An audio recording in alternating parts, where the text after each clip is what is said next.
So, time to visit the Ascalon Club.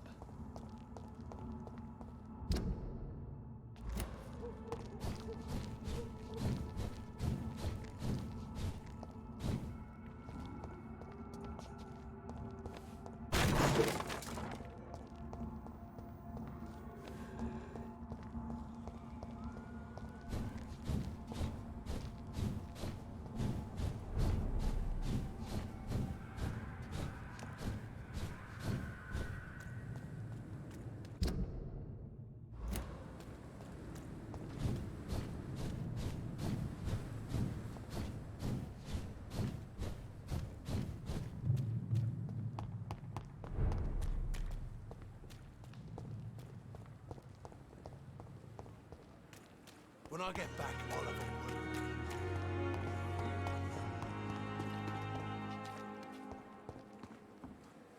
Good evening. Good evening. I'd like to... Wise choice.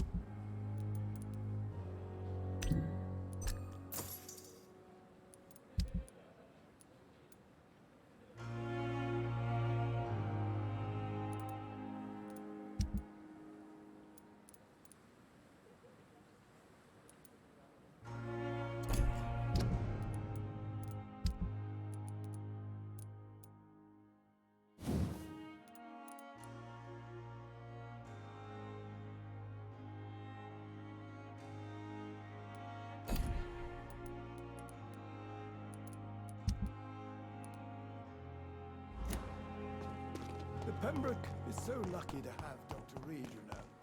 I met him in New York.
Hello, Jonathan.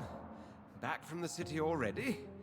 How is the situation over there? Tense, to say the least. I'm sure every obstacle will cede to your relentless determination. In the meantime, can I be of any help?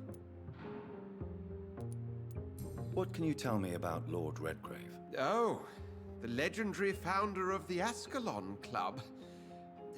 I'm afraid I cannot help you with that, Jonathan. So you do know him? All the Brotherhood knows about him is highly confidential. He is dangerously intimate with the royal family and Britain's inner circles.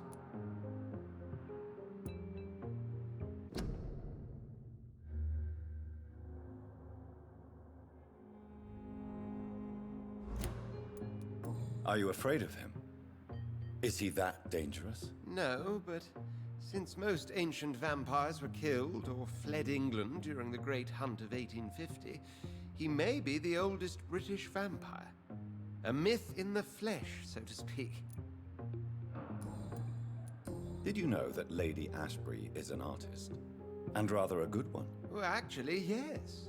I attended an exhibition of her paintings before the war. Beautiful landscapes and stunning portraits. I wish I had purchased one. Perhaps we could go to her next exhibition, you and I. What a beautiful idea, Jonathan. Did you know she told me once she had been a model for famous painters? But she never told me which ones. What can you tell me about the Great Hunt? A sad story, my dear friend. Tragic, in fact. The Brotherhood was betrayed by some of its most trusted members. Why was it a tragedy? Not only did the Guard of Prewen hunt down and kill most ancient vampires of England, they also destroyed or confiscated their possessions. Priceless knowledge was lost in just a few nights. Tell me about the betrayal. The founders of the Guard of Prewen stole precious and unique documents and reports from the Brotherhood's library when they left. They used them to identify and locate their next targets. I shall return later. Thank you, Edgar.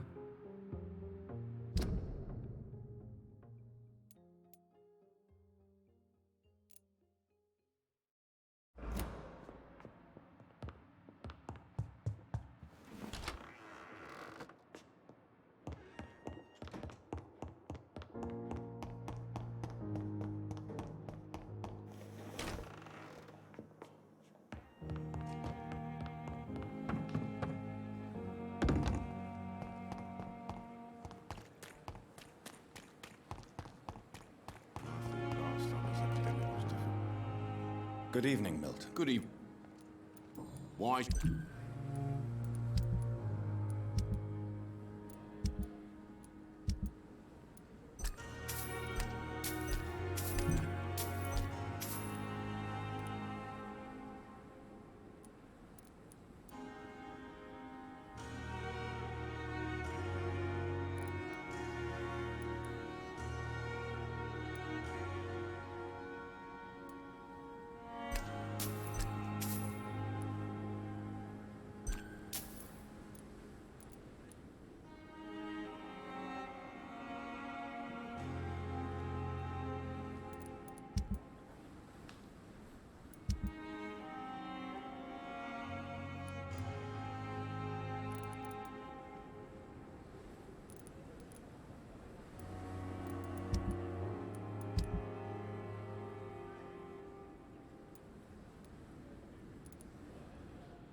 It's locked.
That was the vampire I saw earlier. This war takes no prisoners.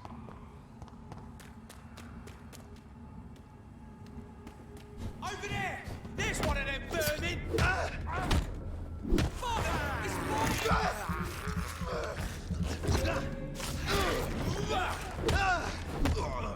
Shit! You'll pay for that! That's what...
The West End. Never have I felt so sad to be back home.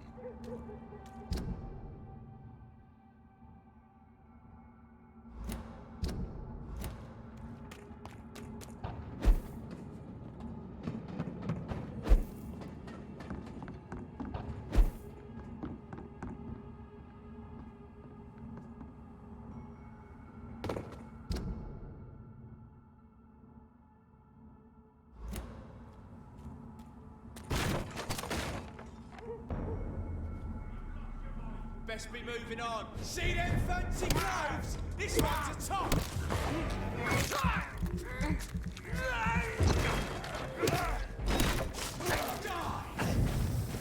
Oh, Christ!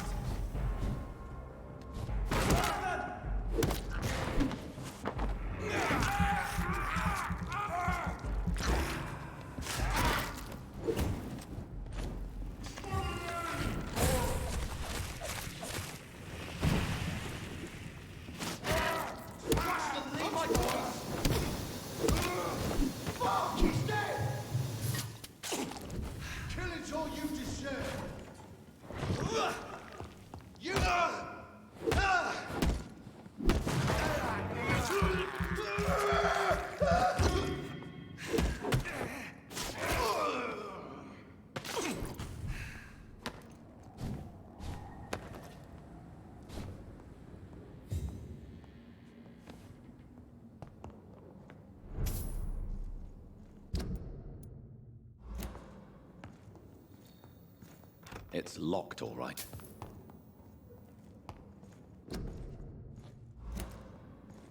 A restaurant where the guests are blindfolded before being seated. Intriguing.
stay back, sir. Look lively! It's on to us!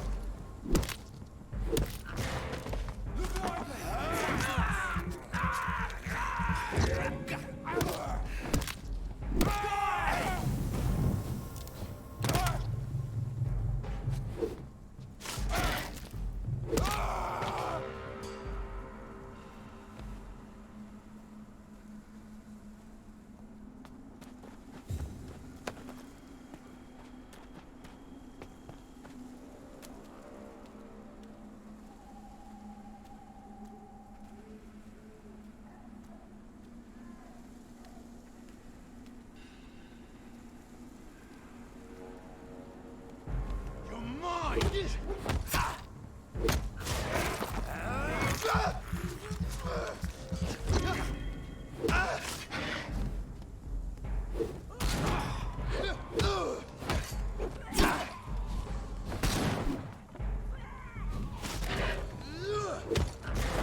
It's locked.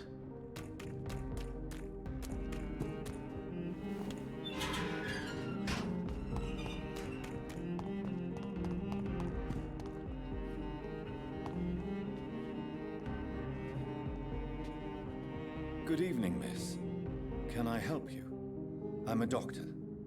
Dr. Jonathan Reed. I am Karina Billow. I don't need any doctor. The rats. Where are the rats?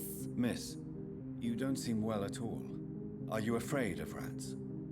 Has one bitten you? No, it's me who bites them. Tasty, juicy, disgusting rats. I can't stop eating them. Help me, please. Help me to disobey the voice.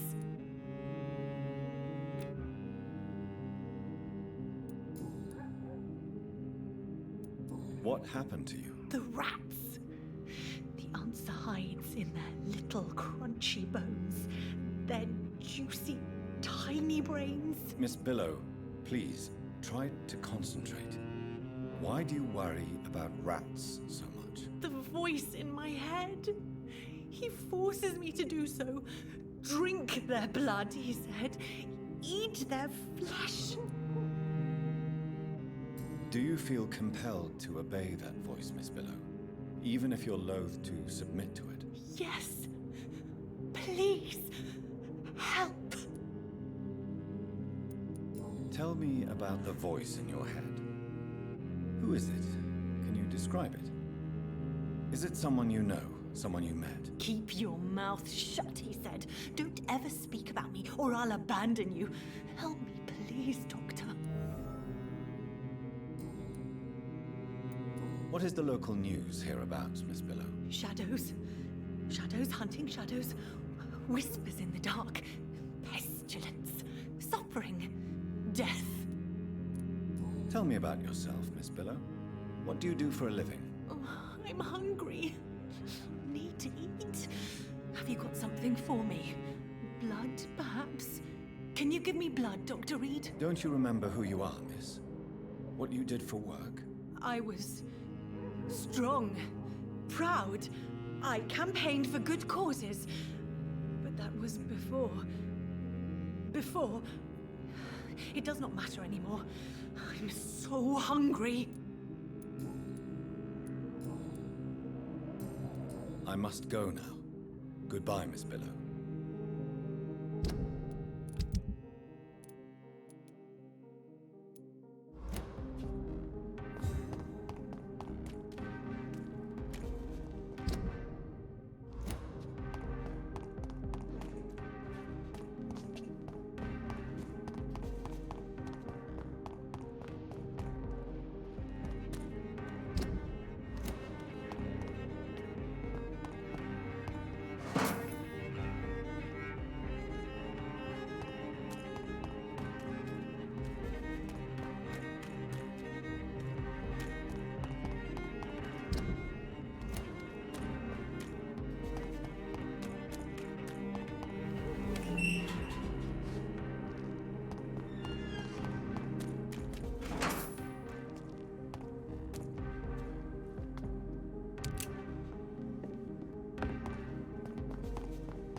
Good evening, sir. May I have your attention, please?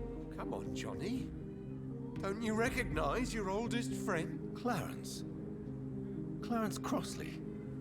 How are you? My God. So you survived the war too. So sorry I didn't recognize you at first. I almost didn't recognize you either. War does that to men, I heard. In my case, it was true, for I witnessed the horror that lies underneath. Do you need medical assistance, Clarence? It's a little late for visiting hours, don't you think? What can I say? I haven't lost my old habits. I hope we're talking about the same habits, old friend. When did you escape the war and return to London? You know what's funny? I almost never think about the war. Not anymore. I'm involved in another kind of battle now. I know what you mean. I haven't had much time to think about the war either since my return. Of course. With the epidemic, I bet you've been busy as well.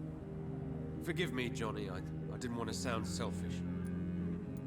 What is this new battle? I saw terrible things during the war. Horrors I thought I'd forget. They're here too. They're everywhere. Vampires.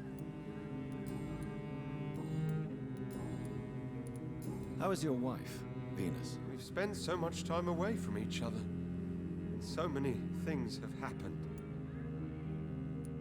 But you're alive. You returned in one piece and you have a family. How many soldiers can say the same? Believe me, it's not quite that simple.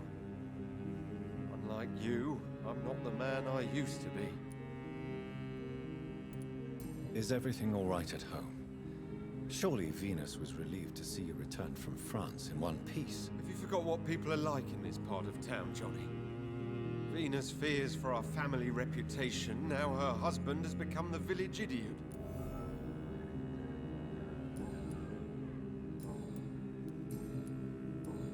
You need some rest, Clarence. You should try to sleep.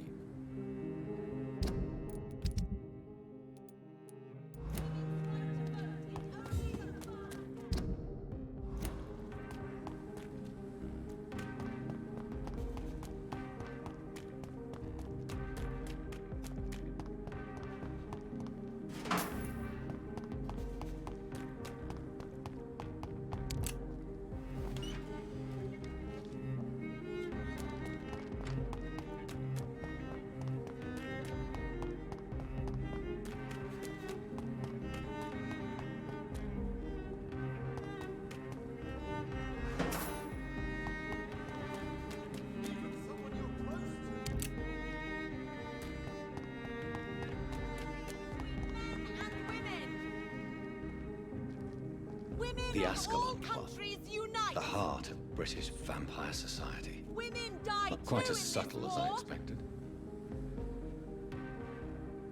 Good evening, miss. Oh my god, no. Please, Mr. Vampire, don't kill me. Please, no. I'm too young to die. I still have so much to offer this world. Wait, no. Why do you think I would... What? Don't worry, Dr. Reed. I know you wouldn't harm me.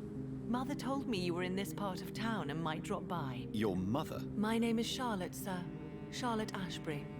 My mother taught me long ago how to recognize the signs that betray a vampire. I understand she also taught you how to tease and gently mock innocent young Ekons. It's a pleasure to meet you, Miss Charlotte.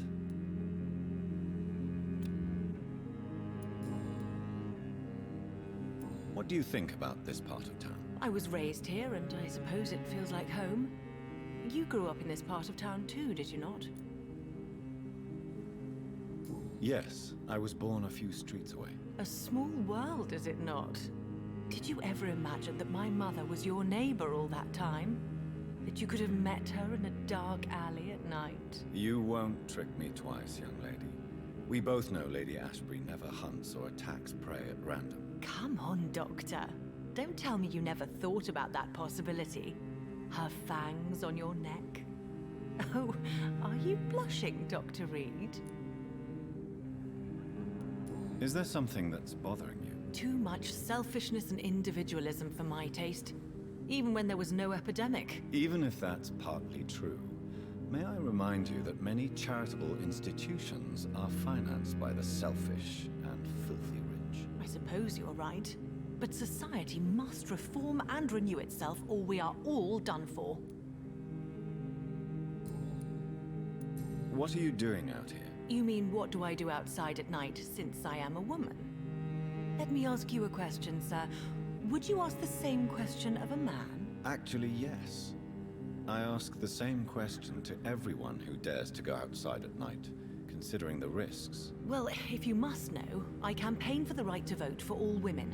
Why should I wait to the age of 30 years when men can vote at 21? Are you a suffragette, then? Oh, you really are Elizabeth's girl. Without a doubt. All adult women have the right to vote in the US, in New Zealand, and in Australia. But women here can't vote unless they are property owners. No need to convince me, Miss Charlotte. I have shared your opinion for a long time. Even before I met Emmeline Pankhurst. Really? Oh. Now I see why my mother appreciates you so much. Too bad there aren't more men like you in the vicinity. How are the locals reacting to your claims? People here can't wait for a wall to be built to isolate the West End from the rest of town. That's how progressive they are. If this happens, Emily and I will blow it up. Explosives are very dangerous, young lady. And who is this Emily? She is my best friend, and a suffragette too. She was supposed to campaign with me tonight, but hasn't turned up. Have you any reason to be worried about her? Recently, Emily started to believe in... well, she got interested in vampires. I'm afraid she might be in trouble. Let me guess. You spoke to her about us, didn't you? Despite your mother's warning. I think I should try to find your friend. Oh, that would be top-notch. I can tell you where she might have gone. You have my thanks, Dr. Reed. And please, don't tell my mother. Tell me about your adoption. What do you want to know? Who are your real parents? Elizabeth Ashbury is my real mother. She raised me and has taken care of me all my life. I have no idea who my progenitors are or were. Do you live with her? I still spend a lot of time in my mother's mansion, but I have my own house now. I have a life to live, you see? And one day, I'll have my death to face. How did you meet Lady Ashbury? First, I was an orphan in the institution for girls she manages in the West End. When I was 10, she adopted me, and I have lived with her ever since. Did you know she was a vampire when she picked you? The correct word is Ekon, Doctor. And no, I had no idea why my mother only showed up at night. She told me everything when I turned 16, though I suspected the truth for a long time before that. What exactly has your mother told you about me? Your name and profession, obviously, and the mystery about your maker. I'm sorry to hear about what happened to your sister, sir. Mother says it was not your fault. Does it not scare you to know what I am? What your mother is? Why should it? My mother is the most compassionate woman. Must I be wary of her, Dr. Reed? Or you?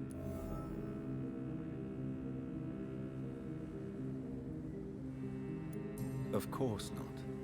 You have nothing to fear from me, or your mother. Good to know. And don't worry, my mother told me everything I need to know about vampire tricks, their nature as well as features. Your mother is not like any other vampire I've met. I believe she thinks the same about you, Dr. Reed. Do you know why Lady Ashbury chose you to become her daughter? No, I don't. Each time I ask her that question, she smiles and says it's precisely because I dare to ask such questions. Do you ever regret that she chose you? Of course not. Though I often wonder if she adopted others before me. If so, where are they buried?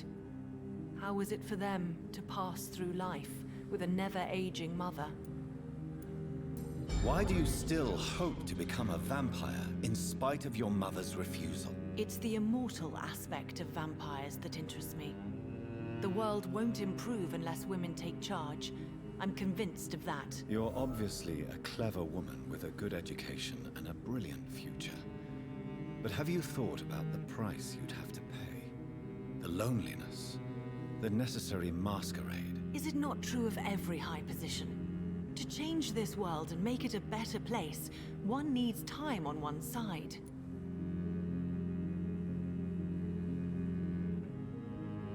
Your mother has refused to turn you into a vampire. Tell me more about it. Each time we argue, Mother expresses the same fear. She wants me to remain alive and full of joy, rather than become melancholy and immortal. She claims you can't have one without the other. It's pure selfishness. It's your mother's choice.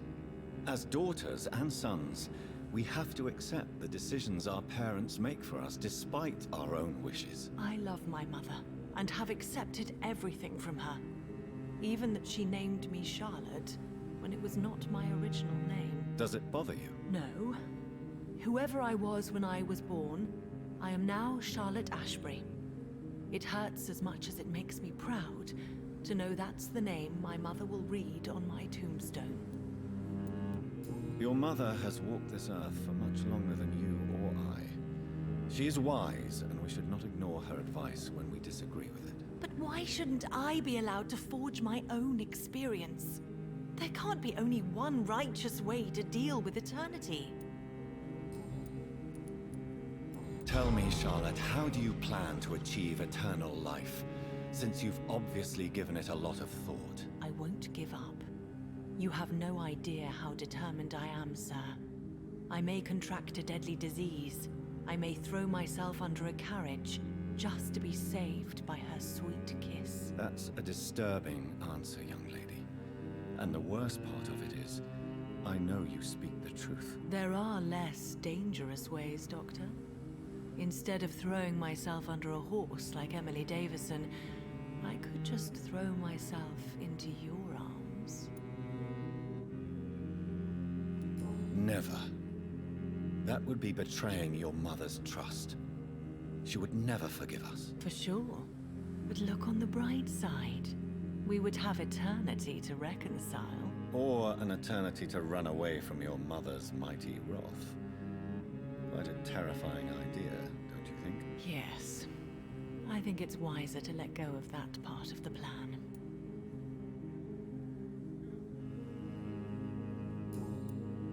Goodbye, Charlotte. Give my best regards to your mother when you see her. She's been quite busy these last few nights. I suspect you may see her before me.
Good evening, Avery. Mr. Jonathan? I can't believe my own eyes. Oh, it's a miracle. We all thought you were... Oh, sir, your poor sister. What a tragedy. I know, Avery. I know about my sister's murder. Miss Reed expected you to return to assist with the funeral, right up until the last minute.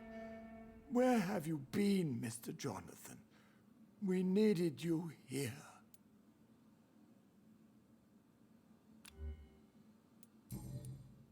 How is my mother? Not well, I'm afraid, sir.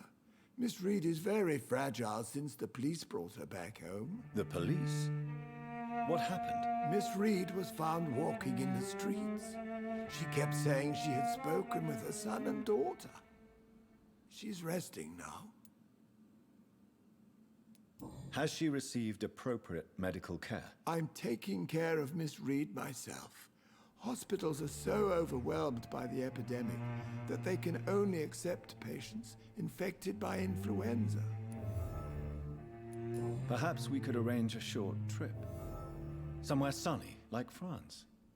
She has always been very fond of France. I think leaving London could do her good. I'm afraid Miss Reed is too frail for the moment. Recently, she started going out at night without remembering it. I have to watch her carefully.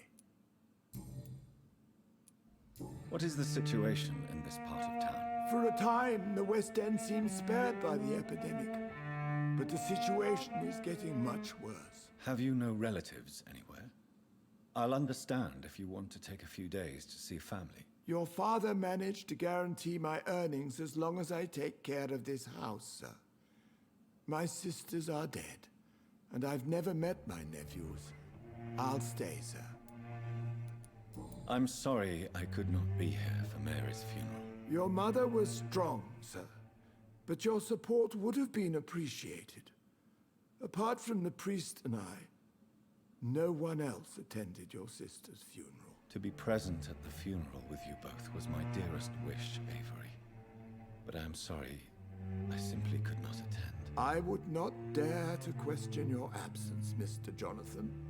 All I can say is that we missed you a great deal during these difficult days.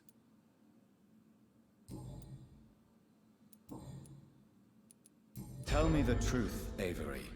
Do you feel forced to stay here? Would you leave this house without the arrangement made by my father? No, sir. I have nowhere else to go. And I promised your father I'd take care of his family as long as I live. This house is dead, Avery. There is a curse on this family. You really should consider leaving. If only you could have been here sooner or more often. Maybe this house would not be that empty. But you're here now, sir. So my task is not over.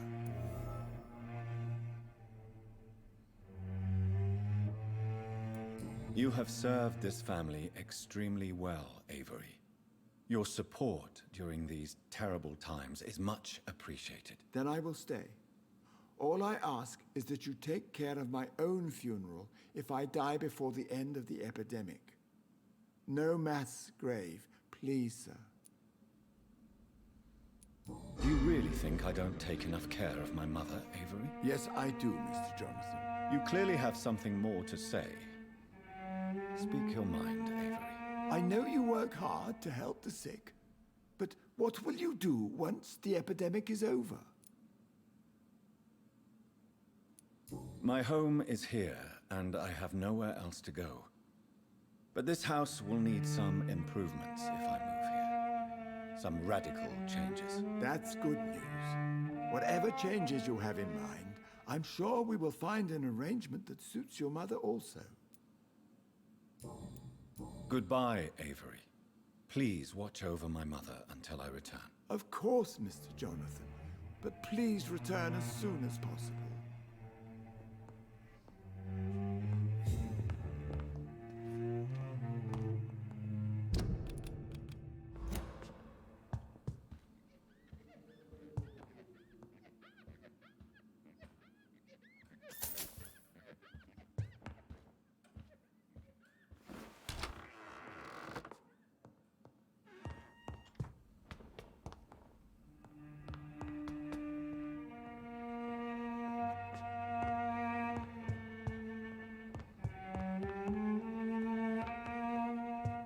It's locked, all right.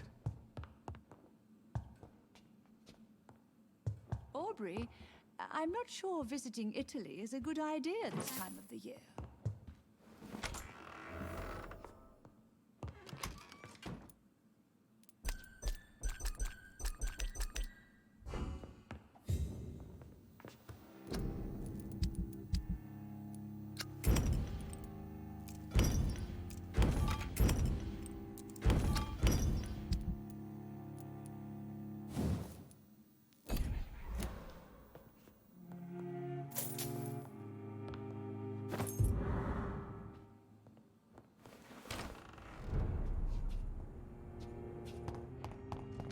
It's locked.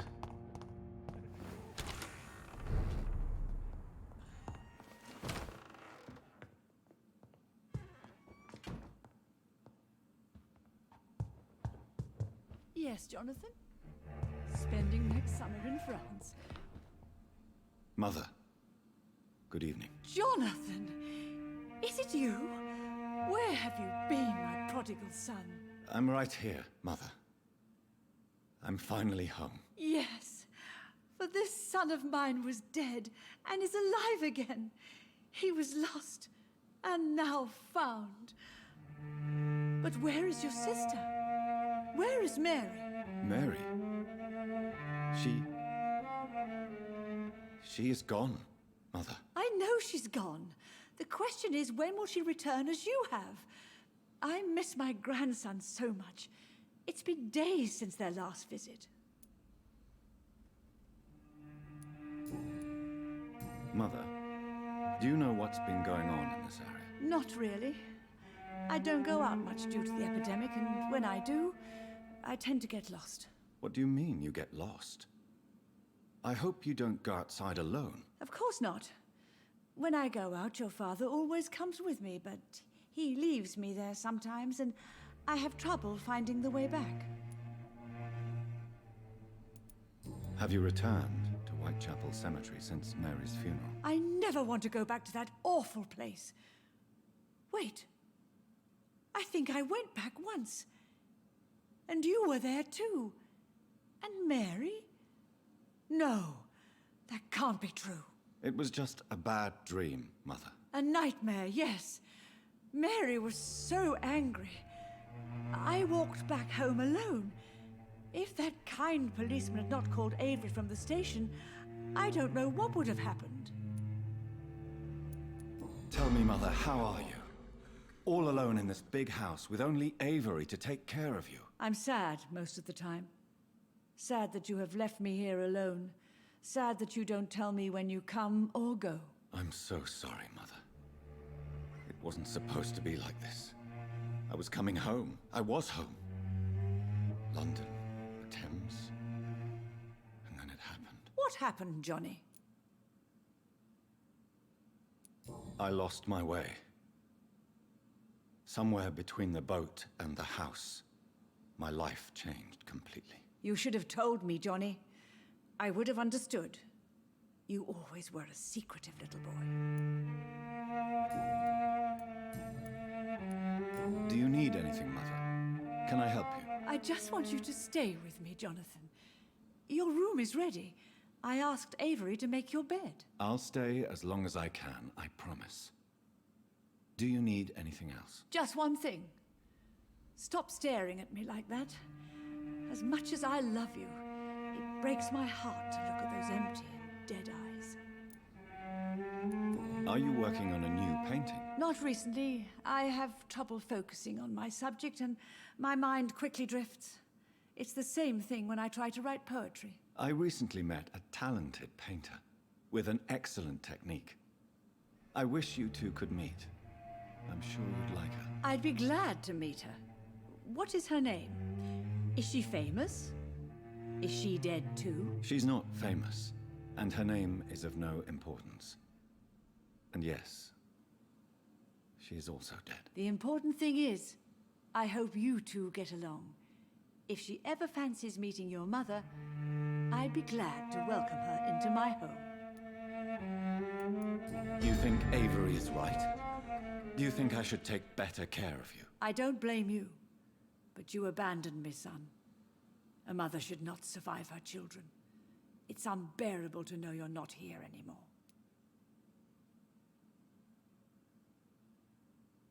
I know I have failed you since I returned. I even watched you bury Mary from a distance. From now on, I will protect you. You have my word. You don't have to apologize to me, Johnny. Do you think I did not notice how much you have changed? Have I changed that much, Mother? Am I still your son? You are still, and you'll always be. Despite your pale skin, your bloody eyes, and that echoing sadness in your voice.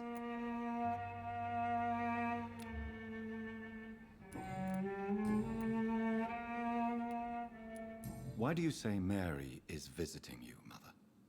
You know that's impossible. Why should it be? Are you not standing in front of me right now?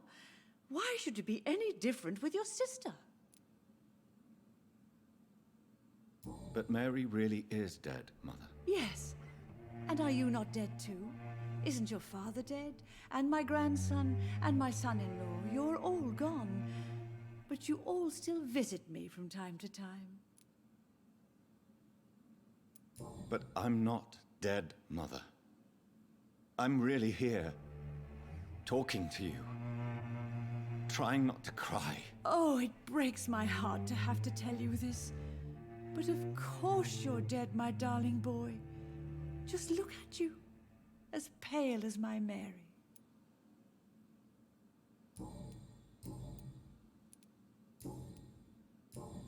Goodbye, Mother. Try to rest now. Goodbye, son. Please come back soon.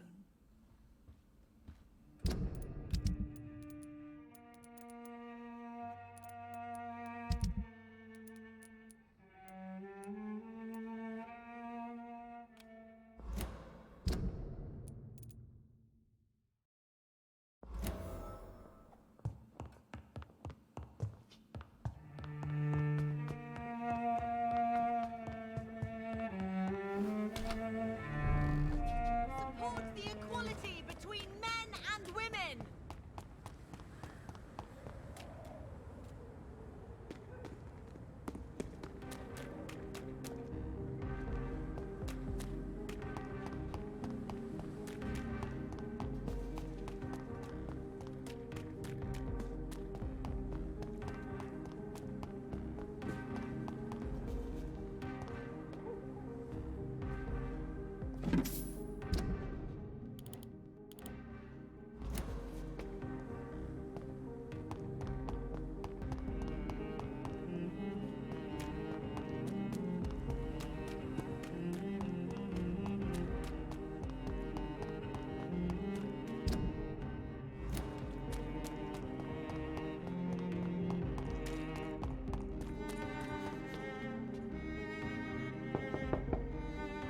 Hello? Is anyone there? Jonathan, is that you? I did not know you were back in London. Oh, my dear Johnny, I'm so sorry for your loss. Mary was such a sweetheart. Thank you, Venus. May I come in? I was going to bed, actually. Forgive me. With the epidemic, I tend to forget people are supposed to sleep at night. I'll tell you what. Come back tomorrow for tea. I'll be glad to see you then.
Why have you distributed leaflets about vampires all across the West End? I have to warn everybody about them. They've killed thousands of people already, unnoticed thanks to the epidemic. We are all in danger here. Vampires in London? Come on, Clarence. Who's going to believe that? I'm not mad, Jonathan. You have to believe me. I know they are real. They're all around us, even as we speak.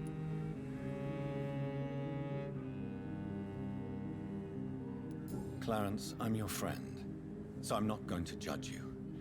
But think about your wife, your family. You're in pain, and you need help. I can help you. I don't need a doctor, Jonathan. I need my best friend to trust me.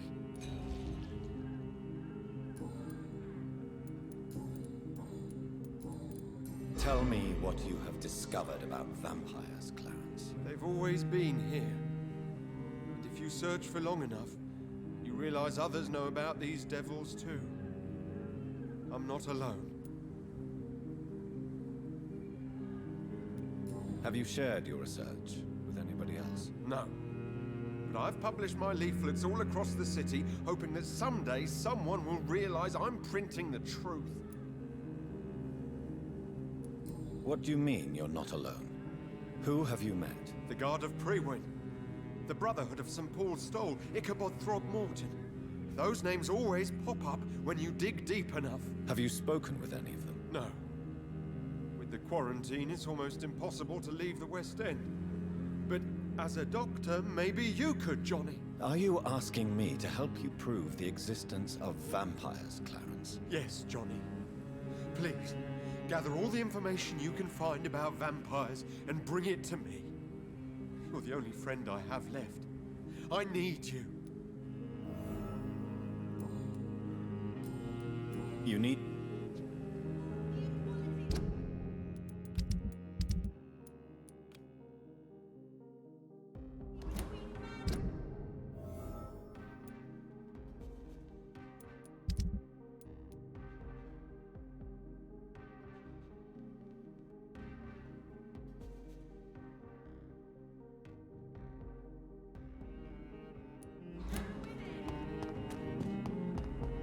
Women's right to vote is only the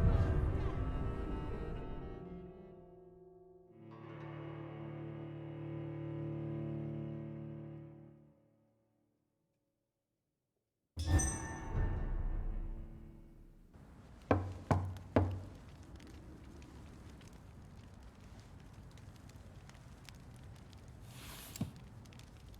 Do you know where you are standing right now? In front of the Ascalon Club, I presume. The Ascalon Club only summons or ostracizes. What is your business tonight? I received an invitation. I'm Dr. Jonathan Reed.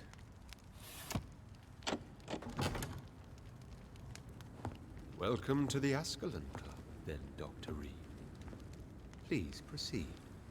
Lord Redgrave is waiting on you upstairs.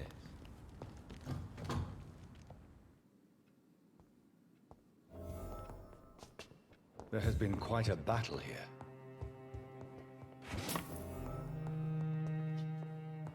I'm sure the Ascalon Club has the money to replace the furniture.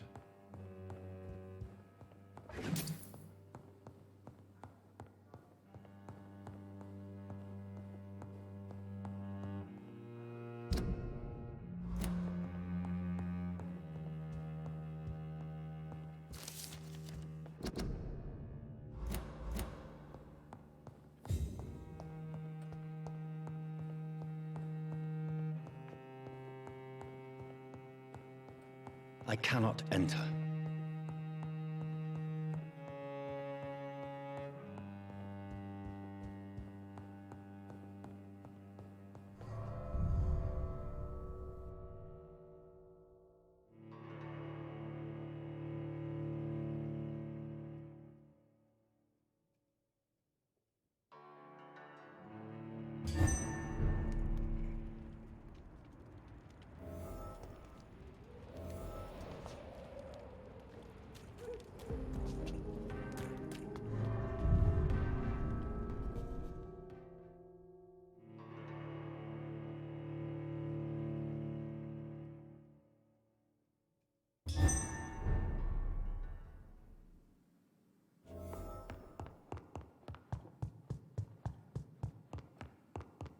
Welcome to the Ascalon Club, then, Dr. Reed.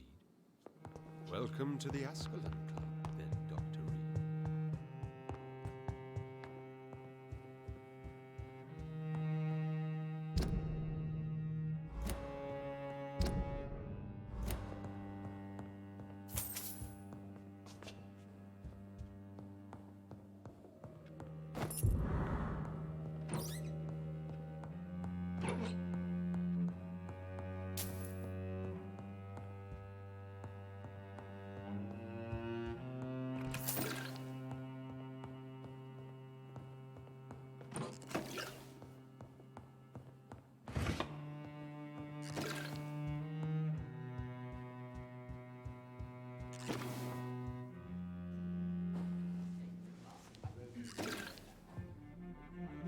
Good evening.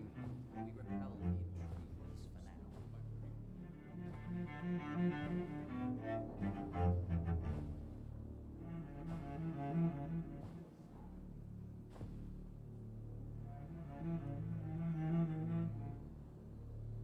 My good friends, if I may have your attention.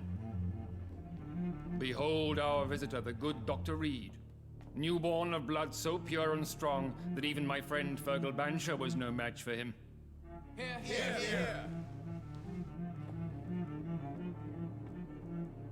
Come forward, young Ekon, for we have so much to discuss.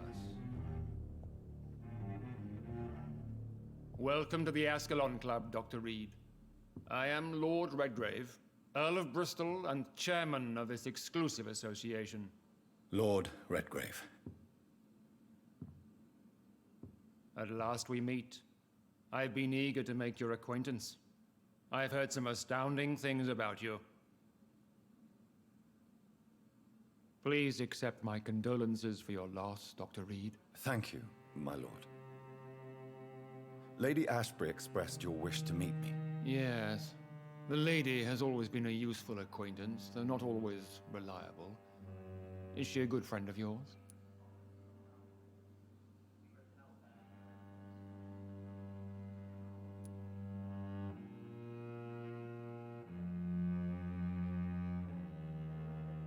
Yes, she is. I may even say I admire her probity and her kindness. She has helped me since I was reborn. The centuries have taught me never to trust a woman completely, especially if she is a mortal. Too prone to emotions, if you ask me. Too fickle when it comes to important decisions. My lord, do not expect me to speak ill of Lady Ashbury. Of course not, and I praise your loyalty. Would you offer the same fidelity to the Empire? What do you mean? I speak of the Skull Plague that threatens London and the country. You have been on the front line in the East End, but the time has come to open up a second front here. The epidemic has escaped the quarantine. You have new cases of the outbreak. We don't know for certain, but we cannot allow the disease to threaten the prominent heads of Great Britain. Why have you asked me here? Because the crisis is escalating. Our enemies, the Guard of Priwen, have even launched an open hunt. The only way to calm things down is to put an end to the epidemic. You want me to find possible sources of the outbreak in the West End. Is that it? Ah, straight to the point, like all eager newborns.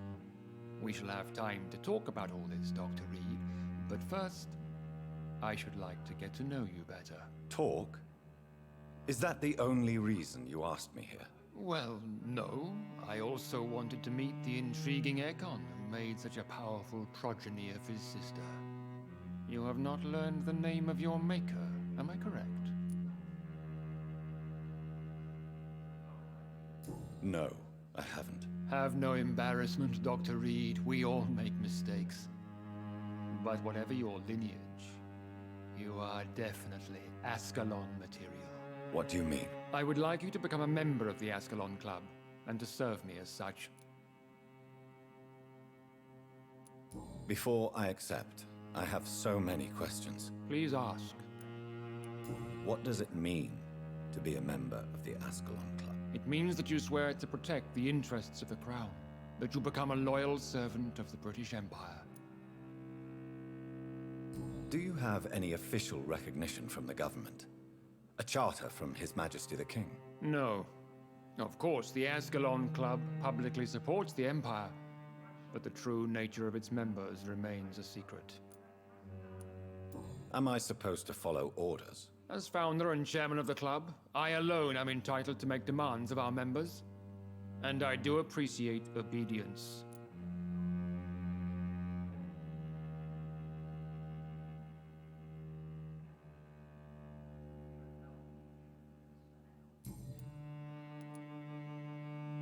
I killed Fergal, who claimed to be one of yours, sent to cleanse the East End of all Skulls. Will his death be an issue? Do not worry. My priorities have changed. Fergal was a zealous servant of mine, but like any servant, he had his limitations and is readily replaced if necessary.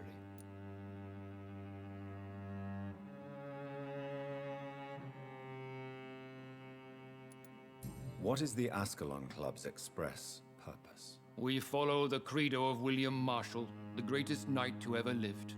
As was he, we are sworn to protect the British Empire.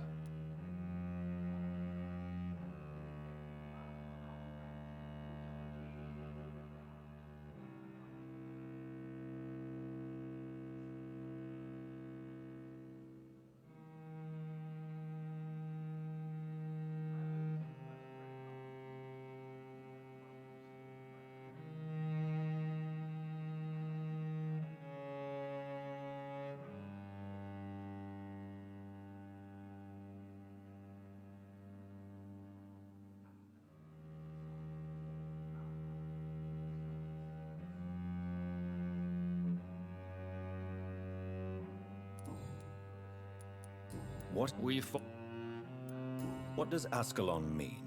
Ascalon was the lance wielded by St. George, glorious patron saint of England when he slew the dragon.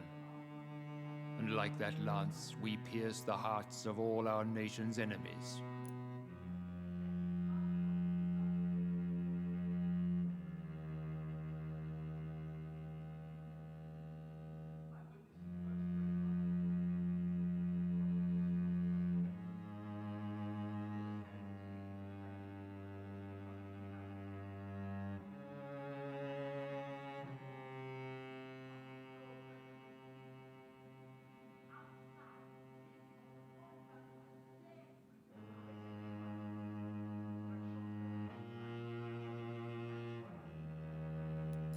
William Marshall founded the Ascalon Club. Not exactly. William Marshall granted me immortality, and I founded the club a few years later. The good knight has been gone for so long. I agree to join the club. This is good news. Good news indeed in these crucial times. Let's inform the Assembly formally and proceed with your initiation. My initiation? Fear not. Nothing fancy nor dangerous. It is just that we, the members of Ascalon, believe that tradition and custom are the backbone of this country.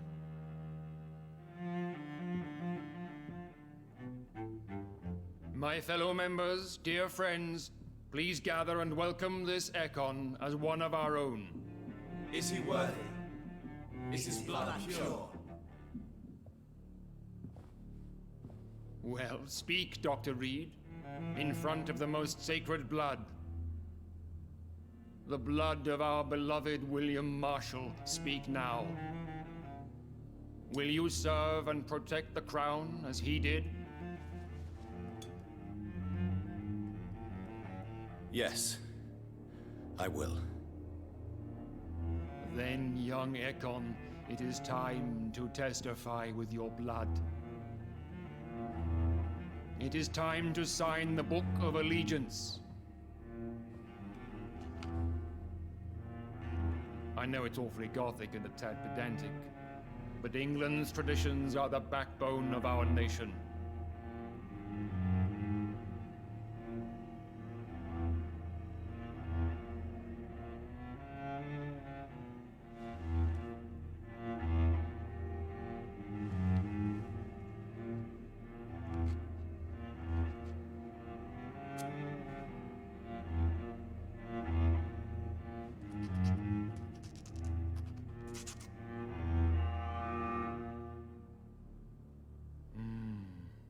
delightful.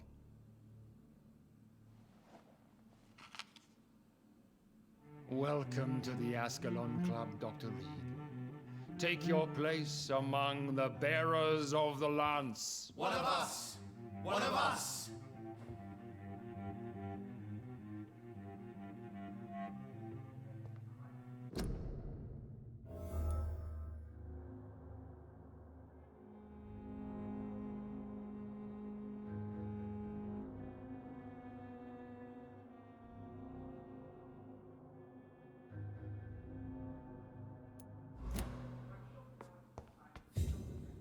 That went well, did it not?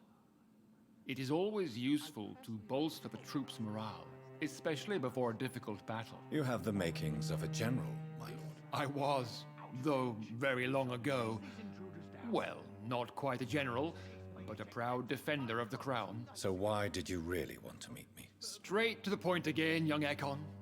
All right, let's talk, you and I, Lance Bearer. I'm listening, my lord. According to my spies, you have worked with Dr. Edgar Swansea on the epidemic, and your findings were quite alarming.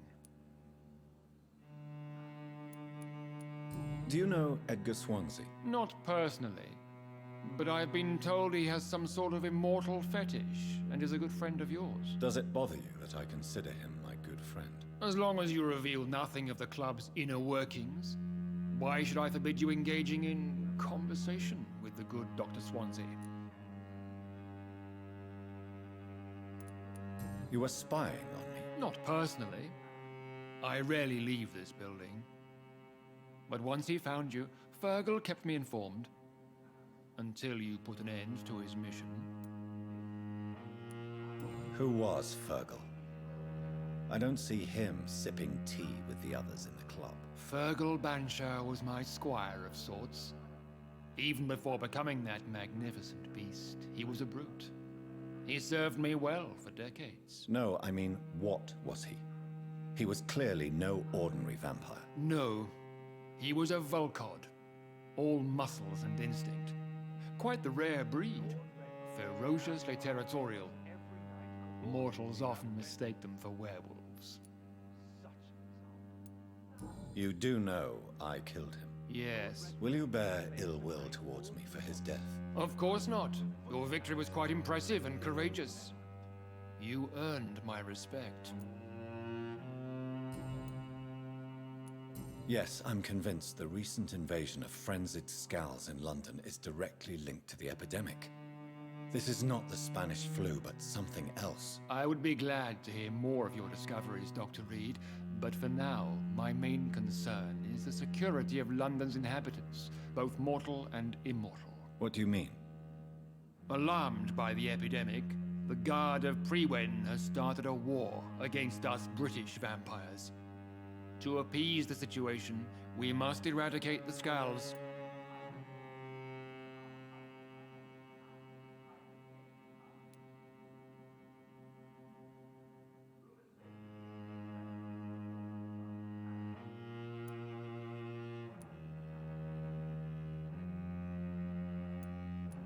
I have met peaceful and wise Skulls. To exterminate them means we are no better than vampire hunters. Skulls are hideous, shameful creatures that give all Ekon a bad name. So, what do you want me to do? I want you to investigate the city thoroughly. I have reason to fear there are cases of contagion in this part of town. Our absolute priority is to find and cleanse them. And how would you like me to proceed? By all means necessary, Dr. Reed. You are now a member of the Ascalon Club and you have carte blanche. Interrogate the locals, follow all the leads you find, and get results. Skulls have been spotted everywhere in London. We are losing this fight. How is your investigation? I have a... All right. You made me swear on the blood of William Marshall during my initiation ceremony. Why was that? William Marshall was the most glorious knight who ever lived. He served 5 kings, and was a living example of probity for all. And he was my maker. William Marshall was a vampire. Is this some sort of joke? Wait. Could he be my maker? That would be joyful news, for it would mean he still walks among us. But alas, the great knight has left this world for good.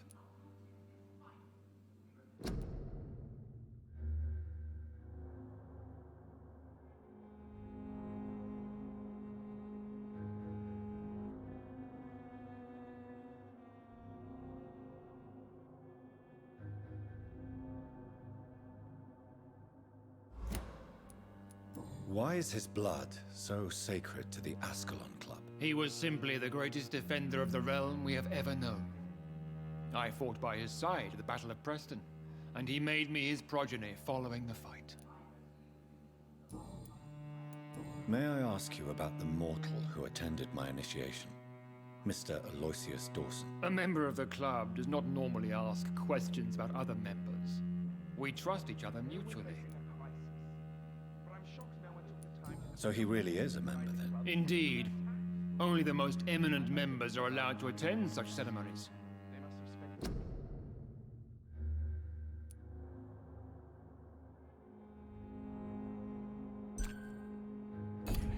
Even if I admit some of us fled during the first hours of the Great Hunt.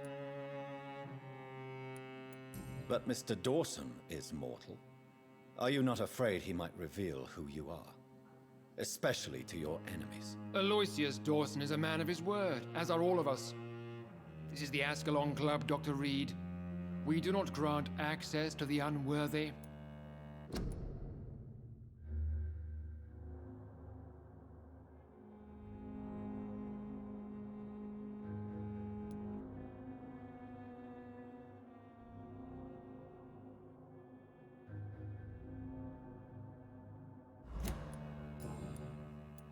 What can you tell me about the Great Hunt? It's a major concern, and I'm convinced we'll only get a satisfactory conclusion by putting an end to the epidemic.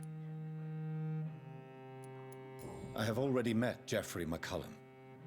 I am certain he will persist until he has killed every last vampire. The Guard's current successful recruitment campaign is driven by the ravenous behavior of the Skulls. I see.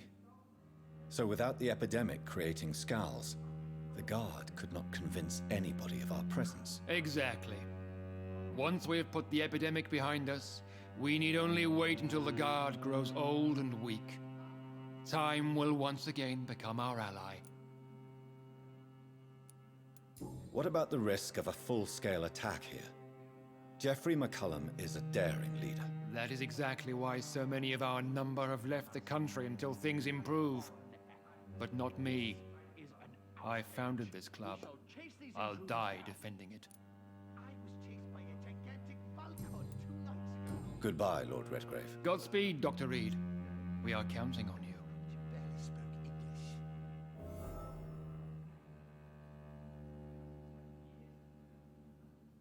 Yeah. Godspeed. Goodbye. Godspeed.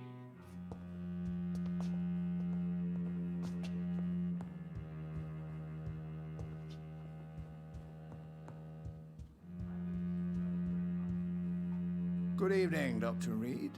How does it feel to be this evening's centerpiece, figuratively?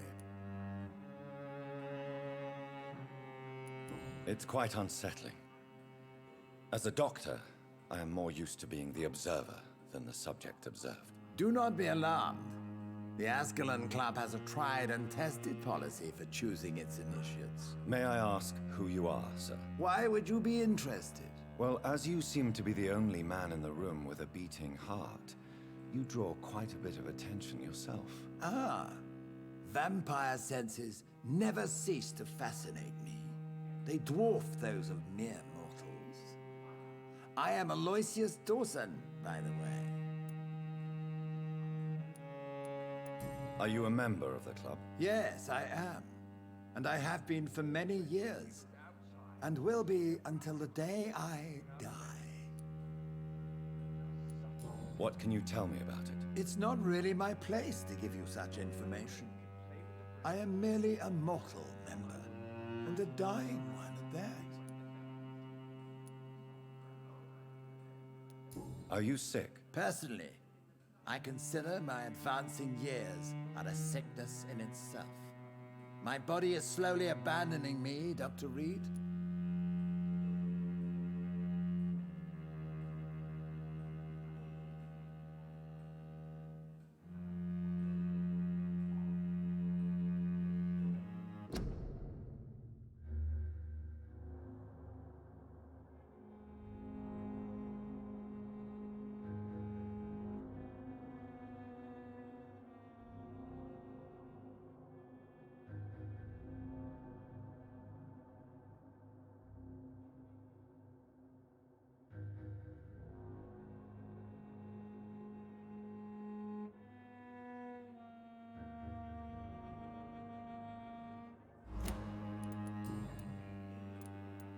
Are you not afraid? You are surrounded by vampires. Sir, it's for that very reason that I joined the club in the first place. Is not the nature of this club a secret, shared by only a privileged few? My dear Dr. Reed, I have spent years and a fortune precisely to gather that kind of information. So you asked for membership? I have been a member of many clubs in many countries. But I must admit, this one is my favorite. What can you tell me about Lord Redgrave? I would not dare speak of our chairman without his consent.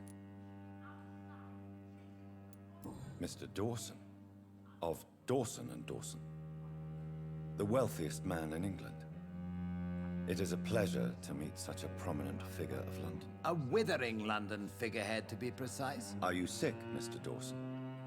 I am a doctor, you know. My case is beyond the scope of traditional medicine. I have spent fortunes on the world's most competent doctors to arrive at that diagnostic conclusion. I'm sorry to hear that, sir. Should I suppose that you're here in search of some form of immortality? Absolutely not. I'm here to implement my plan to save the city I was born in. To cast out the ghastly evil that has us all on our knees. What do you know about the Guard of Priwen? I should not say this, but I admire their commitment. This is what the nation needs right now. But they are our enemies. They are not mine, Dr. Reed. Would you help them? No. There is a time for such methods.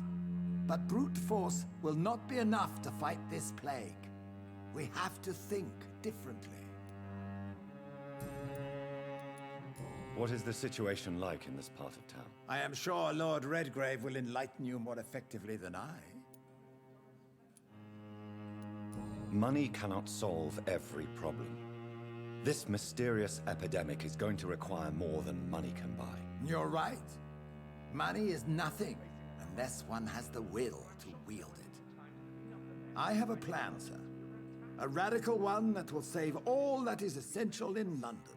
What is your plan, then? Quarantine and barricades are futile. What we need is a wall. A formidable, unscalable wall.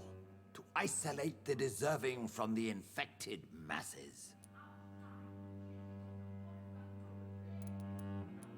But that would segregate the rich from the poor, would it not? It would be unjust. Our only course of action must be to save England. And to save England, we have to make sacrifices. Are you not mistaking sacrifice for summary execution? Why do you care? Are you not a vampire?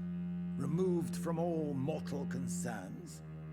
Decisiveness is what the city needs, and it needs it now.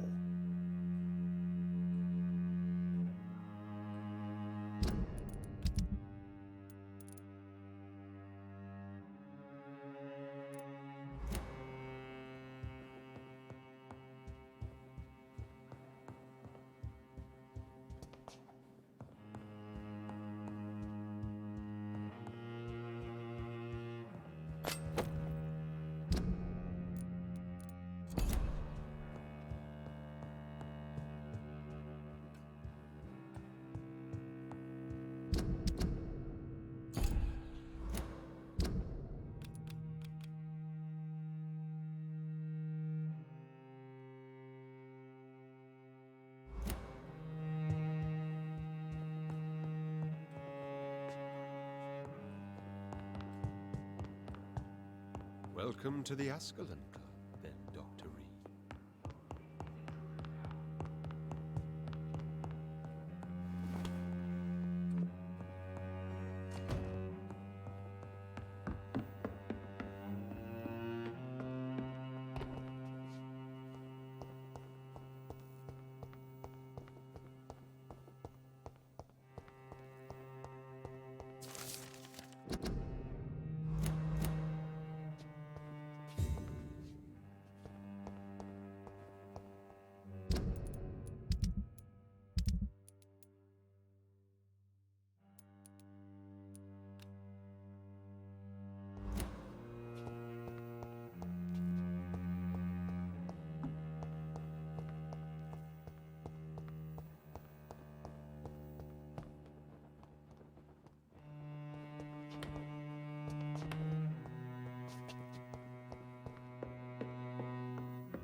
I think Lord Redgrave just suggested I was sired by an ancient vampire. Women die too in this war! Good evening, Miss Ashbury. And good evening to you, Dr. Reed. I'm investigating the source of the epidemic in this district. Have you noticed anything unusual recently? A few days ago, I spotted a strange house while campaigning for women's suffrage. Awful smell.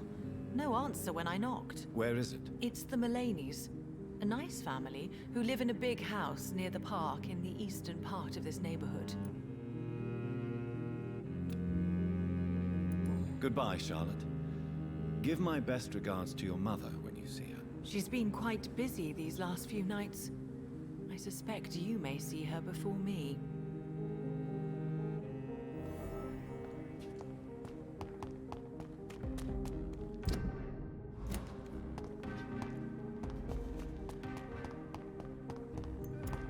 Don't let any strangers come into...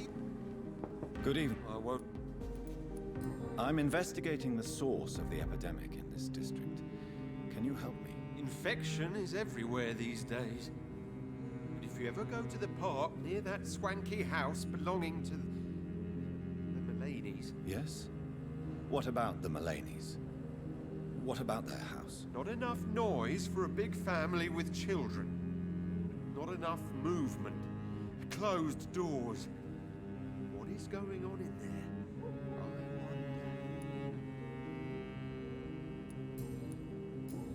You need...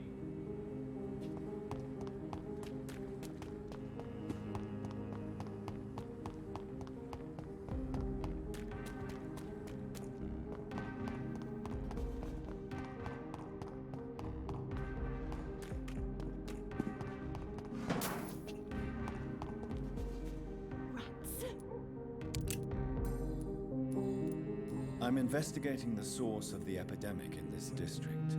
Have you noticed anything unusual recently? Infection. Infection. The rats carry it, I heard.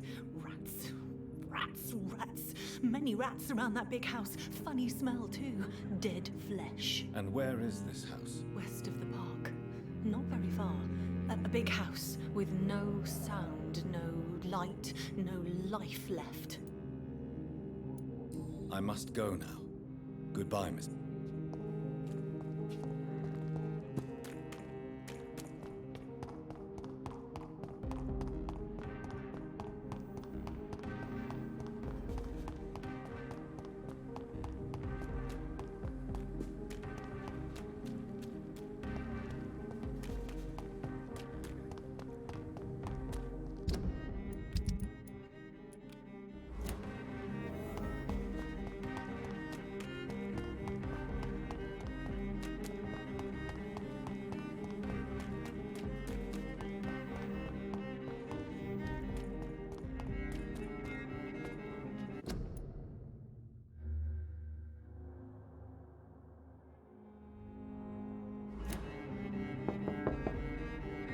Hello again, Venus. Jonathan, you're still up. Can't you just knock at people's doors during the day? I'm sure you can spare me a few minutes. For old time's sake. Of course you may enter, Jonathan. I remember when Mary came here with her husband and her son. They were such a beautiful family.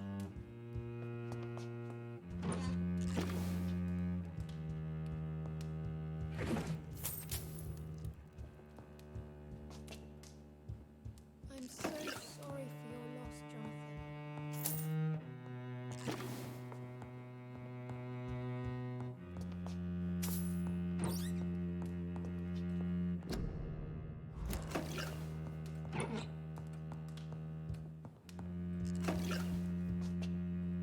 At least you It's a pleasure to see you again, Venus. So you returned from the war in one piece too. Thank God. My Clarence is back home too. How is the old rascal? Probably outside, chasing ghosts and chimeras. Clarence has changed a lot since he returned from the war, you know.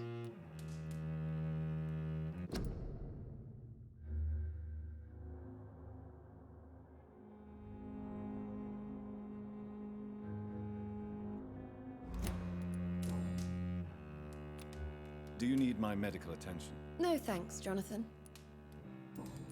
How have you been since the last time we met? How long has it been? 3 years now? I've done my duty, like all British women. You have no idea what it was like to wait for months without knowing if I'd still be a wife or a widow. I understand. Luckily, this part of town has been saved from the worst of the bombings, from what I've seen. Yes, and it's also true about the epidemic. The flu has killed here too, of course, but not on such a large scale as in other parts of town.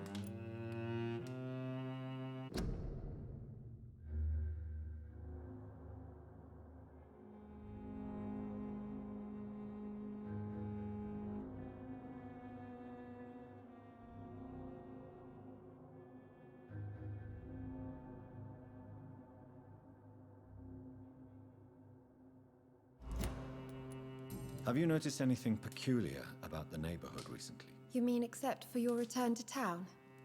No. Oh, and again, Jonathan, please accept my condolences for your sister. Thank you, Venus. It was so sudden. And I've been so busy, I haven't spoken to anyone about it. I wish I could have assisted at the funeral, but you know, it's been so quick. And what with the epidemic in the streets? There's no need to apologize, my dear. It's normal, considering the circumstances. No, it's not. I am sure that Clarence has not even thought to present you his condolences. He is too busy with his penny dreadful stories.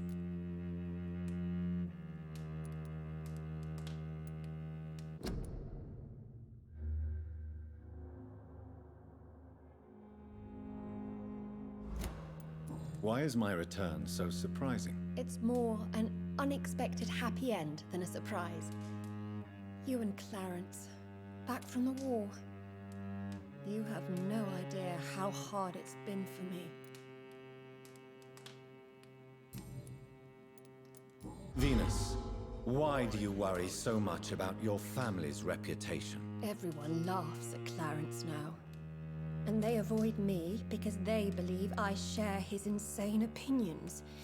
I'm a leper in my own community.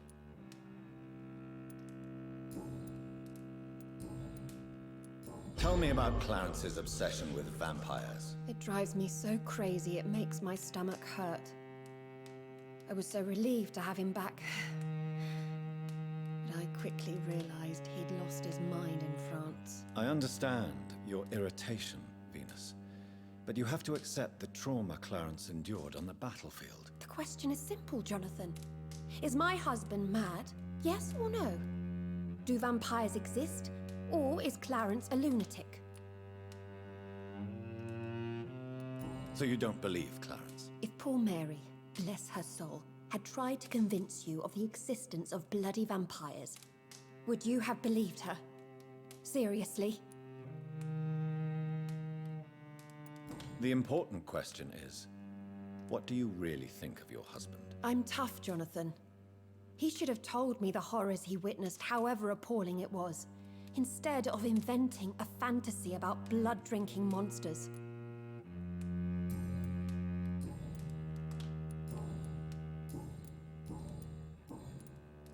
I'm investigating the source of the epidemic in this district. Have you noticed anything unusual? The McPhersons.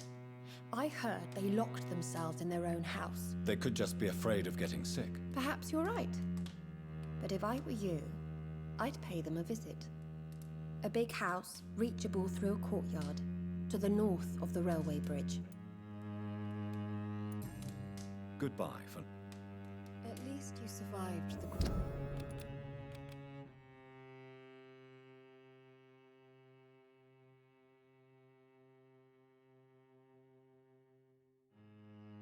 Great War. I feared the worst.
Hello, Jonathan.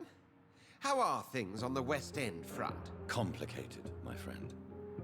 The rich and powerful feel threatened by the disease, and have asked me to put an end to it. Yes. It is odd how resolving a crisis suddenly increases in urgency when it affects those who matter.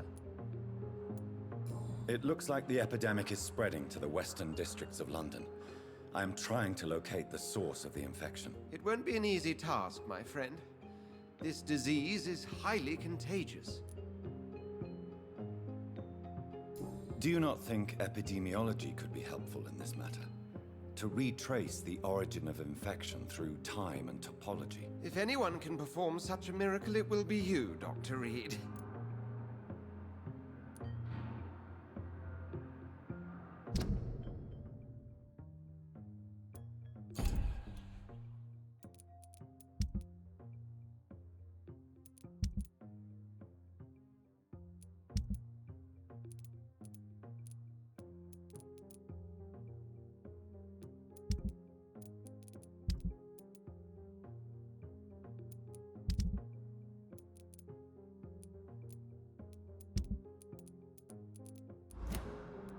Since this epidemic is evidently linked to the vampire curse, we must find the original carrier to understand where it comes from. I admire your logic, Jonathan, but be careful.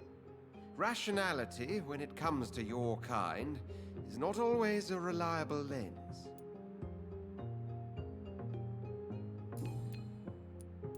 Does the Brotherhood of St. Paul know anything about the Ascalon Club? Well, I'm afraid that's unlikely. Ascalon is a sensitive topic, and whatever material the Brotherhood has, I may not have access to.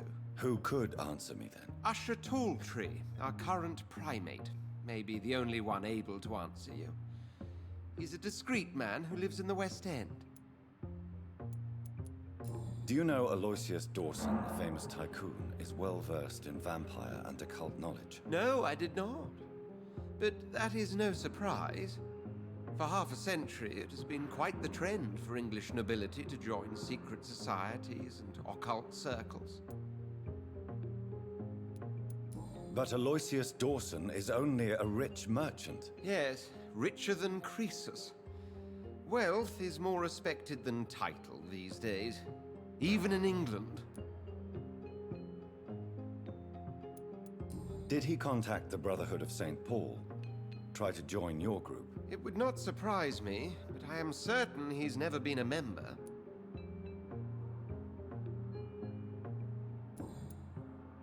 Thank you for your time, Edgar.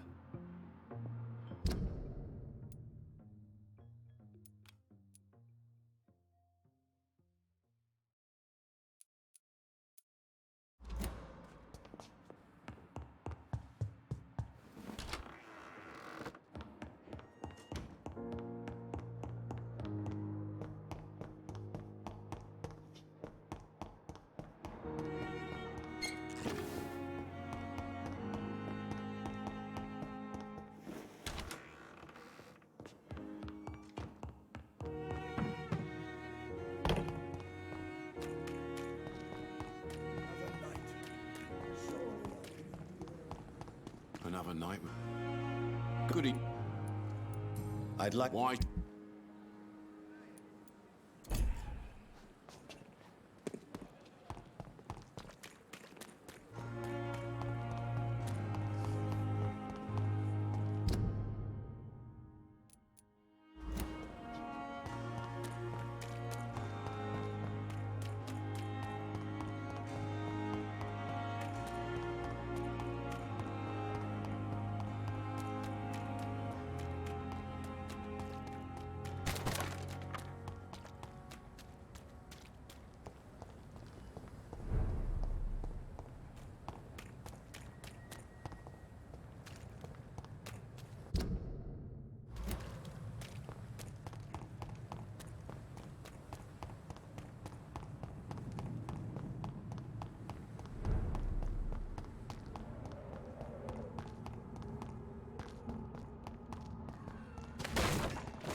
That building is under quarantine. Could this be what I'm looking for?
have this thirst for blood.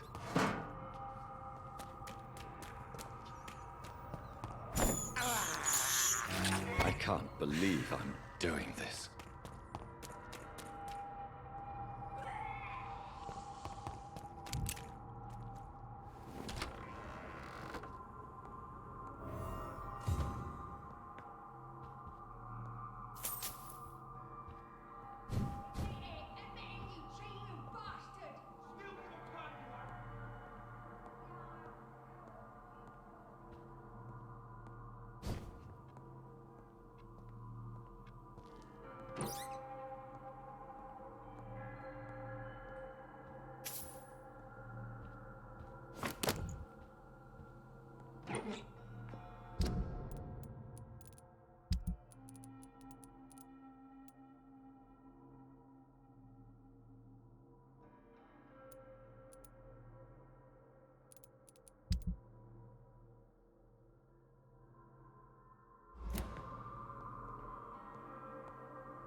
Seen such a radical mutation.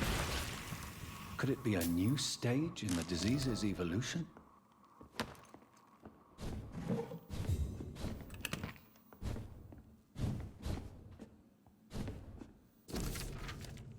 So the husband had an affair with Doris Fletcher.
Why are vampire hunters sniffing around here?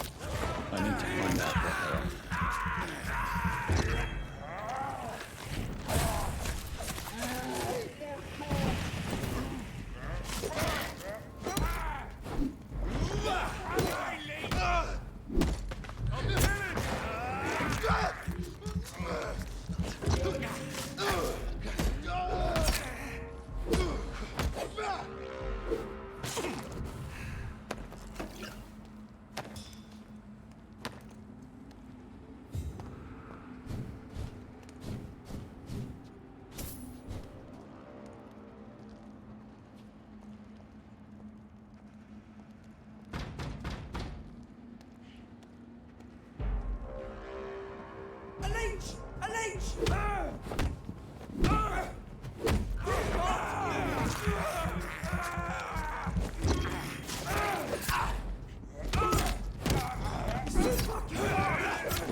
This woman's body has multiple lacerations.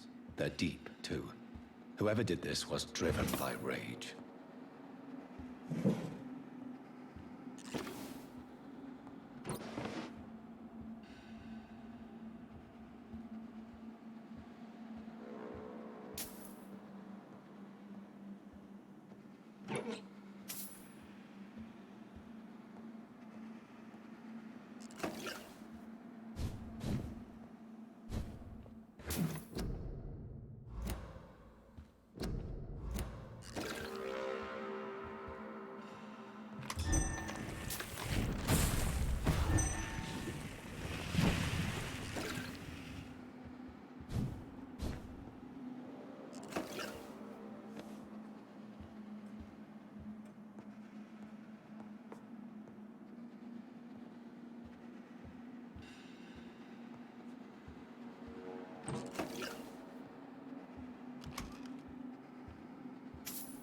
He had his tongue removed and his eyes gouged out.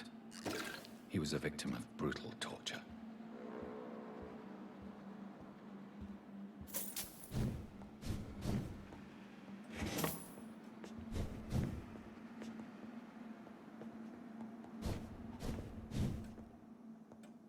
This one's neck is broken. He was young. Probably the son.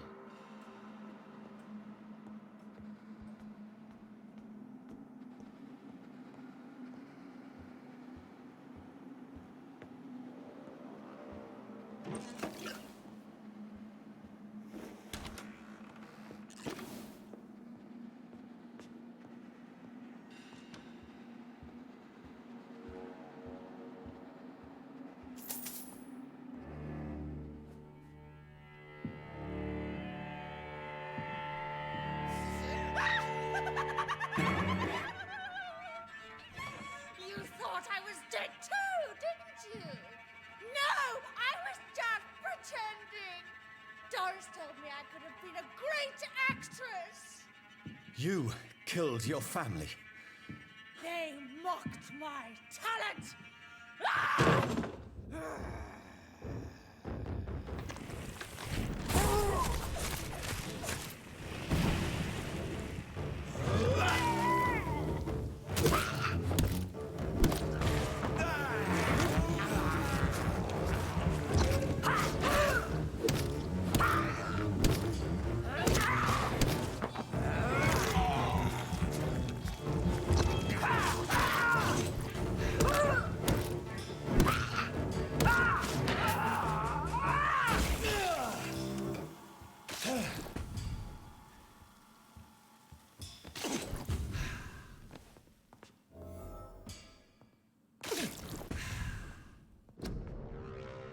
So, this girl took lessons at the famous Doris Fletcher acting school.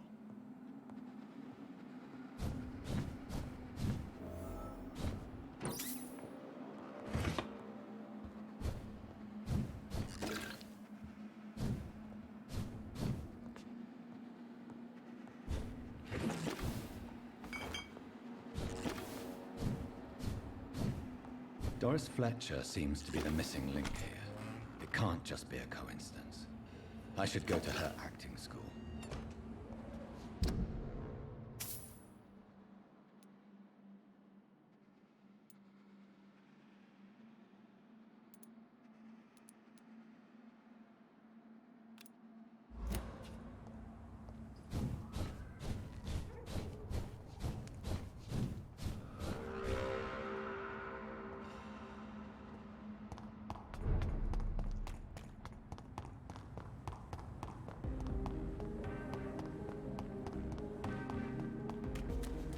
Women of all countries unite!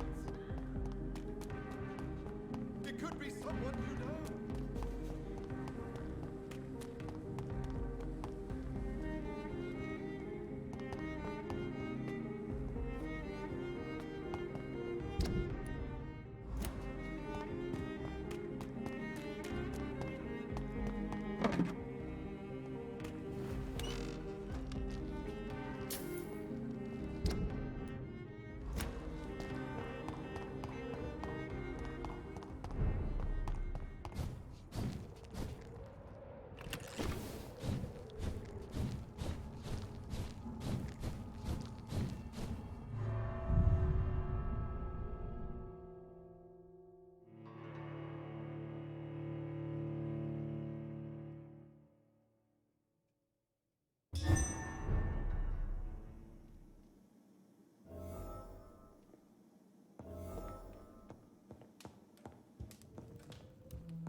Good evening, Jonathan. How are you? I'm still investigating from inside the Ascalon Club. Can we talk? Of course, my dear.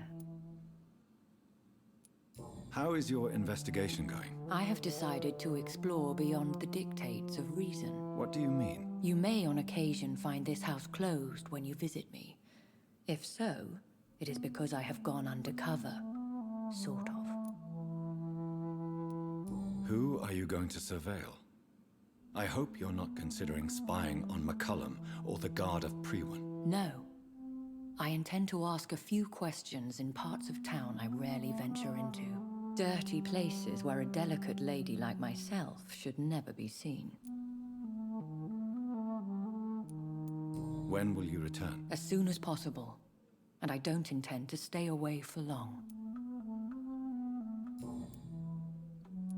I have investigated new sources of infection, and I may have found a new type of scowl. One suffering from heavy mutations that is extremely contagious. Scowls come in various forms, you know. They are simply degenerate versions of their makers. I believe these families are different, and I'm currently pursuing a lead. I know I can find the true source of contagion by finding who created these creatures. That would be great news. Be very careful, my dear, when dealing with such creatures. There are many paintings adorning the walls here. Yes? Did you paint them? No, my dear. But some of them. I have had a long time to learn from the best. I'm currently working on what could be my greatest masterpiece. What is this masterpiece? Your portrait, my dear Jonathan. It will be my gift to you, if I ever have time to finish it. Have you met any famous painters? Are you trying to divine my age by cross-checking historical dates, my dear? That's a devious parlor trick. Well, Elizabeth, I tried my best. Don't I deserve some reward at least? Well, if you must know, I even posed for the greats. Now that you know it, you may recognize me when visiting museums. Goodbye, my dearest. Goodbye, my beloved.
Remember your vows, friends!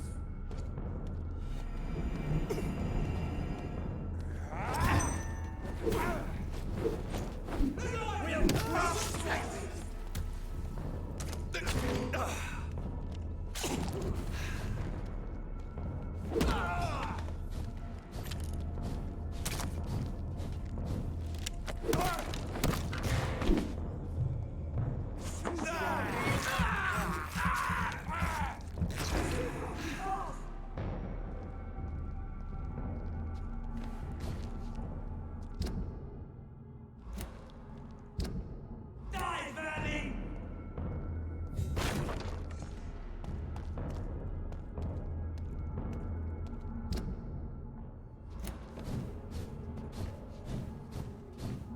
I cannot enter.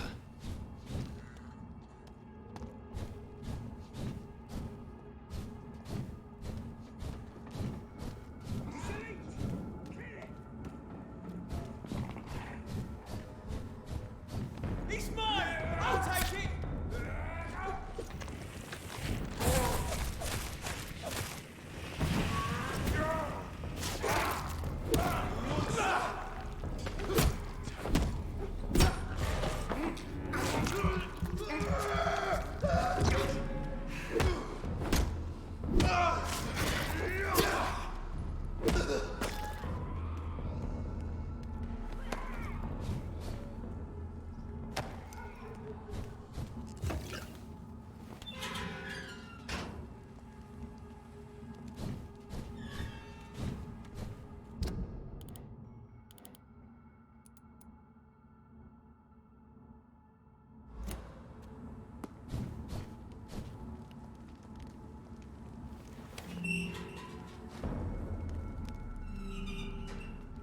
There's one of them. Watch yourselves.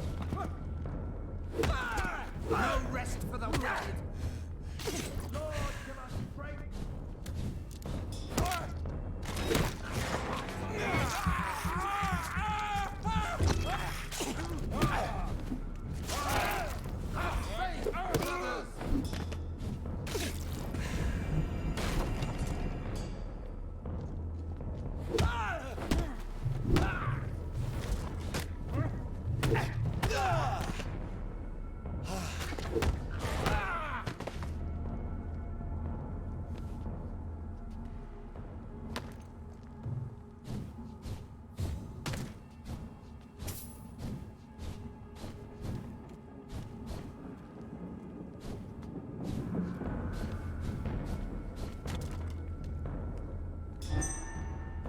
There's an open window on the second floor. I should be able to get in through that.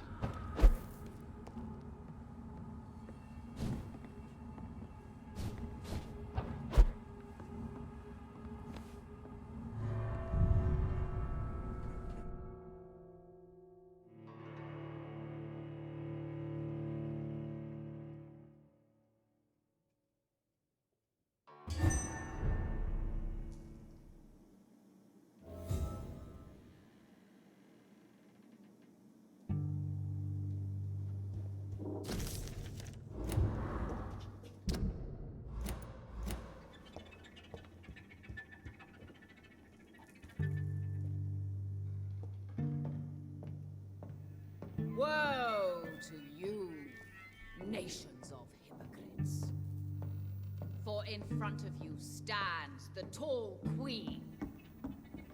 You can but lower your... Can that be Doris Fletcher's voice? Where does it come from?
Will they adore me again when they share my fate? For I have been raised through hate. But I offer only love.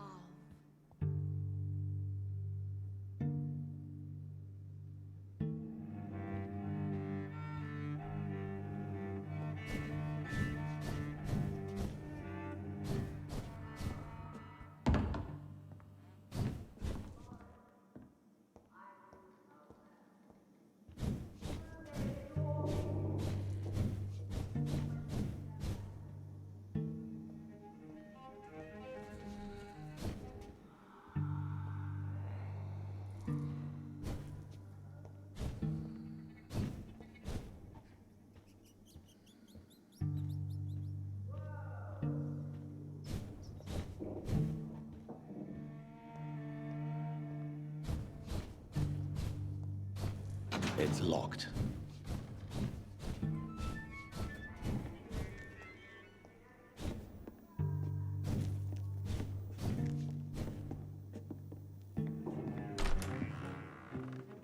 Who are you? You who dared enter my realm. Are you here to worship or mock me? I'm here to put an end to the vampire epidemic, Miss Fletcher. Ah. But Doris Fletcher is no more. She was consumed by this putrid flesh that now enshrouds her. You feel anger for what happened to you, but I can help you. I'm a doctor, Miss Fletcher. Doris Fletcher is no more. All that remains are the dreams of the queen she was, and the queen she'll be. Until then, all shall die, for that was her final wish. Your blood will be mine, my children, My beloved.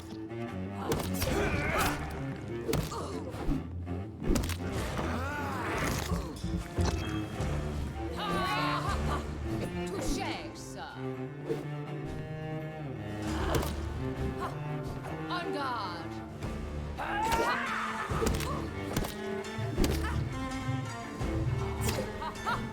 I smell your fear.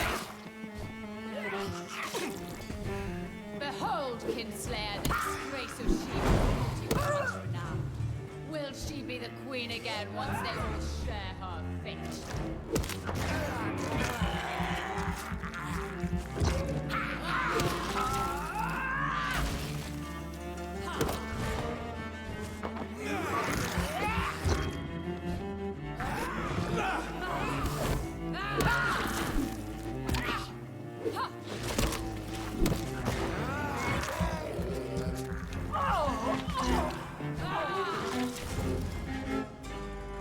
I summon thee, my...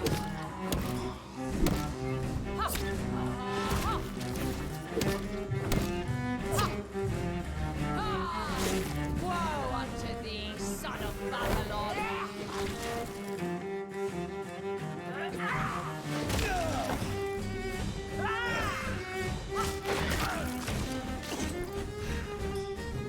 Hear and obey, for your queen commands you.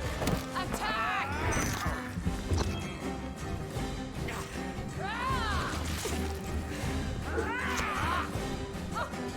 Your hand is shaking.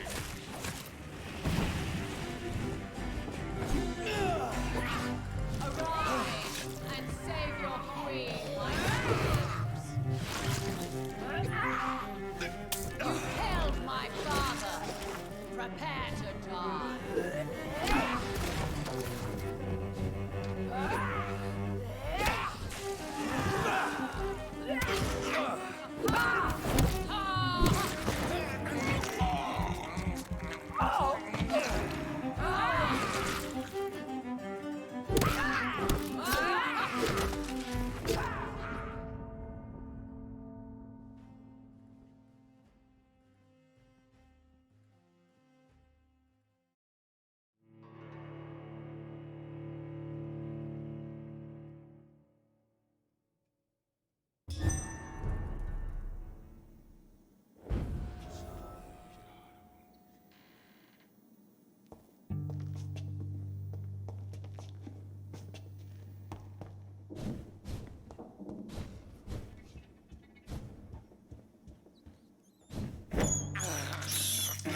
This is despicable.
It's locked, all right.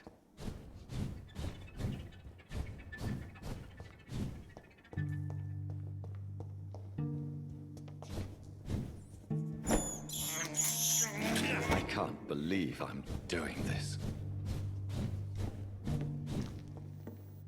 My blade shall pierce your belly. Your hand is...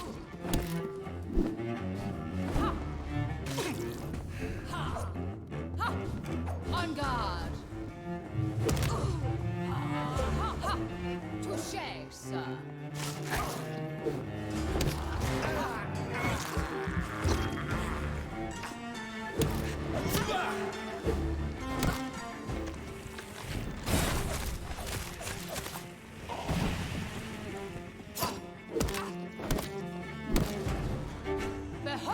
Kinslayer, the disgrace of she was once renowned. Will she be the queen again once they all share her fate?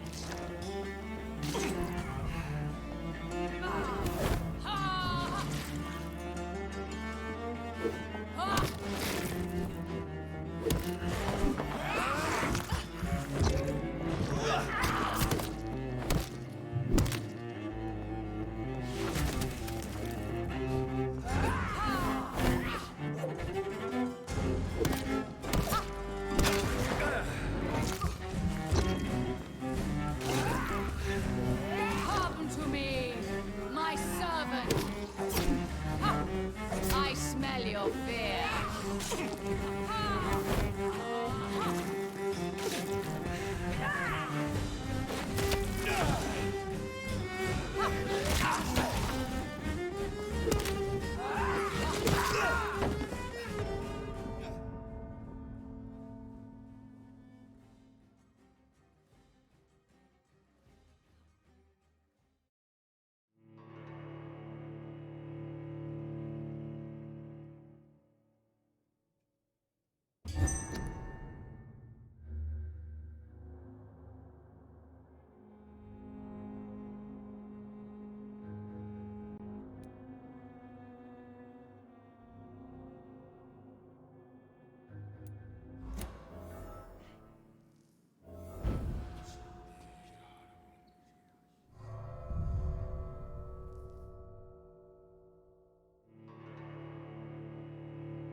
I have this thirst for blood.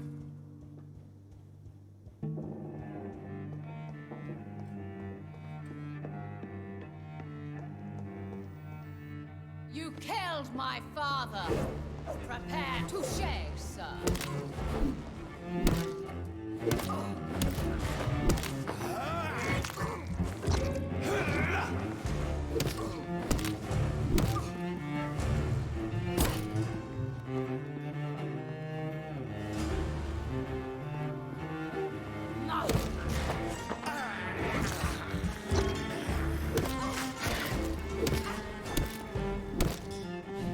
Behold, Kinslayer, the disgrace of she was once renowned.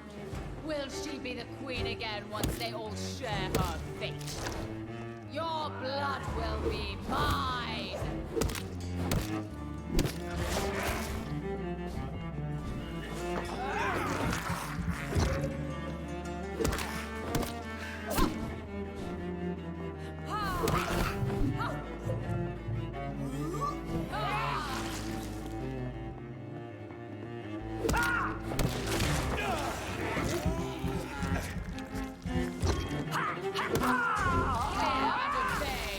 For your queen commands you. Attack!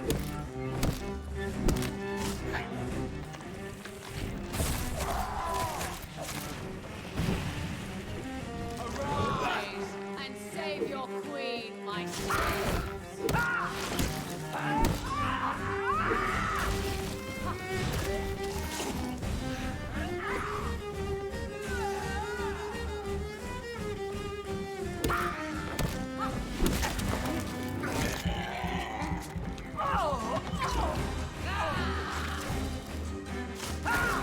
Come to me, my servant. Avenge me!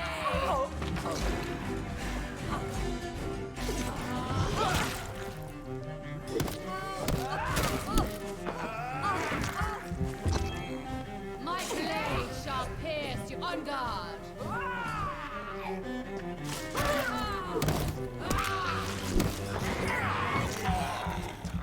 Oh!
blood will be mine!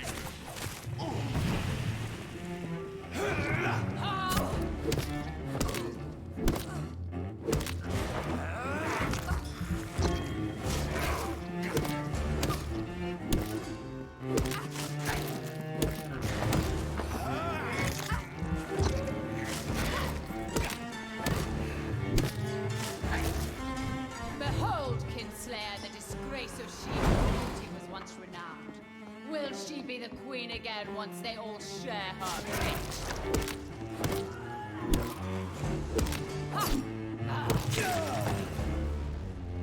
My blade shall pierce your around and save your queen, my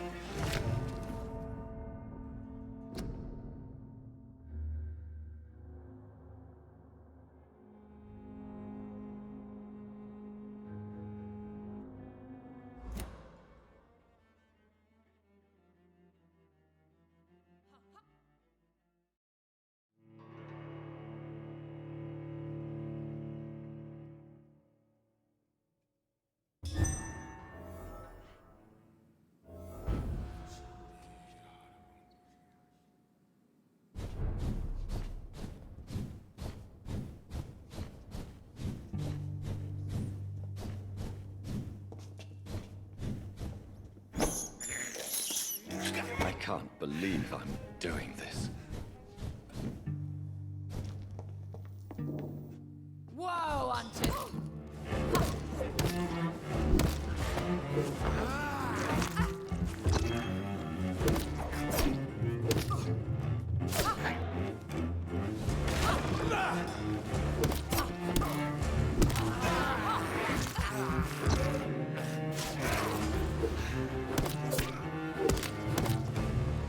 Behold, Kinslayer, the disgrace of she who was once renowned.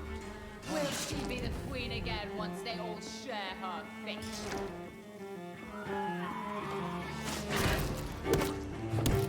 Ha!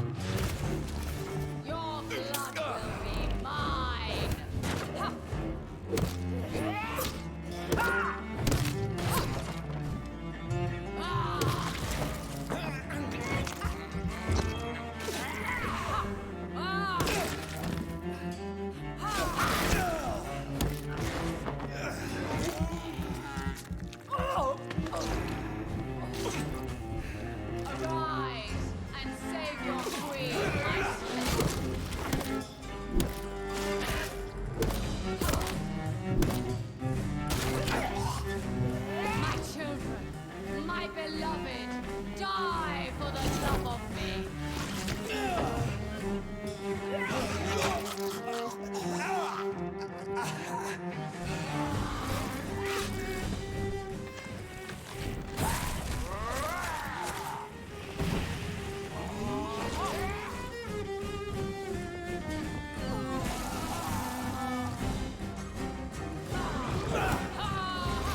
Slayer, the disgrace of she was once renowned.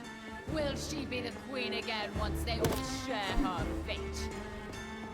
I summon thee, my children of the night.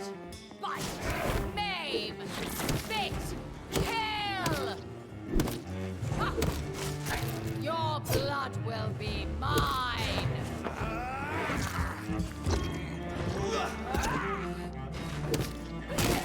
My children, my beloved, die for the love of me!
Wait. I beg you, wait. What? I don't want to die. And I did not come to kill you, Miss Fletcher.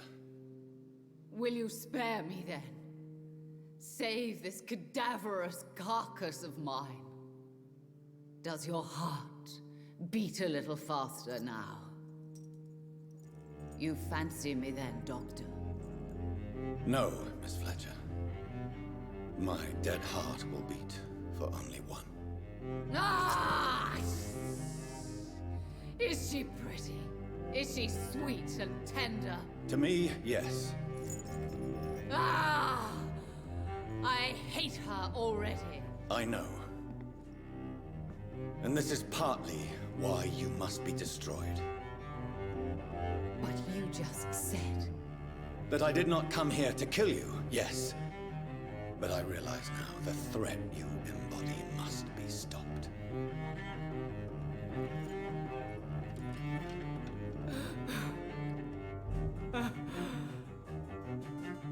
Will I be remembered? Will you? You were Doris Fletcher. The greatest actress of her generation. No one can take that from you. Thank you. And farewell. Ah! Ah! Ah!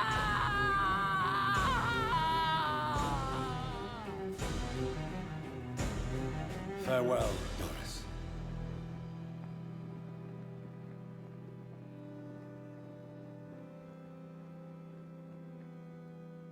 Bravo! So dramatic. I love it. McCullum. How strange I seem to find you whenever I'm inquiring about that Skal infestation. I mean you no harm. I'm not here for you. But once I've put all the pieces of the puzzle together, I'm sure we'll have a little chat, you and me. Stay away from me, McCullum. You and all your war dogs. That I can't guarantee, Dr. Reed. But I'll let you go. For now. I should probably leave the theater right now. We cannot be defeated. I cannot enter. The West End should be safe now. But London is not. It would be wise to benefit from the Ascalon's protection while I continue my research during the Great Hunt.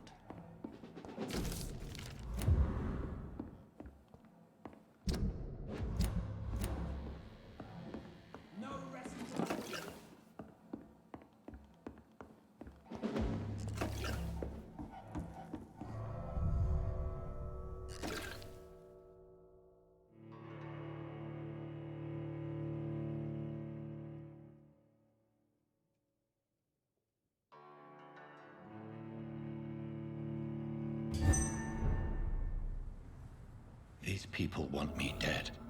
I need to leave now.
So Doris just needed to be close to her audience to infect us.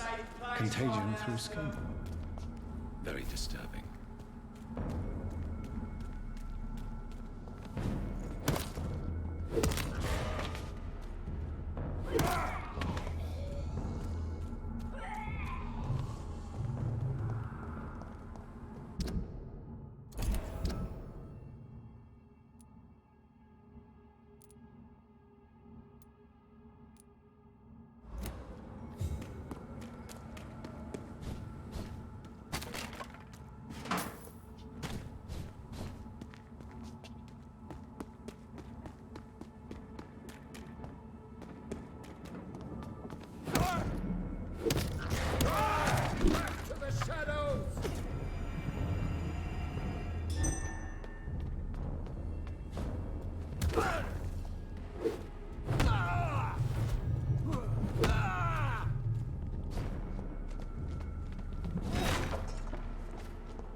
Weapons ready!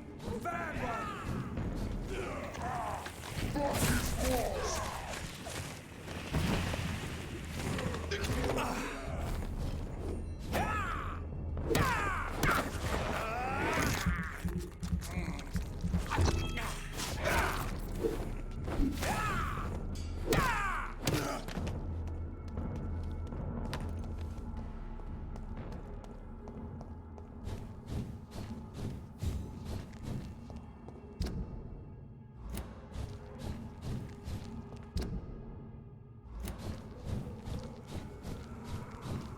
It ain't human! Kill it!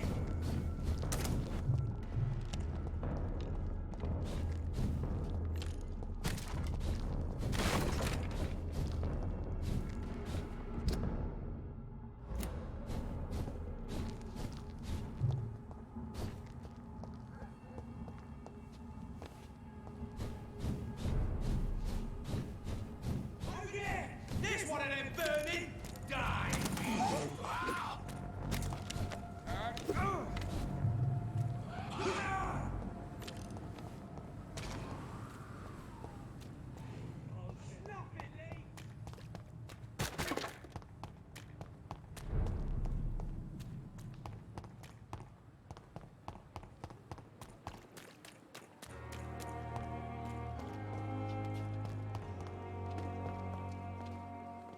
Goody. Why?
What news, Jonathan?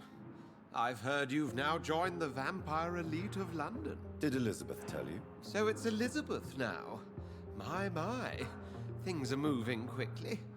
I turn my back for a moment and away you go. Have you seen Lady Ashbury recently? Yes, she popped in yesterday. Told me about your new friends in the West End. Just a courtesy visit, then? Yes. And no. She was en route to the docks, I think, following a lead concerning your maker.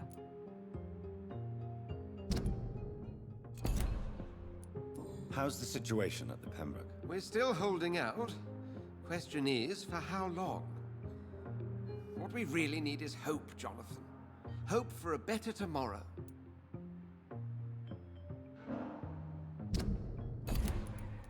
I may have found the source of the contagion. Doris Fletcher, the actress. Thankfully, in the end, she was destroyed by fire. Really? Oh, please, do tell me more.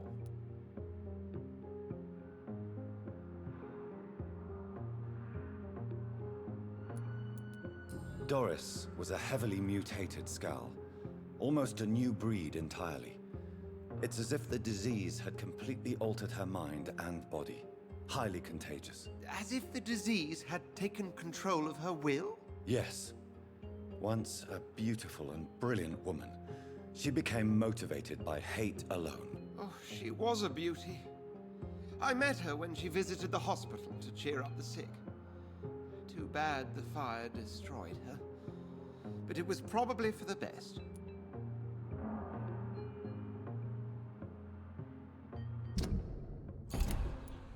Have you heard of similar cases? No, I don't think so. Except, perhaps, it reminds me of an old report from the Brotherhood. Well, more an article, really. What was it about? The author, a friar, referred to a rare form of contagion in a skull he observed during the Black Death. The carrier was always female. They called them Icors. I'll come back later. Thank you, Edgar. Always a pleasure to see you, my friend.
fancy clothes! This one's a top!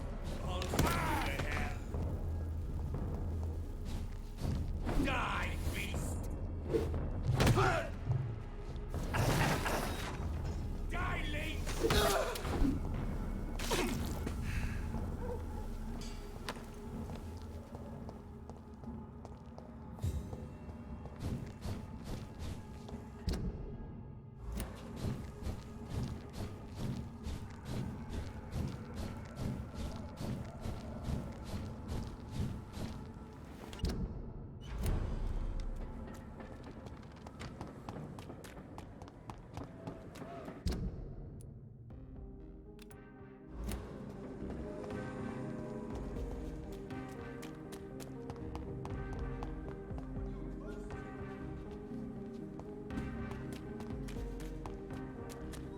Between men and women.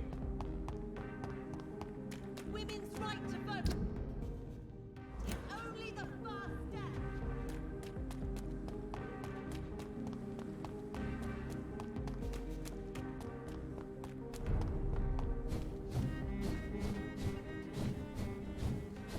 See them fancy clothes? This one's a top! Bossy!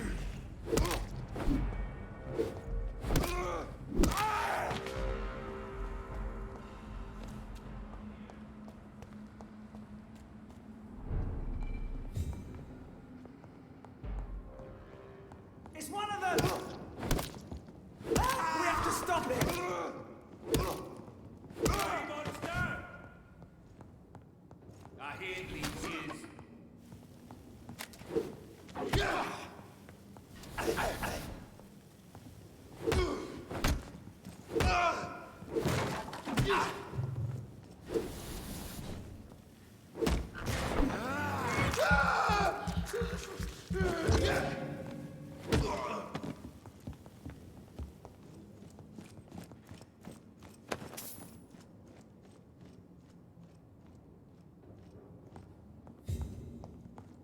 It's locked, all right.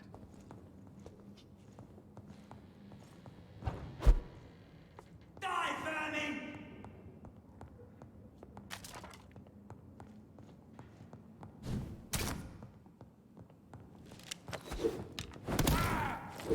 Oh my god! Christ!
More Braille.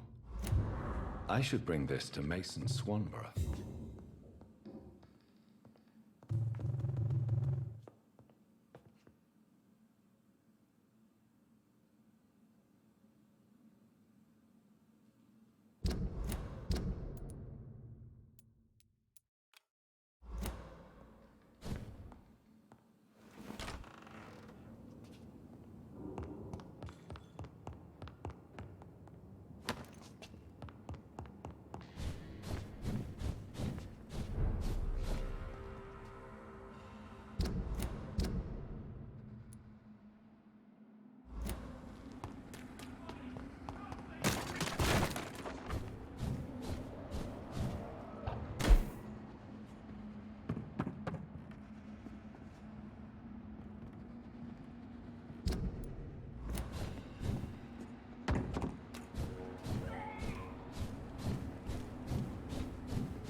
effectiveness has been proved.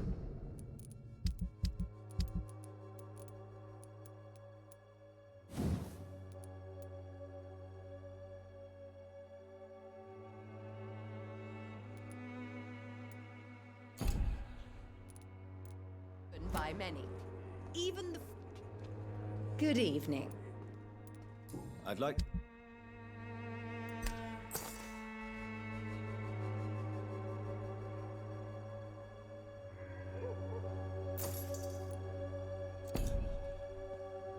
Good. How is the sanitary situation evolving in Whitechapel these days? When people buy guns instead of medication, it means they have already traded hope for fear in their hearts. In my book, that's never a good thing, Doctor. Goodbye, Miss... Its effectiveness has been proven by many. Even the flu is no match for the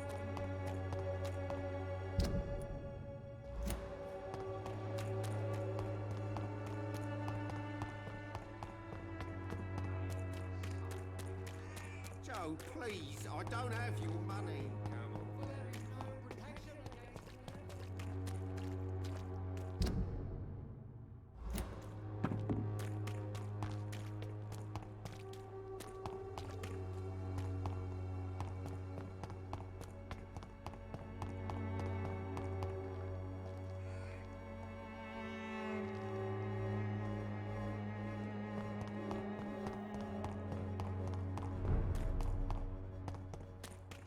Your prey is mine now!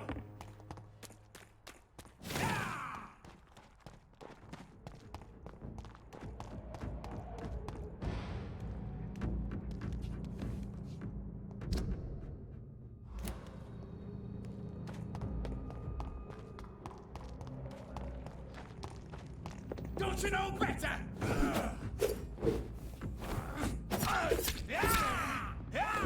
You're bleeding.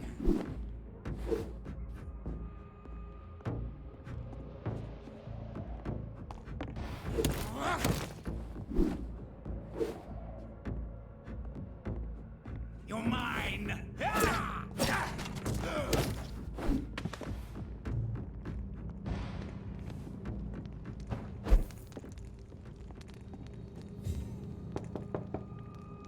Good evening, Mr. Swanborough. Is it you, Dr. Reed?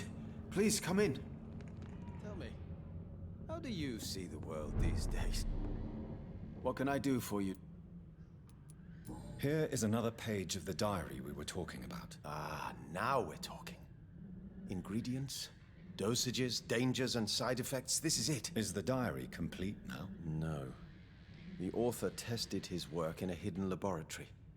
You must find out where it was. Please, find me more pages, Doctor. Goodbye, Mr. Tell me, how do you... What can I do? Goodbye.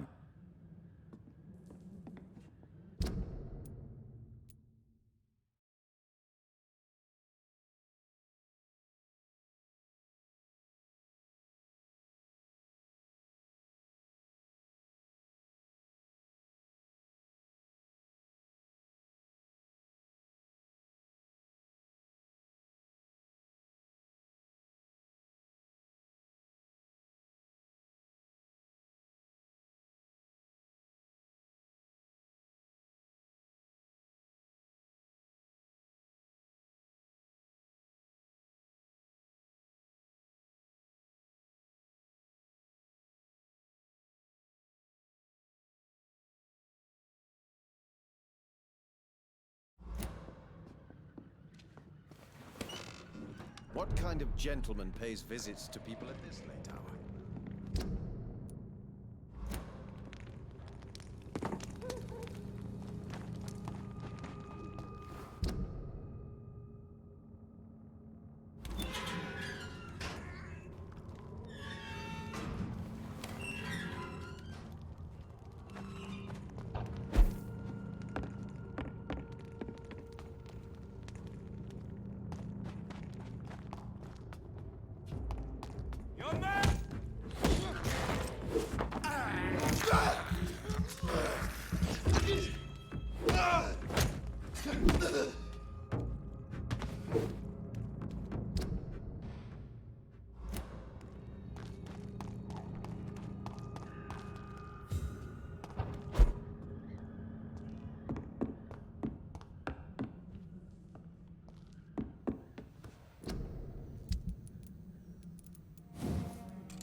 beast!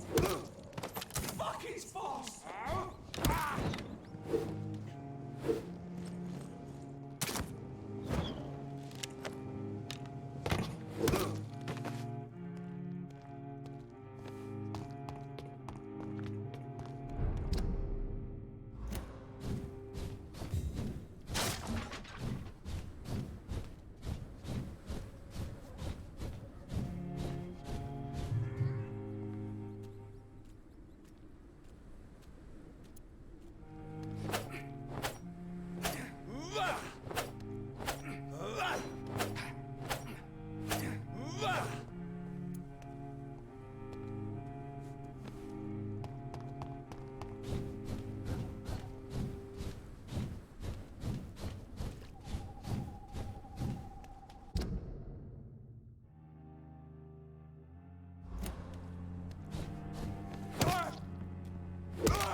It's locked.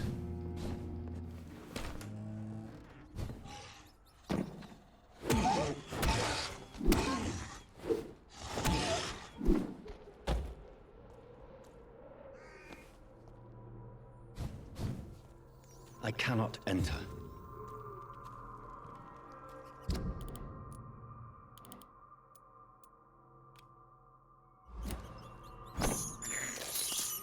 I can't believe I'm doing this.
When I get back, I'll have a word with Tom. He's really pissed me off this time.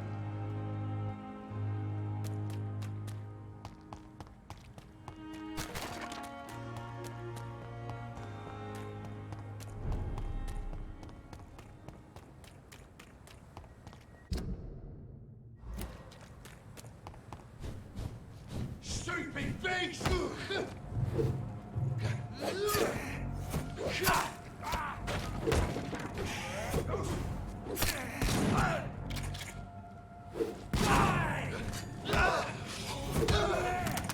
There's one of them!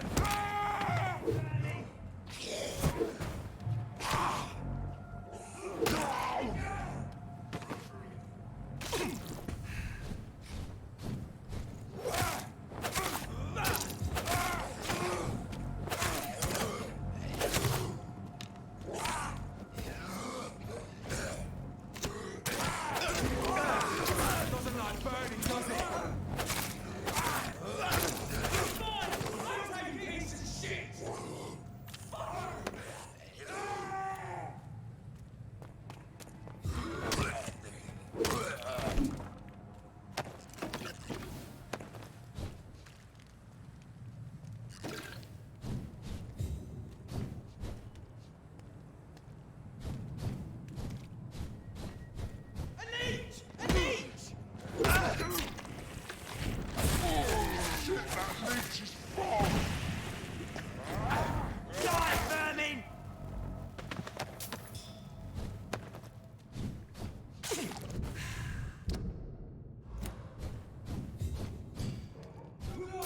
It's on to us!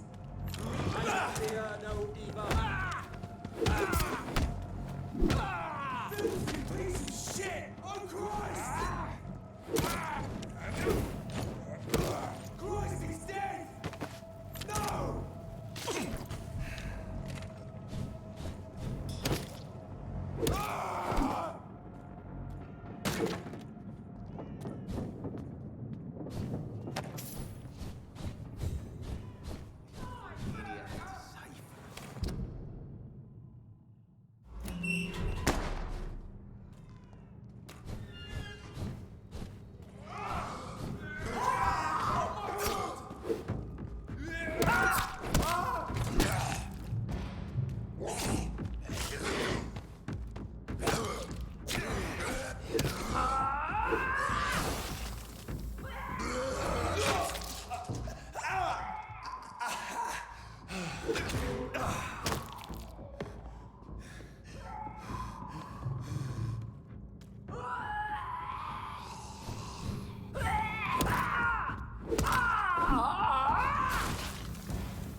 Good. As long as...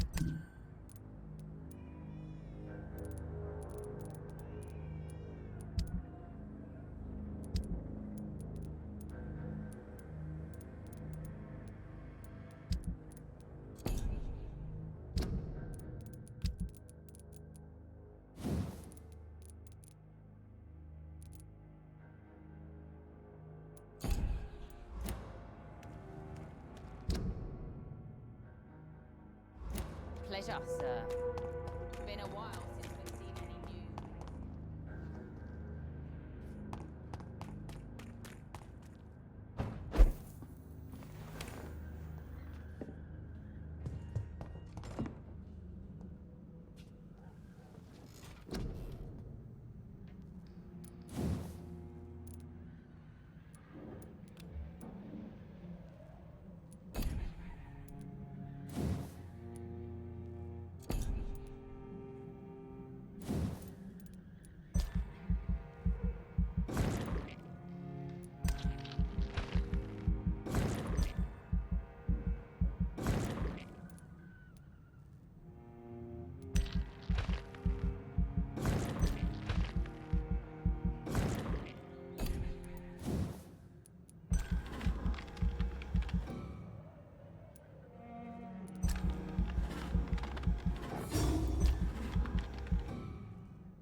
Are they stupid or something? Do you need any help? Goodbye, man. Perhaps I should shut the turquoise for a time. Do you require... Don't feel so... Take... Goodbye. You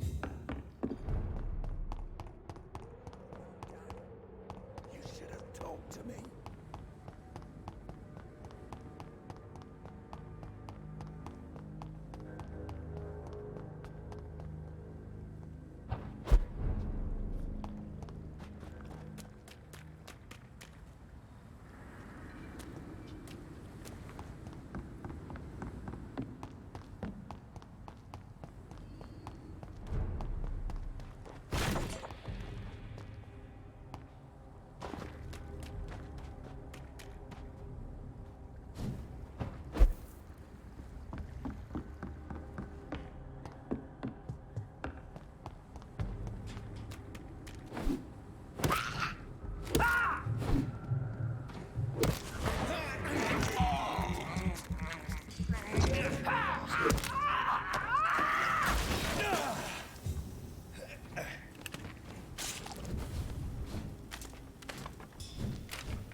Do you need Death. Well, goodbye, Mr. Grim.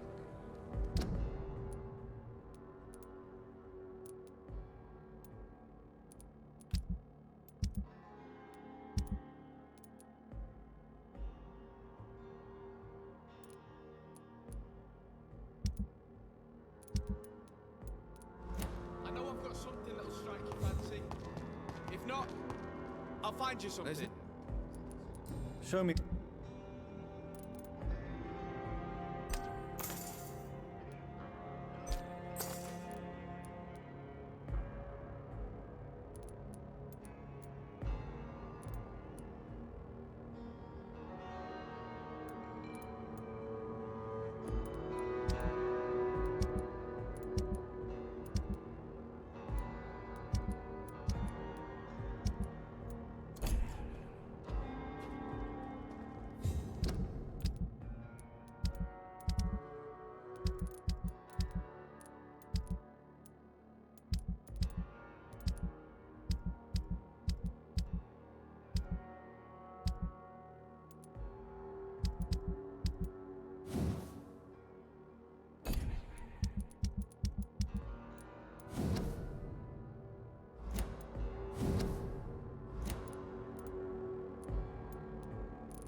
Good evening, Miss.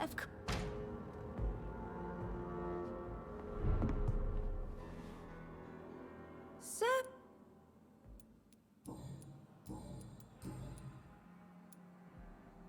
Tell me, Enid, why do you feel guilty about your son? I know I'm a burden to my Jack. I know my mind and my thoughts are drifting away. I'm so sorry. I can't help it. This is not your doing, Miss Gillingham. You do not have to apologize for your condition. Of course I don't, Doctor. I've done nothing wrong, I swear it. What exactly are we talking about here? Miss Gillingham, why did you give Martin Nightingale the watch I returned to you? I'm not sure. I don't know. I suppose I thought he needed a watch more than I did. I have no reason to really keep track of time anymore. Why don't you need to keep track of time? I've spent my entire life marching to the tick of clocks and the ringing of bells. At my age, it's nice to finally be rid of those burdens. On my time. But it was your son's watch, Miss Gillingham. It was, wasn't it? I'm relieved you found it. Besides, it's more useful to him anyway.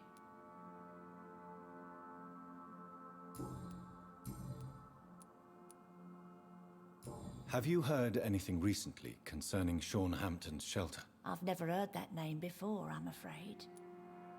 Are you worried about the sanitation crisis in London? Too much noise, too much shouting. It keeps me up. Is it really gunfire I'm hearing? Goodbye, Miss Gillingham.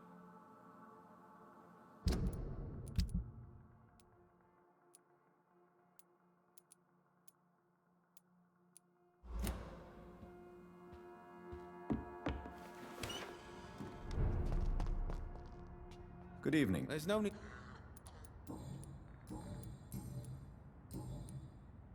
Good.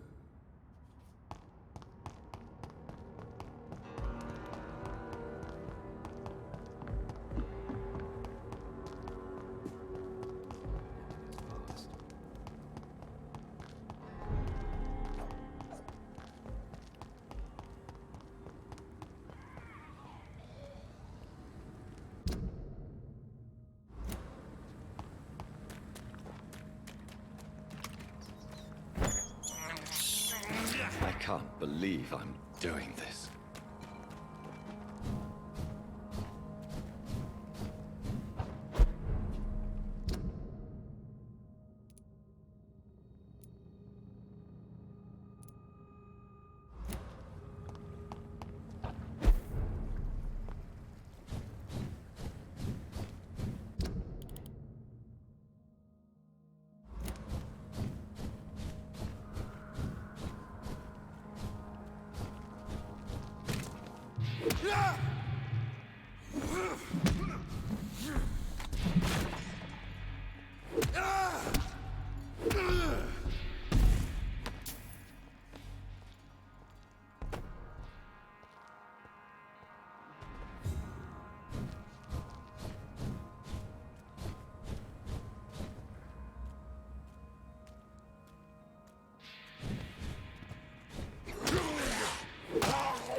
Welcome back, Dr. Reed.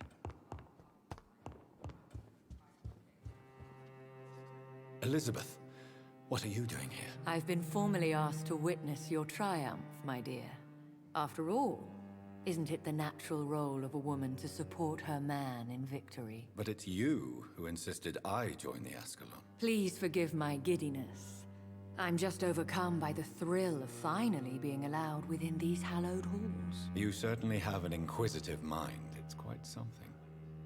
Elizabeth Ashbury, only you can make me smile in these difficult times. And the same to you, Jonathan Reed. Now go have your little chat with the chairman. I can see he's practically bursting to hear your report.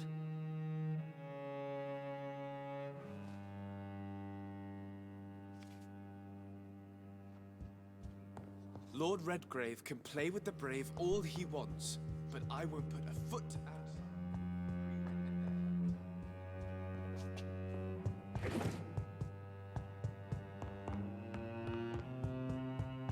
Lord Redgrave is outside almost every night coordinating our defenses. Such an example.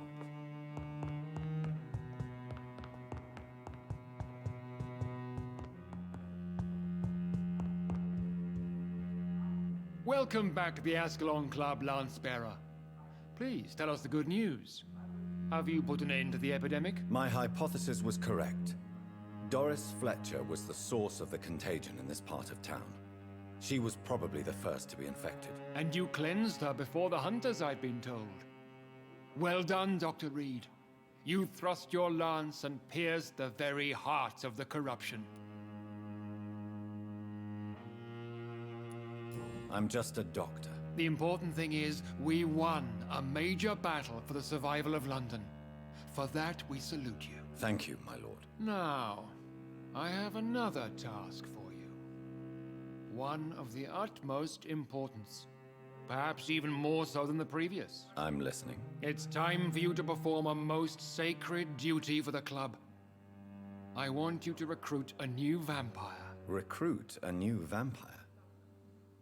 Are you sending me on some sort of diplomatic mission? Not exactly. I want you to make Aloysius Dawson the Ekon he deserves to be.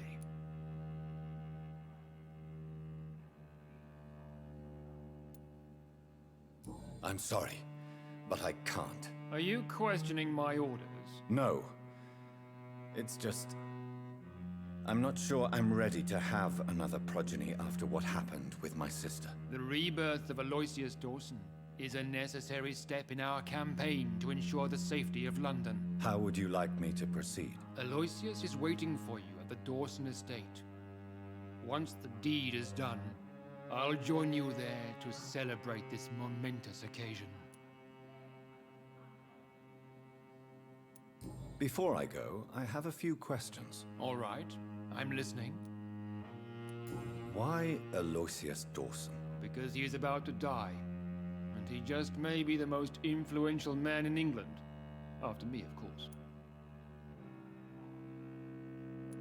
Did he choose me? No, I did. My decision is very recent, to say the least, but it is entirely mine. Does he know I'm coming? He can't wait to become your progeny, Dr. Reed. Especially now that you have shown how strong your lineage is through your sister. You invited Lady Ashbury. Wouldn't that be breaking one of your cardinal rules? No women allowed. Not allowed as members, no. But considering the circumstances, I thought you'd like to have her here to witness your triumph. So it's a temporary admittance, then? Something of a bargain, considering the crisis we're currently facing. How would you like me to proceed? Don't worry. Aloysius has had many years to prepare himself. He has studied our kind for decades. So shall I just let him drink my blood? Yes. Aloysius will gratefully sup on your blood. His heart will slow, then stop. But he will rise again as one of us, an immortal. Is there any danger? Our blood alters a mortal body so deeply that some don't survive the metamorphosis. They die for good. But Mr. Dawson has been preparing himself for a long time.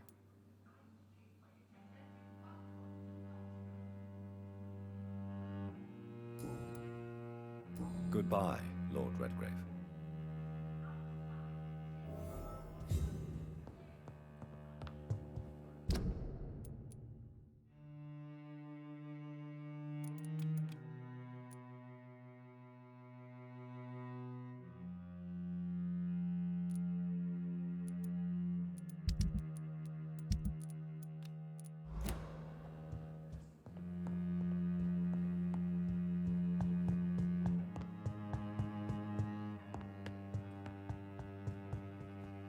Are you all right, Jonathan? Lord Redgrave has just ordered me to turn Aloysius Dawson, to make him my progeny. I see. And how do you feel about this?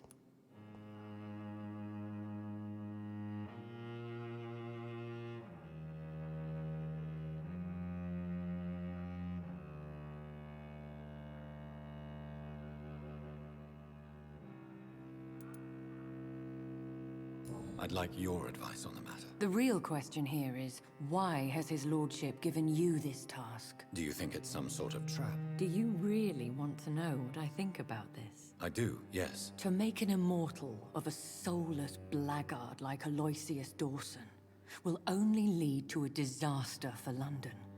The man is already dead inside. Should I refuse? Perhaps politely suggest that Lord Redgrave turn the man into a vampire himself. Don't you dare, my dear.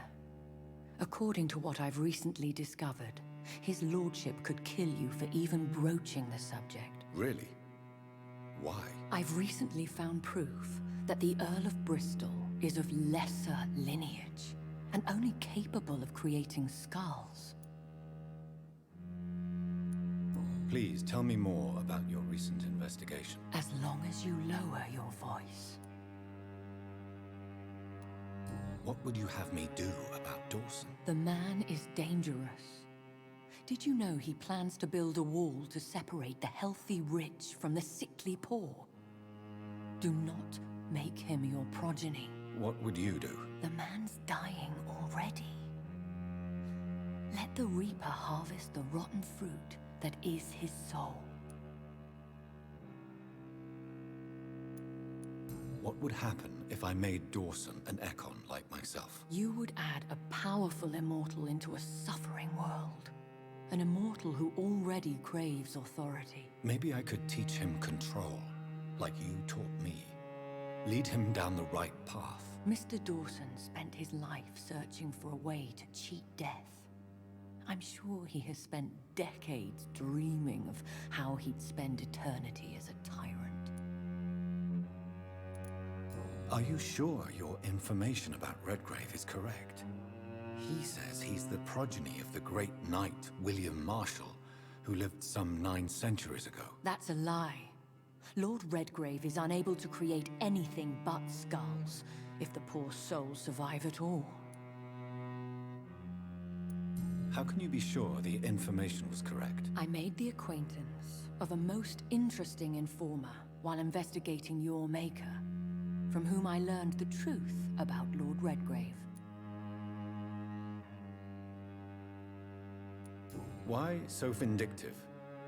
You suddenly sound like you're angry. Forgive me, Jonathan. I hate myself for it, but I feel such pride in my discovery. I'm afraid I just can't help it. Which is? He did serve William Marshall. And yes, the blood he covets as a token does truly belong to that legendary knight. But he was never his progeny. His lineage is not so noble. Goodbye for now, Elizabeth. Goodbye, my dear. Please, be careful.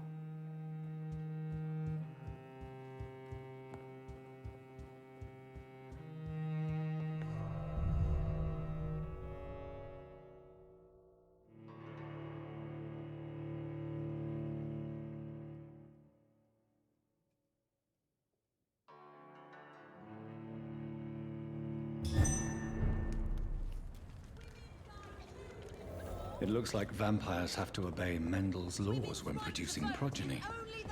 Powers pass from one generation to another. That's why Dawson wants me to sire him.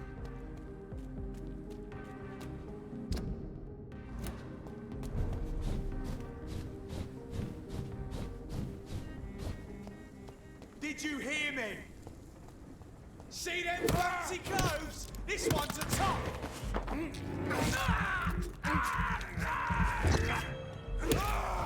Filthy pig!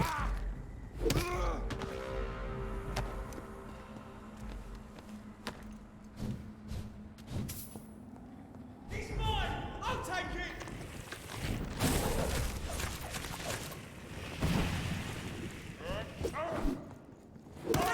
A leech! Let's pin it down!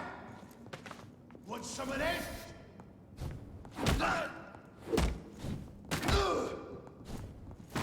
Kill it or you just...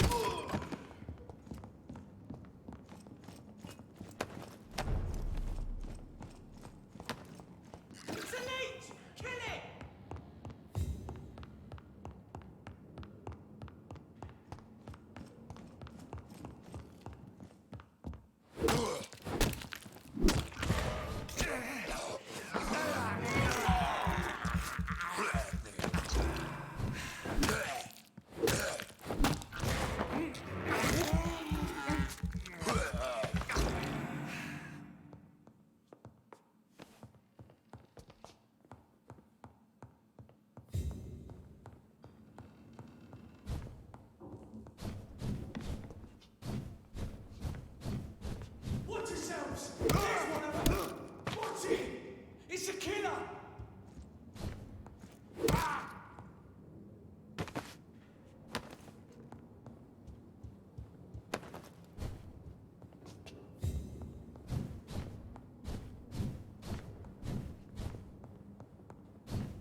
It's locked. I should find another way to get into the neighborhood.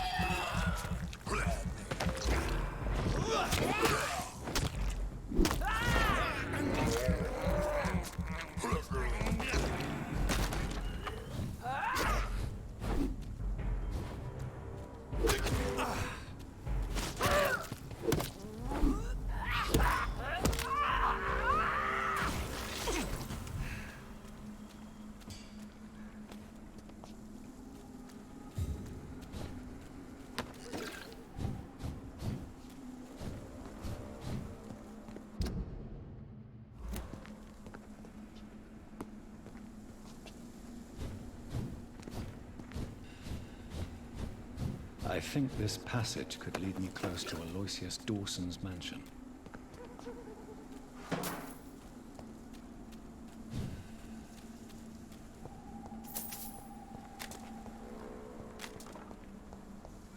How dare you interfere with my hunt?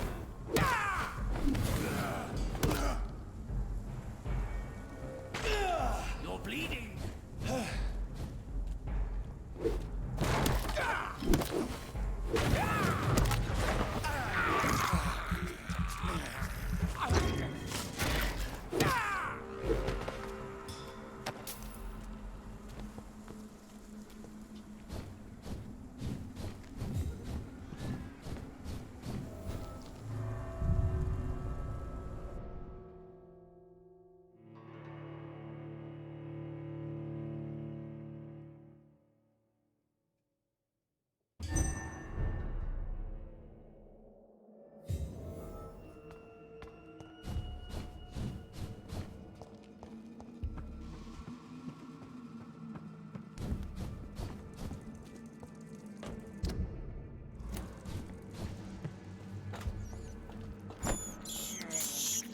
I have this thirst for blood.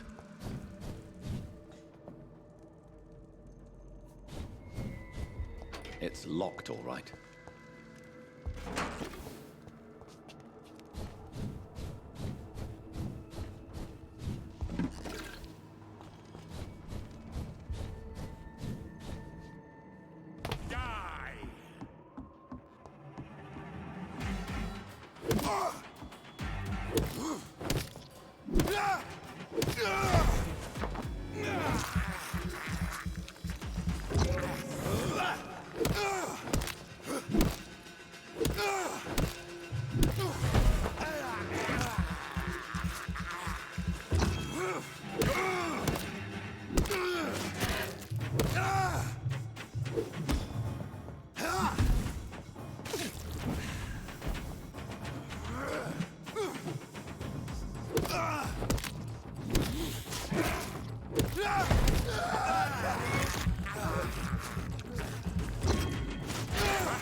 It's locked.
This is despicable. Disgusting arsehole! Vampire or not, I'll never...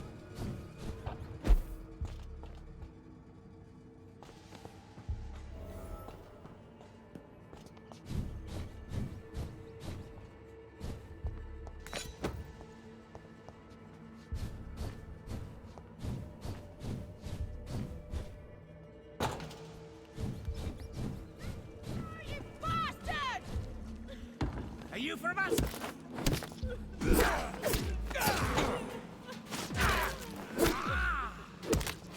How long are you gonna keep me locked in here?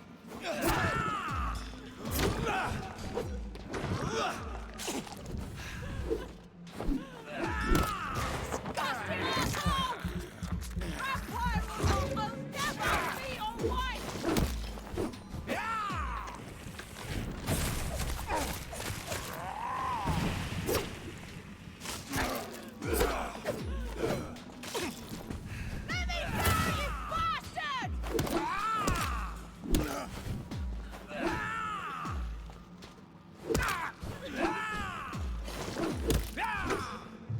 How long are you gonna keep me locked in here?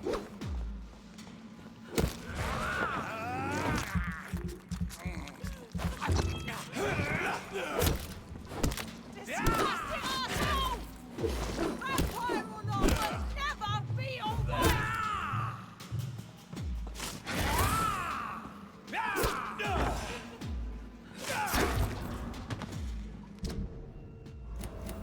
Let me go, you bastard!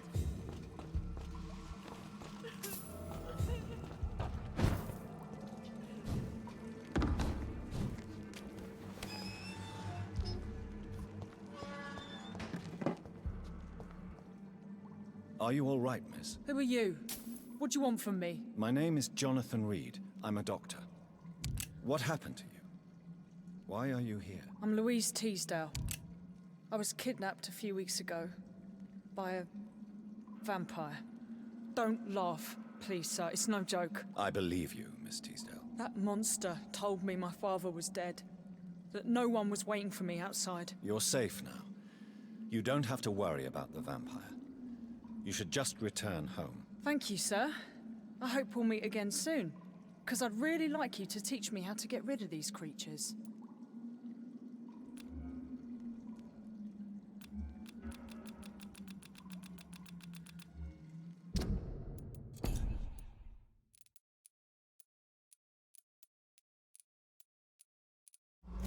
Goodbye, Miss Teasdale. And be careful. Until we meet again.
Louise's father was determined to find and save her.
Good evening, sir.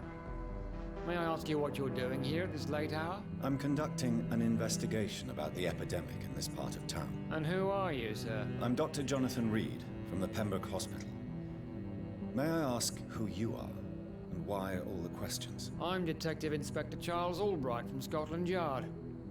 And I don't find your answers convincing. What is a Pembroke doctor doing in the West End at this time of night?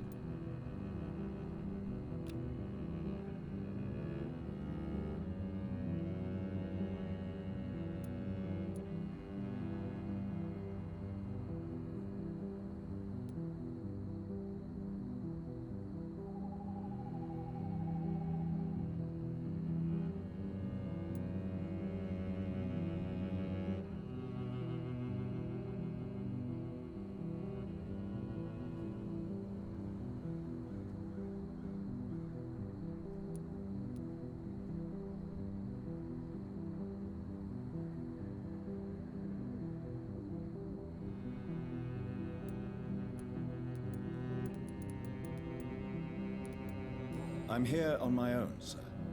I have no official appointment other than my desire to save lives. Then we have the same objective, sir. The difference is, to catch my suspects, I use a magnifying glass and handcuffs instead of a microscope.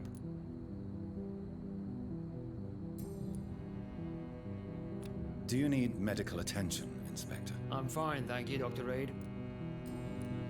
What can you tell me about this district? I'm the one asking questions, especially when there's a killer on the loose. What killer? I'm not going to discuss that with the civilians, sir. Haven't I told you about the investigation I'm conducting? Perhaps I could help you. All right, without giving you too much information, I'll tell you this. I'm convinced there is a homicidal maniac on the loose, using the epidemic to disguise his kills. And what about the epidemic? We both know the situation is critical, don't we, Doctor? Colleagues of mine die almost every day. What are you really doing here? I told you. I'm a detective inspector from Scotland Yard, investigating suspicious cases in the area. Do you work alone? Yes. The situation is difficult for the police. Many of us are sick, and since the summer strike, most men apply a work to rule on their patrols. What about the situation in the East End? Why are there no police there to protect the civilians? I know, it's a shame, but we just don't have enough men to cover the entire city. Why are you investigating at night? Criminals rarely act in daylight, you know. But since you are also a night worker, have you noticed anything strange which requires police attention?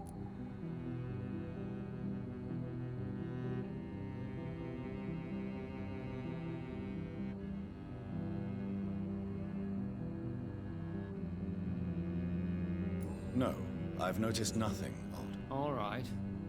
But keep your eyes open, though.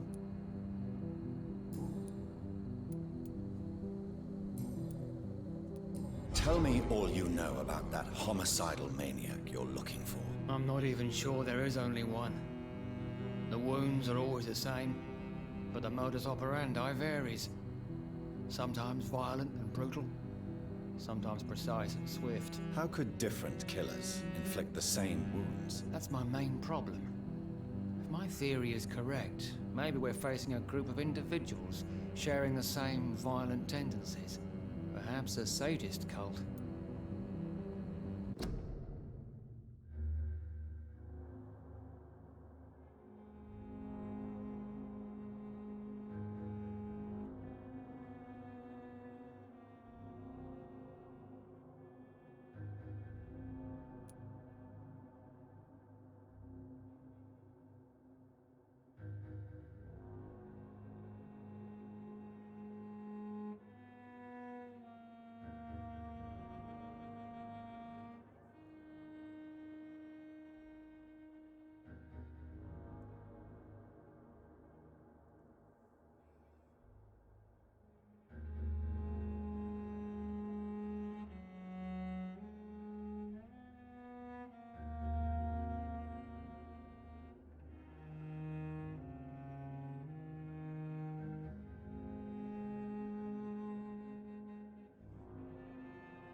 What are you investigating, exactly? I currently have a few missing persons cases. Mr. Tadao Kimura and Miss Louise Teasdale. I'm afraid they may have been abducted by my mysterious maniac. Tell me about Louise Teasdale. She's a waitress. Her father reported her missing. We don't have enough men to search for her, sadly. Do you have any idea where she could be? No. But I feel she's been abducted. She went to a pub a few nights ago and vanished. I thought about the sewers, but I'm not equipped for such an investigation. Tell me about Mr. Kimura. Mr. Kimura is a businessman who has been missing for a few days. He didn't go home, didn't go to work, didn't go back to his family. Where was he last seen? Mr. Kimura was last seen at the Royal Observatory in Greenwich. I followed a possible lead in the West End, but I found nothing.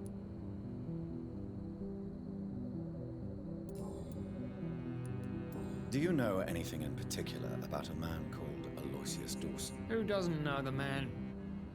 I think he intervened personally to put an end to the police strike of last August. What else can you tell me about him? Aloysius Dawson is exactly the kind of powerful and influential man who could commit murder and get away with it, with just one phone call. Goodbye, Detective. Goodbye, Dr. Jonathan Reed.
Please, sir.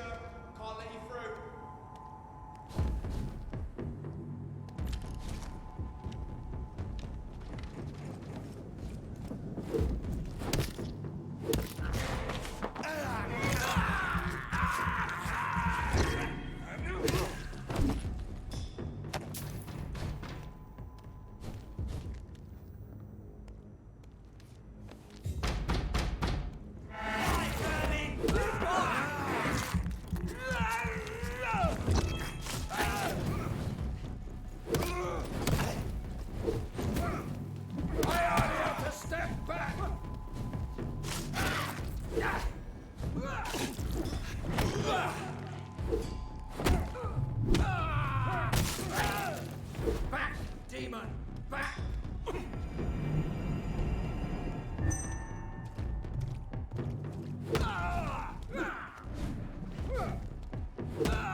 hope you can stay a little longer this time. Good evening, Miss Price. I'm Dr. Reed. Do you remember me? Dr. Reed? Yes, of course. You are the doctor who healed me and my mum. Good evening, Dr. Reed. Good to see you too, Carol. Are you all right? Oh, yes. I did not hurt myself recently. I know how to take care of myself now. I'm almost a grown-up.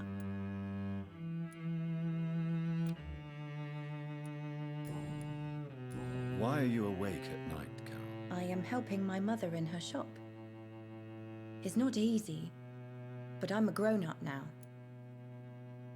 I hope you can stay a little longer. I'm sure your mother is grateful for your help. I do the best I can. But I'm so clumsy sometimes. I drop things. I injure myself. It's a good thing my mother has the patience of an angel.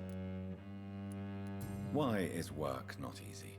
Is something or someone bothering you? Oh no, most people are gentle with me. But I'm so nervous sometimes. I pay no attention and hurt myself. Good thing my mum learned first aid.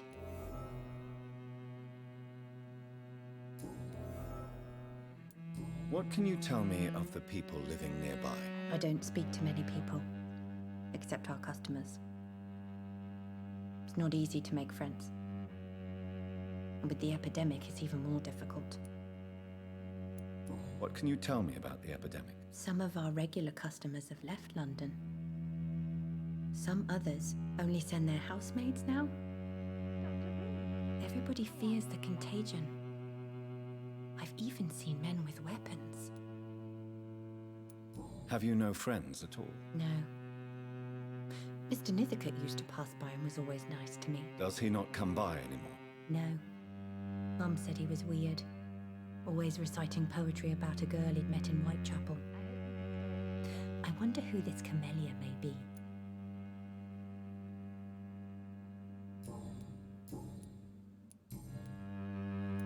Do you enjoy working with your mother? Oh yes, Doctor. My mother raised me alone after my father died.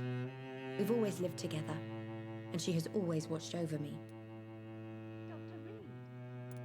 Do you remember your father? No, I was just a baby then. My mother always told me how strong and good he was. Do you ever think about getting married now you're a woman? Oh no, Dr. Reed. Mum always says I'm still a child who has no idea how tough life can be. No husband would like a clumsy girl like me. Have you ever met the famous Aloysius Dawson? Yes, a very strange man. Not very nice. What do you mean? He said he was ready to pay good money for rare books, and then laughed at what we showed him.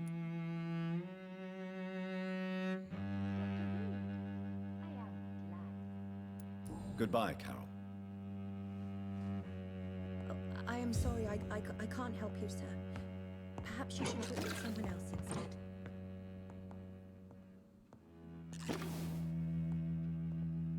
Good evening, Miss Price. How are you tonight? Dr. Reed, I didn't know you had returned from the war. I had a new doctor when you left, but he's not as kind as you. Always glad to see a former patient in good condition. It's been a long time. Too long indeed. And as a token of my appreciation, I'll grant you the best price if you fancy buying anything from my humble shop. It's always a... Good evening, sir.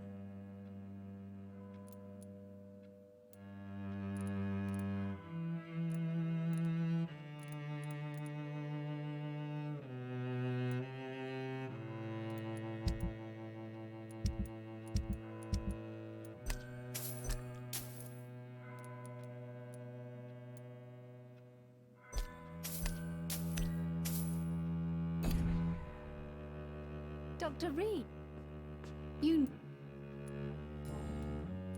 What can you tell me about yourself, Miss Price? I'm still managing my shop. The only difference is, since the quarantine, we're open at night. You, on the contrary, seem to have changed a lot. Really? Have I changed that much? It must have been the war and the night shifts since my return. Don't get me wrong, Dr. Reed, you're still handsome. Just maybe a little bit wiser. more serious. It suits you well.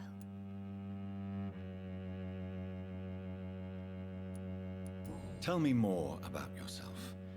No new fiancé? I remember you were hoping to get remarried. I'm sure you must have a few suitors. Who would marry an old bat like myself with a grown daughter and a little business? As you know, I only fancy handsome men like yourself.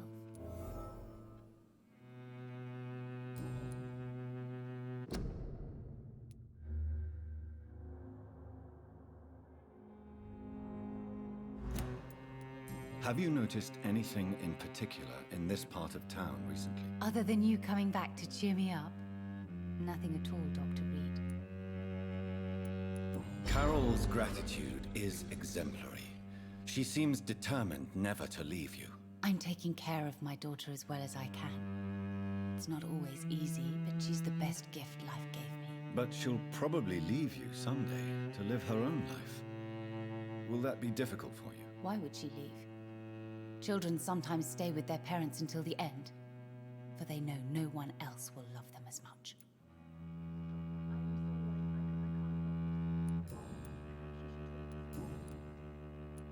Does your daughter still worry you, Miss Price?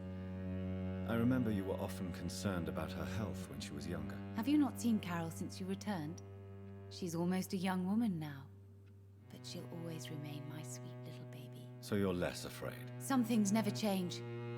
Carol is still too clumsy for her own good. Sometimes her innocence puts her in real danger.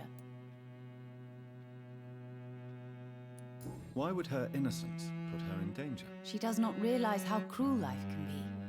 Maybe I was a bad mother to protect her too much. My poor dear Carol. You have every reason to be cautious, Miss Price, especially in these difficult times. Maybe you could talk with her, Dr. Reed. It would be nice to have a man here more often. We would both feel safer.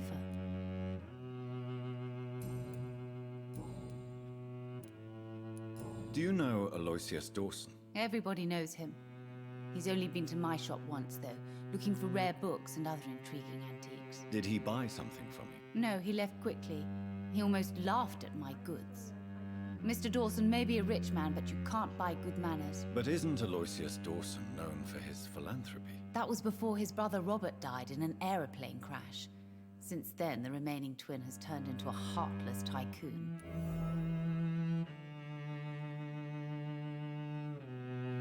Goodbye for now, Miss Price.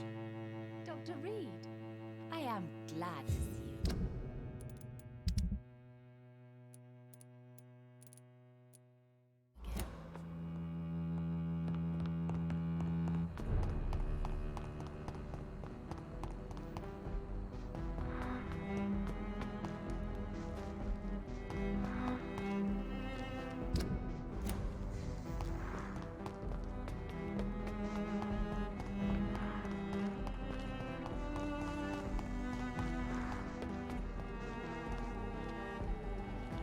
Good evening, sir.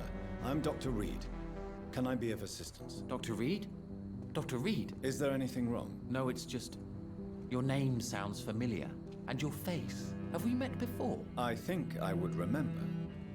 So I suppose the answer is no. That's odd. I'm certain I've already heard of you. My name is Pericles Baker. Does that mean anything to you? I'm afraid not, sir. But it's a pleasure to meet you anyway. The pleasure is mine, I guess. I only wish I could remember when it was that we met.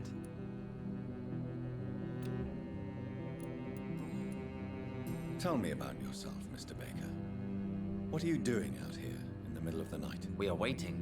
Waiting for someone. And why are you waiting for this person? Because we need to leave this city. As soon as possible. Why do you want to leave the city? I'm not really sure. Can you tell me anything about this district? As you like asking questions so much, would you allow me to ask you one first? Please, be my guest. Do you like this city? I know we are not living in the most peaceful of times, but I have learned to appreciate London's complexity. Yes, me too. This city tests us. It invites us to find ourselves, to discover our true nature scattered throughout its dark streets. But what if we don't like what we find? Do we ever know who we are? I wonder sometimes. Or maybe it is the journey to find out who we are that changes us. And what do you do, sir? For a living, that is. I stopped working when I decided to leave. When I realized what I wanted. Wanted something this city can't provide. But what were you doing before you took this decision? Does it really matter anymore? Considering the past seems so pointless to me. I have lived in this city all my life. And now I think it's over. Tell me more about why you want to leave London, then. I just don't belong here anymore. I had to convince my brother to leave London because I know we need to find another life out of the city.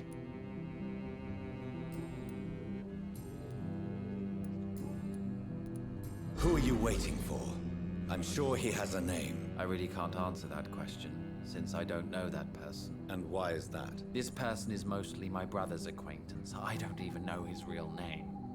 Only that this man could help us leave this city once and for all. But why would you need this person's help to leave London anyway? Well, I thought we should have left this cursed place already, but my brother convinced me to stay a while longer, and here we are.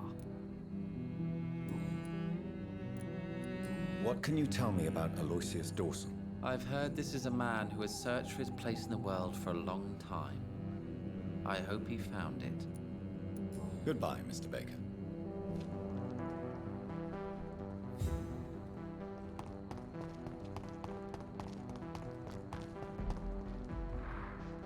Good evening, sir. I am Dr. Jonathan Reed. Do you need my help? Yes, please. Would you be kind enough to tell me what the time is? That's all you need to know. Well, is it not important to know? As important as where you are? Or who you are? I suppose you're right. And who are you then, sir? I am Agamemnon Baker. Like my brother, I think we need to leave this city immediately. And my brother and I rarely agree on anything. May I ask what you're doing outside at this hour of night? I don't know. You should ask my brother instead. It was his idea in the first place. You must have your own ideas. From what I have managed to understand, I guess we're supposed to wait here. Waiting for someone to come. What can you tell me about this part of town? It's the only place I've considered myself happy. Or at least that's what I believe. Unfortunately, it's time to leave. Why is that? Because I'm not feeling happy here anymore. Are you?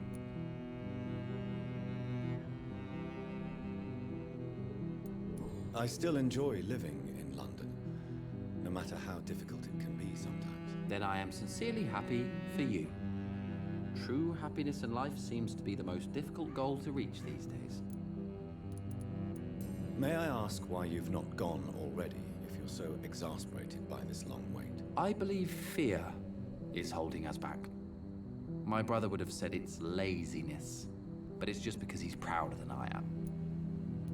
What can you tell me about your brother? He's older than me, I think. But the important thing is that I really hope I'll die before him. Grief would just kill me, you know? Is that all? Pericles is very attached to this city, and without my insistence, he would never leave this place. We don't often agree on anything, you see? Who are you waiting for, exactly? The more I think about it, the more I believe it's not exactly a person we are waiting for. But what else could it be, then? I don't know.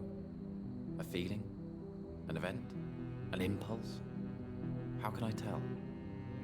Something that would allow us to leave this trap. I'm afraid I'm not following you. What kind of trap are you talking about? Have you ever felt like life trapped you in a role that does not fit you? That you're not in your place? That sort of trap. Trap? And you think leaving London will free you? At least it will give us the chance to be free. That's more than our present situation. Hope, Doctor. Hope is what truly drives mankind. What can you tell me about Aloysius Dawson? You should ask that question to my brother instead. Personally, I've not seen Aloysius for many years. Goodbye for now, Mr. Bacon. Hello. Good evening. Goodbye.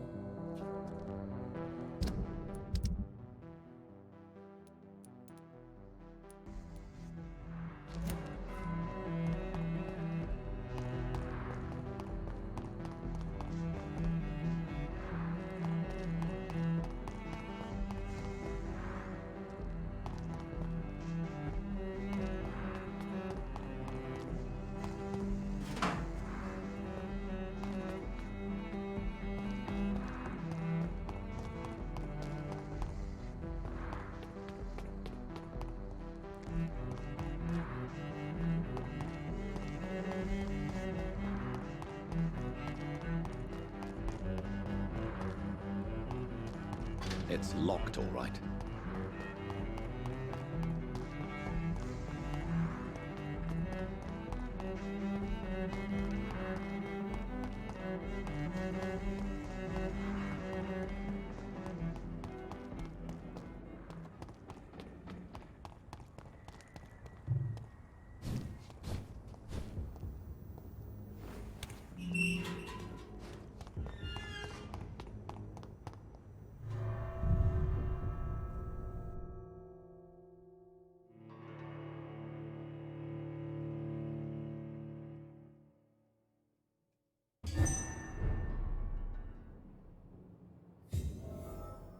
Dawson's mansion.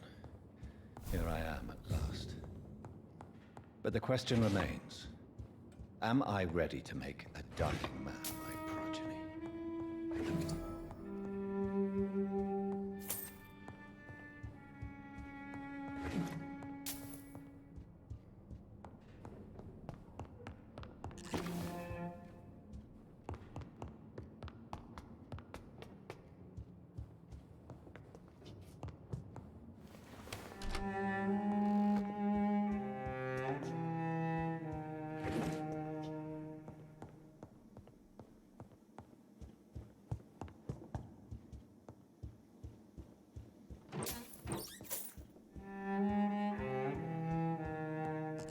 It's locked, all right.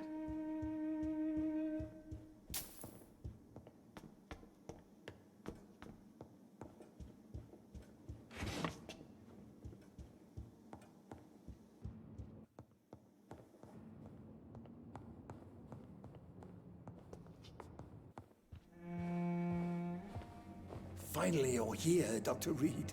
What took you so long? I had to pass several of your barricades and outposts to access your mansion, sir. Death, pestilence surround us, and time is against me. I see you've gathered some of the most expensive, albeit experimental, blood transfusion equipment available. All this could be so useful in a hospital. Yes, yes. Since Lord Redgrave sent me a doctor to perform my conversion, I thought you might find some of these devices useful. Most thoughtful. But tonight, I'm not here as a physician. But I feel reassured that a specialist, such as yourself, would help me to escape the Reaper. Very well. But before I proceed, I have a few questions for you. If you must, but be quick, for I don't have much time left in this life. First of all, I need to be sure that you know exactly what is going to happen to you, sir. I can assure you I'm as informed as any man can be. I have planned for this moment, Dr. Reed. Planned very carefully.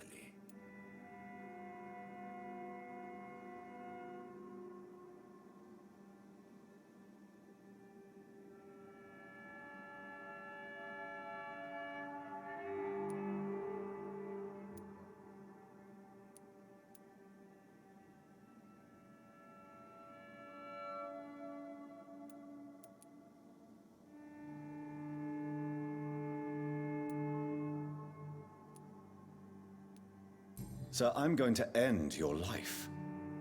Do you not wish to discuss the procedure for even a minute? I don't have a minute to indulge in idle chatter. I can't feel my legs. And the cold, so cold. I will become your maker. Do you understand what that means? Well, I certainly won't consider you my liege, or some such drivel. You can be assured of that.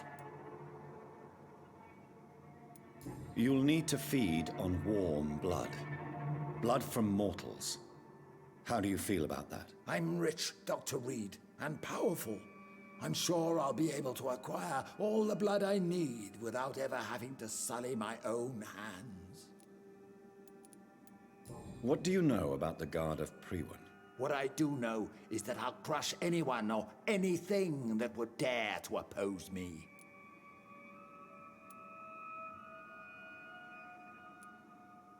Let's move on then. Please, I'm cold and tired.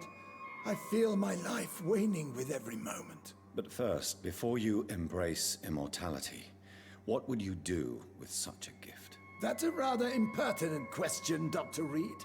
And I will do as I please. Answer me all the same. What will your first action be as an immortal? To save London. I will finance the most efficient quarantine ever seen. I will build a wall that will separate the sick boroughs from the healthy ones.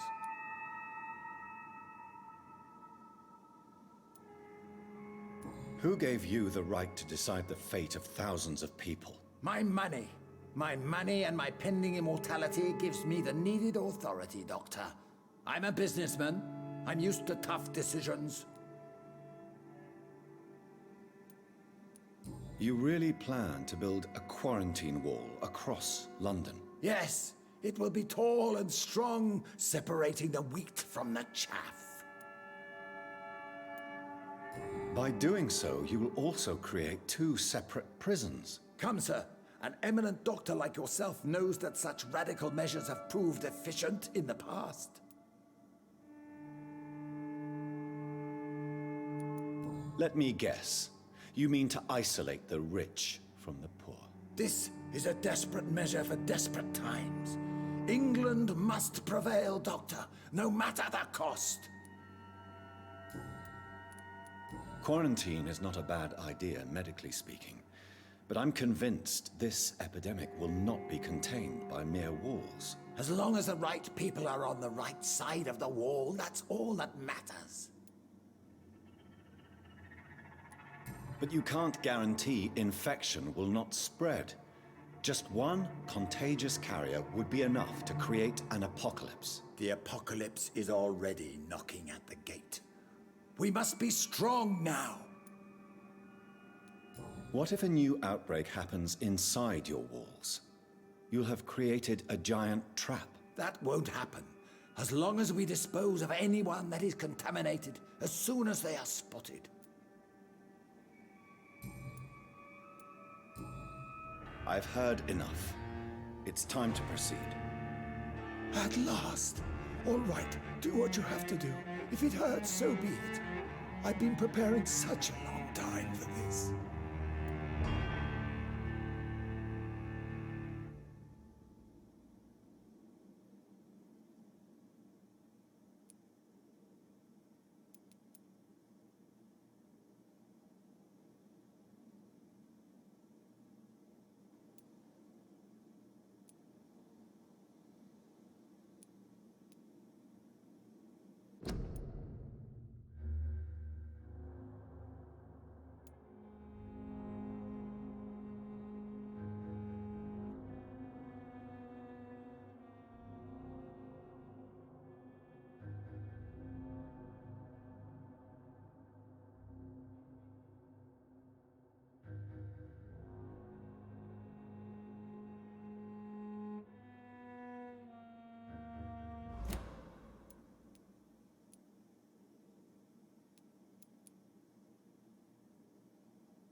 You don't deserve immortality, Mr. Dawson.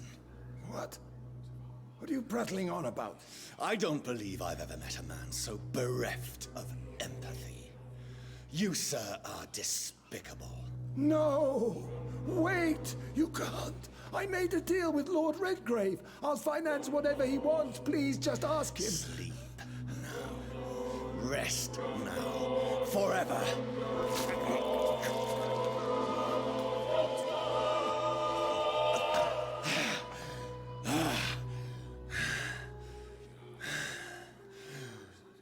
I would have lived forever. Who are you to decide my fate? Who gave you the authority?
Is it done, Dr. Reed? Is Aloysius Dawson reborn as expected? Alas, Aloysius Dawson was not brought back to life after his death. The man is gone. What? What happened?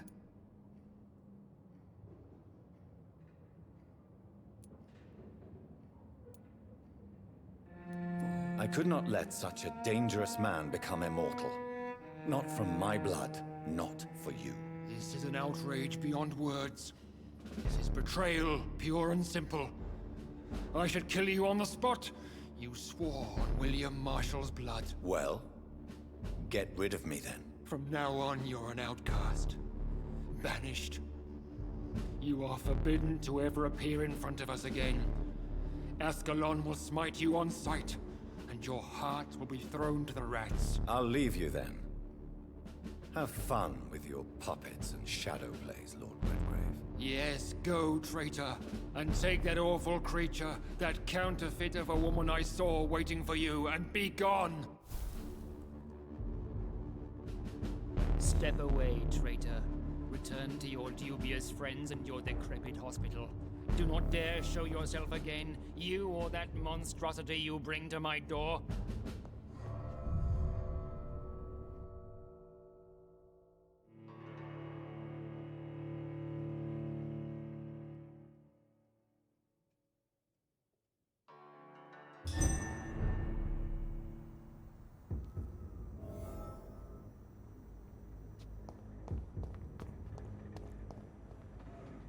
We meet again at the strangest of times, young Ekon. So do you serve the Earl of Bristol now? Old Bridget. What are you doing here? Your friend, the wise Ekon. She sent me to warn you. Did anyone see you? It's a long way from the dock sewers, and hunters are patrolling the streets here. Who said I took the streets? How do you think I survived for centuries in this city without ever being seen? I know all her secrets. How did you meet Lady Ashbury? She came to us in the sewers in search of answers. Just as you did. What kind of answers did you give her? I knew nothing of your maker, but we talked. We talked a lot. Her words and ideas are captivating. It is no surprise that you like her. I like her too. Lady Ashbury in the sewers? Now that's a sight I wish I'd seen. She said she was your friend, and that she sought the identity of your maker. So I answered her questions. Lady Ashbury? You know her? Tell me what's going on. The lady approached me but a few nights ago, wanting to meet the sewer skulls. Once she questioned Harriet Jones. She agreed to help us. Harriet Jones is still with you then? How is she doing? Harriet remains angry, but is recovering slowly. Her mind is twisted, but at least her body is healing. Tell me what is going on. The lady asked us to keep an eye on your mortal doctor friend while you were away. We spotted the hunters. They were discussing plans to attack tonight. Wait, slow down. I need to ask you something. I'm listening, but I do not have time to waste, so be quick. Where is Lady Ashbury right now? She said she will go home. She needed to speak with some old friends first, though. Do not worry, young Ekon. She is no fool, and just as strong as you. Why do I feel like Lord Redgrave was particularly irritated to see you? Far more so than the average Skull, if I may say. Because I used to know him quite well. And he is afraid I may remember who he really is. You're Elizabeth's informant. You're the one who told her about Lord Redgrave's lies regarding his lineage. Yes, but my words were not meant to hurt or threaten. I simply told the story of the Sewer Skulls, and of so many other forgotten children. How did Elizabeth find you? She presented herself humbly at our gate, and asked if we knew of any ancestral vampires hiding in London. She asked about Ascalon. She asked about many things. What do you think of her? Her soul is good, yet tainted with a deep sadness, and the scars of ancient wounds. Time does that to us immortals, for we have so much to dwell upon. Why did she come to you? I am old Bridget, the buried memory of the city.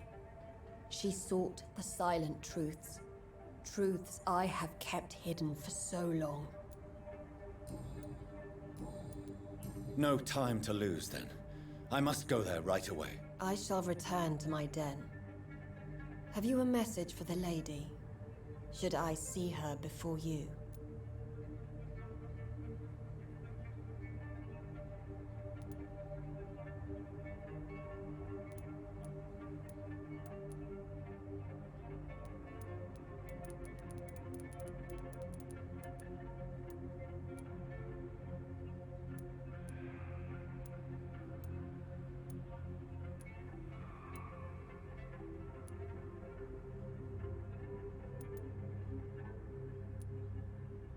Yes. Tell her I love her. Is this still unknown to her?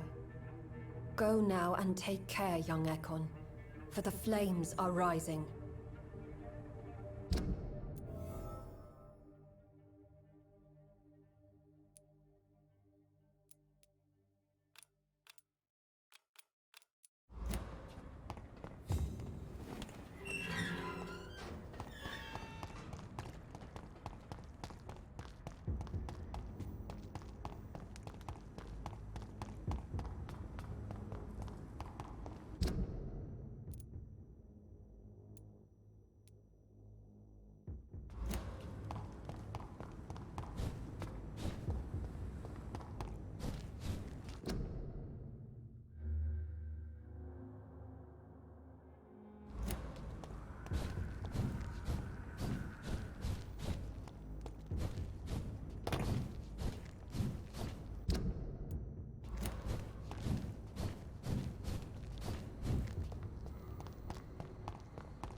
Good evening, sir. Please forgive me for disturbing you. I'm a doctor. I never judge a man by his title, but by his attitude. And you are not disturbing me at all. I am Calhoun Russell, and I welcome you. Well, I must admit, it's good to receive a warm welcome for once. I'm Jonathan Reed. Welcome, Dr. Reed. Welcome to my humble shop. I may?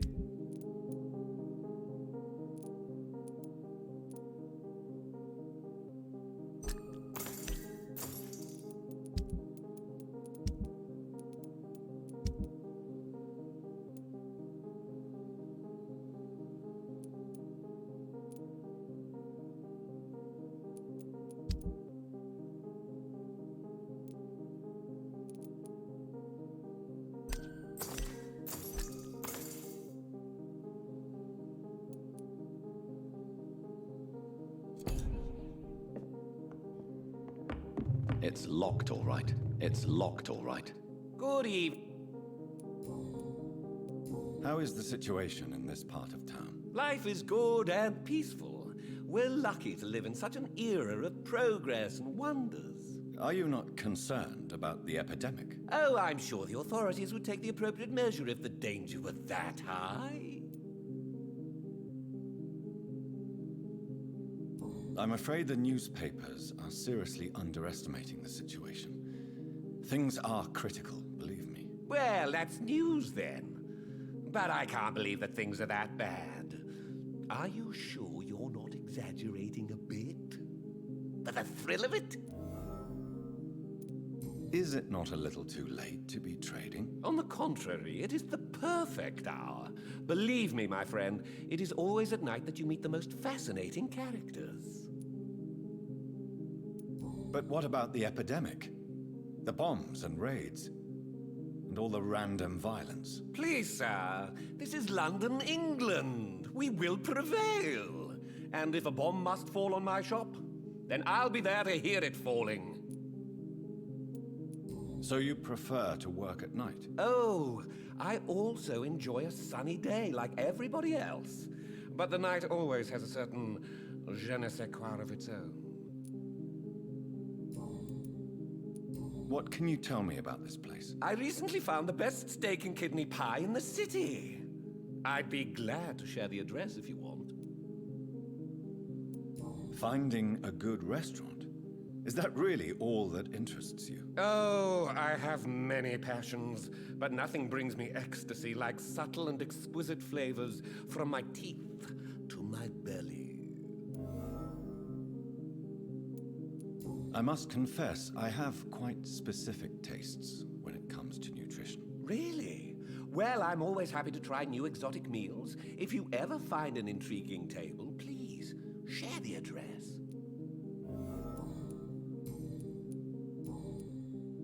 Do you have any family nearby? Not since my parents died. I'm London's lone gourmet. Really?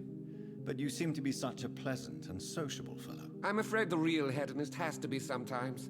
I discovered ecstasy as a solitary pleasure, but it does not mean it can't ever be shared.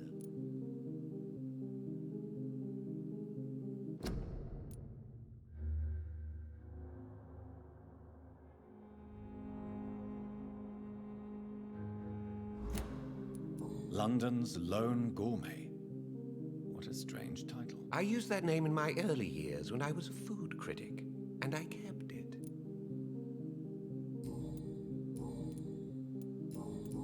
Goodbye, Mr.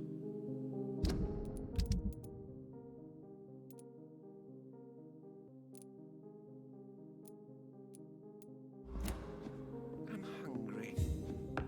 shall I eat tonight? Only the first step. Women of all countries unite.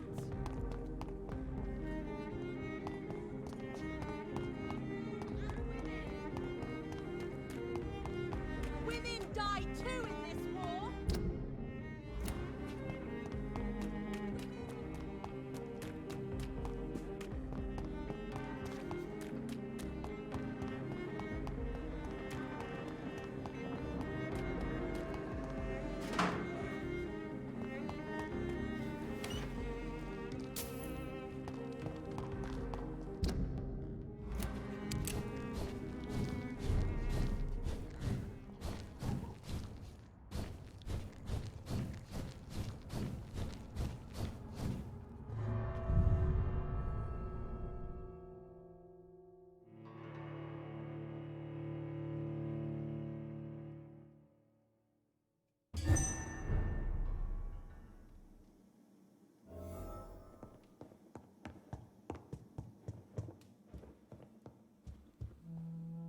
Elizabeth, I'm so happy to see you. I was so concerned. It is also good to see you in these darkened hours.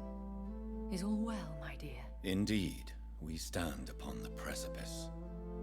Has the news reached you of Edgar Swansea? No. I returned home but moments ago. What of him? Your friend, the well-informed old Bridget, tells me the Guard of Priwen has assaulted Pembroke. I fear Edgar tops their bloody list. Bridget? She is such a tragic figure. And yet, I sense deep inside, she has a delicate, fragile soul.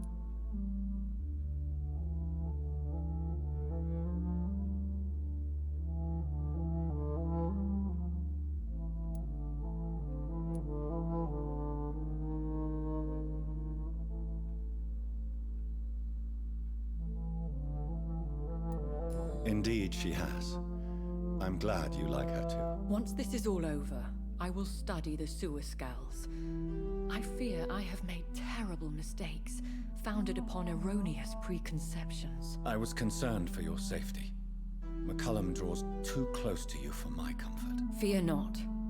I've evaded the hunters for many a year, and I intend to stay far from their gases, flames, and spikes. Now, speak to me of Dawson. Aloysius Dawson is no more. I took care of him. I imagine the Lord Redgrave with spitting teeth. Ascalon has defrocked me and threatens to hound me from the city. This was, no doubt, inevitable. You did what you thought was right at the time. One can ask no more. The important task now at hand is to help poor Edgar. Now I am assured of your safety. That is precisely my intention. Good. Now go, my dear, and return with good news with the greatest haste.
What is this truck? Whatever! Are the vampire hunters here?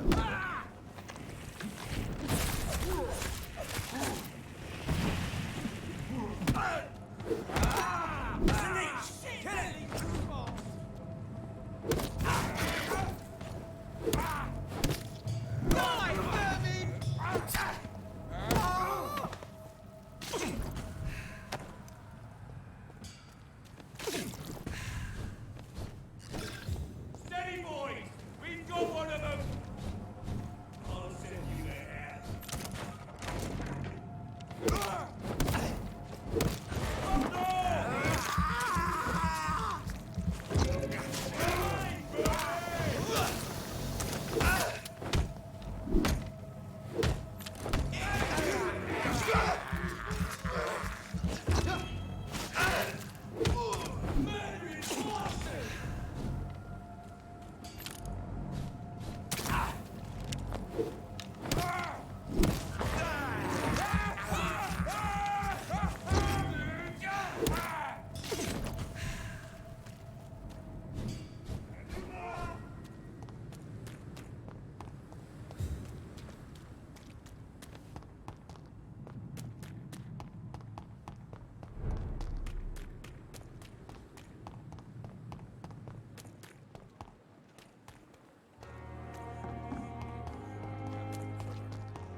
Goody. I'd like to... Wise choice. Good evening.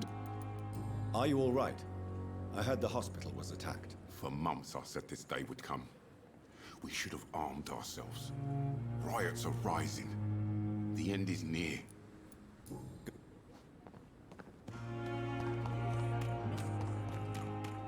Patients are not fools. They know we are overwhelmed.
It's locked, all right.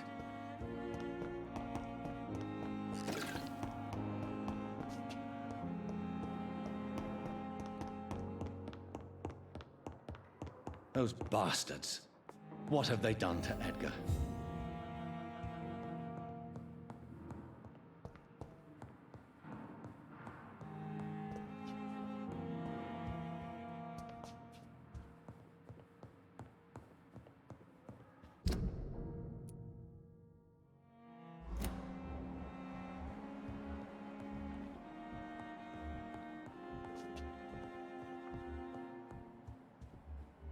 Looks like he's wounded.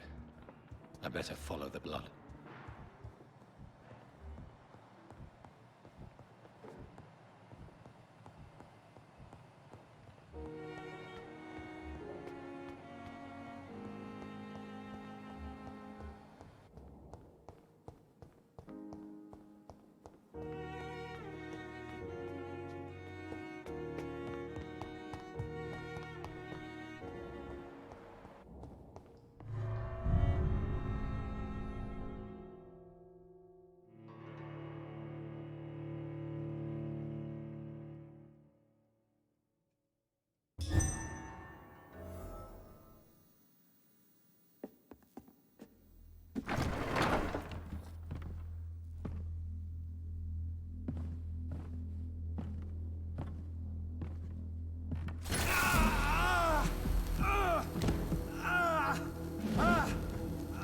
ultraviolet curtains and orichalcum powder. Dr. Swansea's always been a resourceful bastard. I bet he never told you he had this installed in case of a vampire attack. Says a lot about how much he trusts you. What have you done with Edgar? Don't worry. We don't kill humans. Even if your friend is deserving of a little punishment for one. What are you talking about? We know everything. Swansea and you created this bloody epidemic. You aim to unleash another disaster, just like William Marshall did. No! I'm trying to put an end to it, just like you are! You're its progeny, aren't you? Where is the monster hiding? It's still in England, isn't it? I have no idea what you're talking about. Jeffrey, please listen to me. No tricks. That shit won't work on me. We've found proof in the theater. Doris Fletcher was your first experiment. Now where is Marshall? Speak!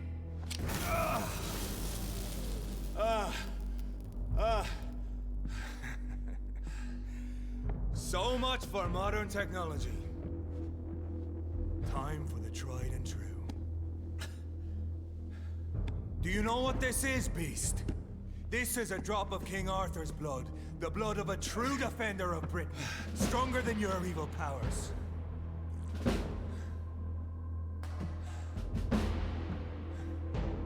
This is ridiculous. We're losing precious time. True enough.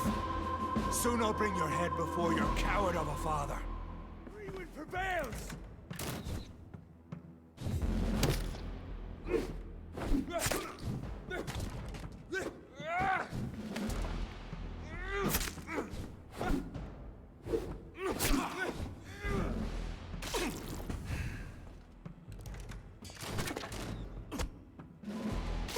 What hit you down?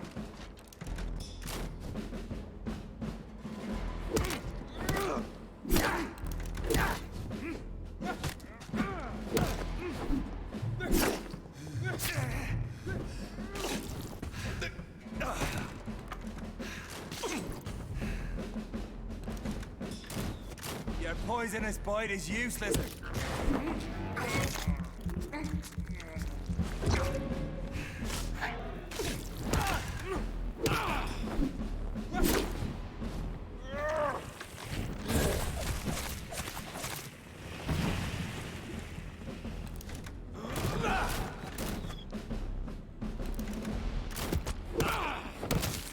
Show some style. Fight like a man.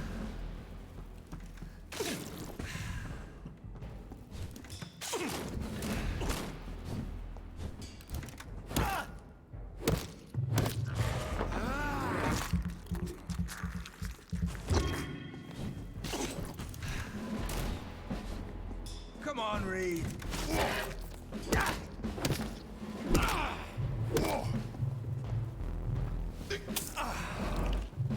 The blood of a true defender of this land will protect me.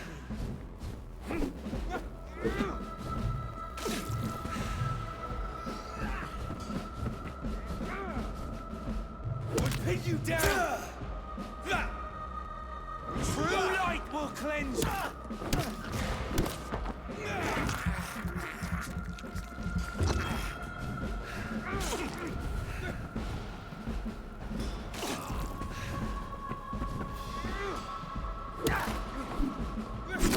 If you're so innocent, why does simple light burn you so much?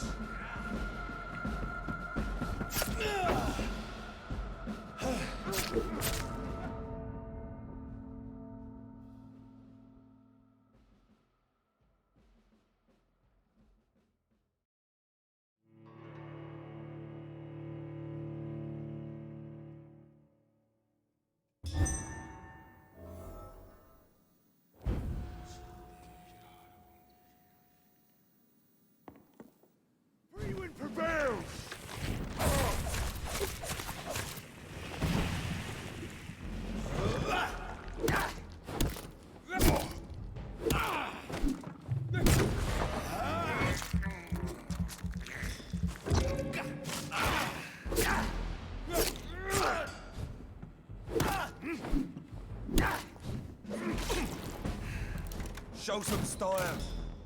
Fight him.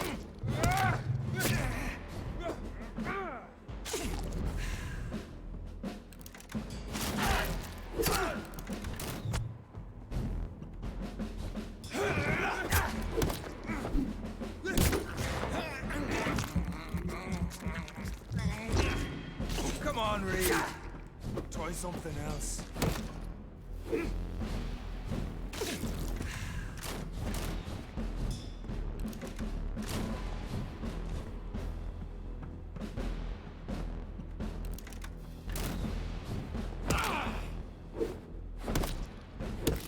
The blood of a true defender of this land will protect me.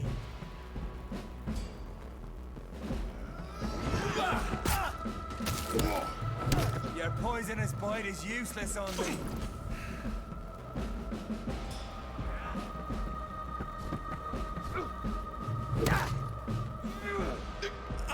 I know. It hurts, doesn't it?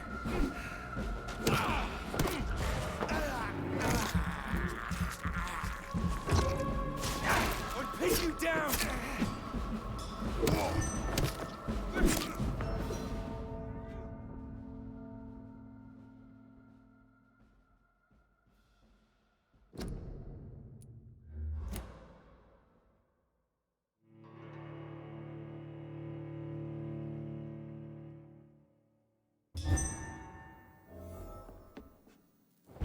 Screaming prevails!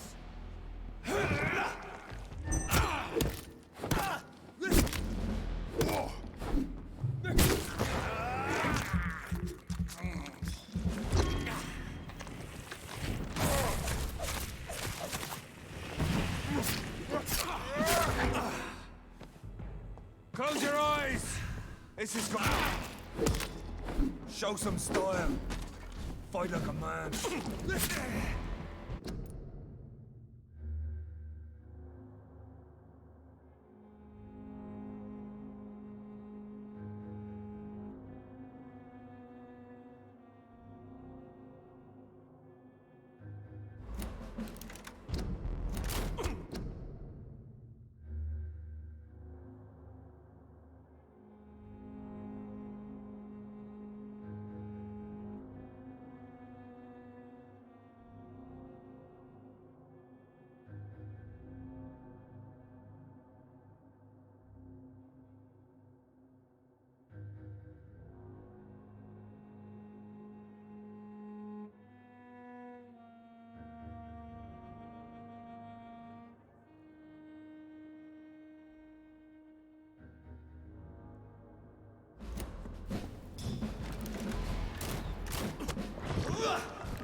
Come on, Reed. Try something else. True light will cleanse you.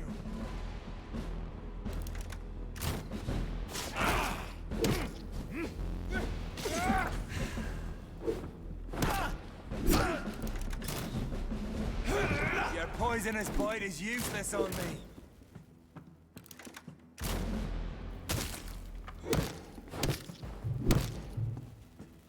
The blood of a true defender of this land will protect me.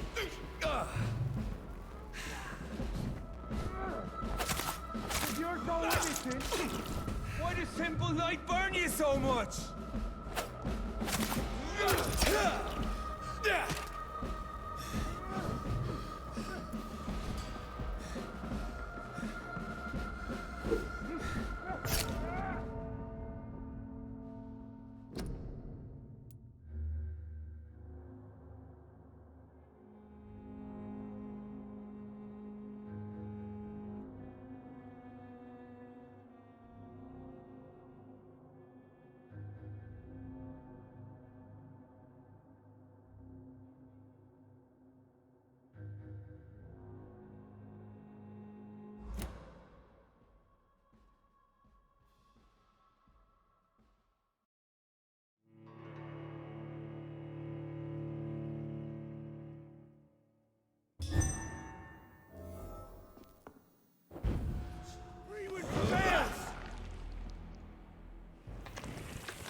Show some style.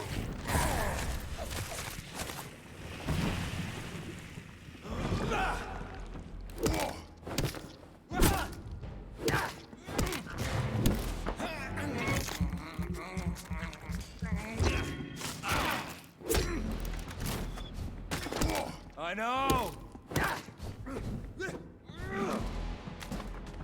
Come on, Reed. Try something else.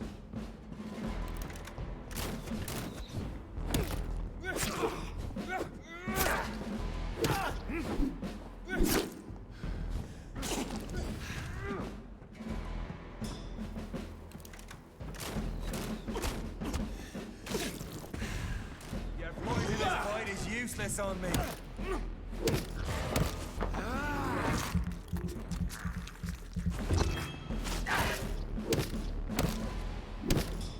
The blood of a true defender of this land will protect me. Close your eyes!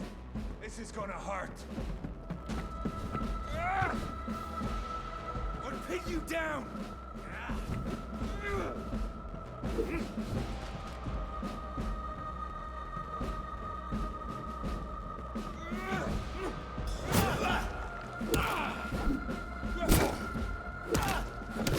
True light will cleanse you!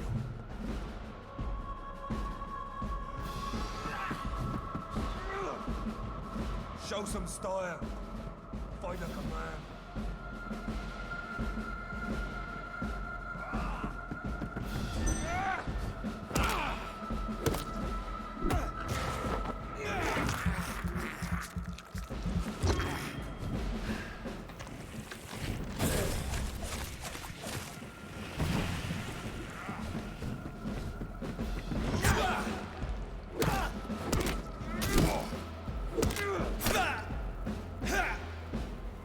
I know! It hurts, doesn't it?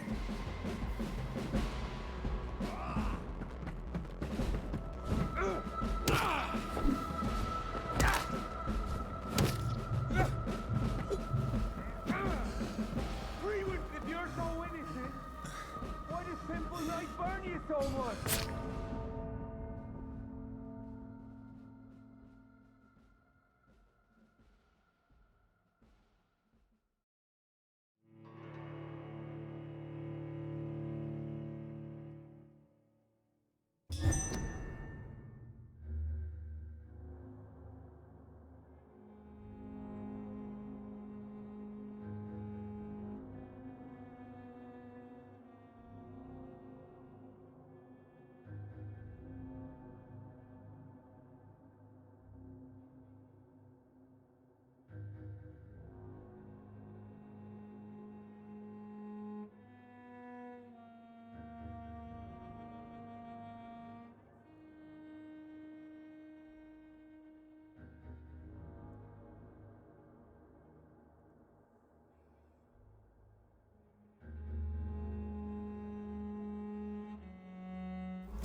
Your poisonous bite is useless.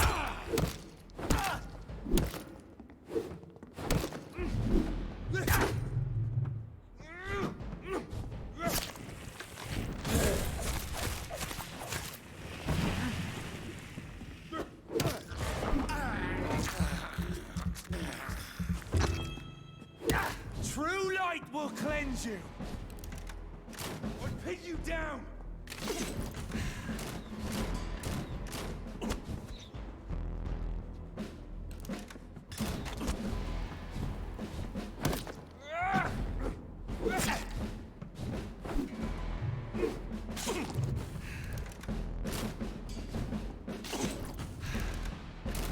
Show some style. Fight like a man.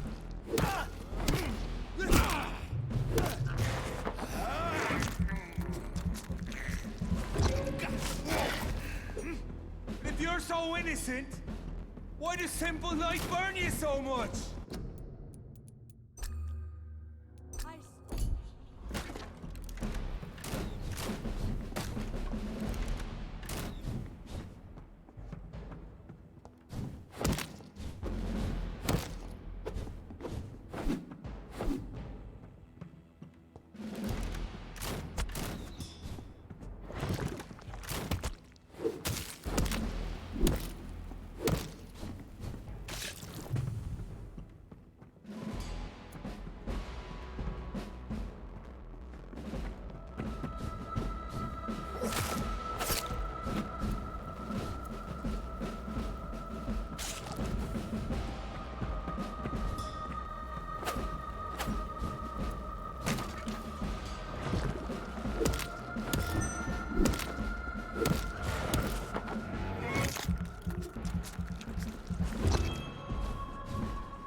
mother had a beautiful, soothing voice.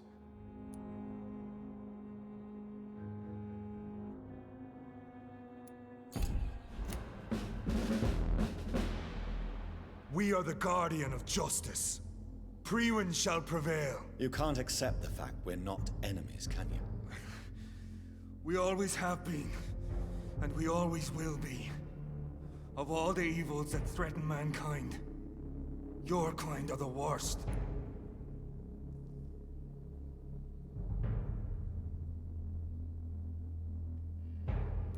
I'm not saying we could be friends, you and I. But perhaps we could collaborate to put an end to this epidemic. Never! We are Priwen. We do not negotiate. We do not compromise. There is no way you'll ever let me be, McCullum. You'll always hunt me down, won't you? There is no escape, Leech. Kill me now. For there is no way you can sway me to your ideals.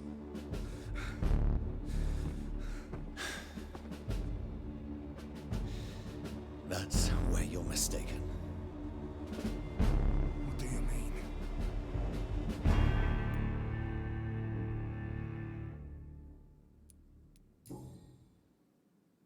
I'll spare you, McCullum. I'll offer you the mercy you never offered me. What is this ruse? This is no ruse, McCullum. This is me letting you go. After all, you and I are both trying to save this poor country in our own way.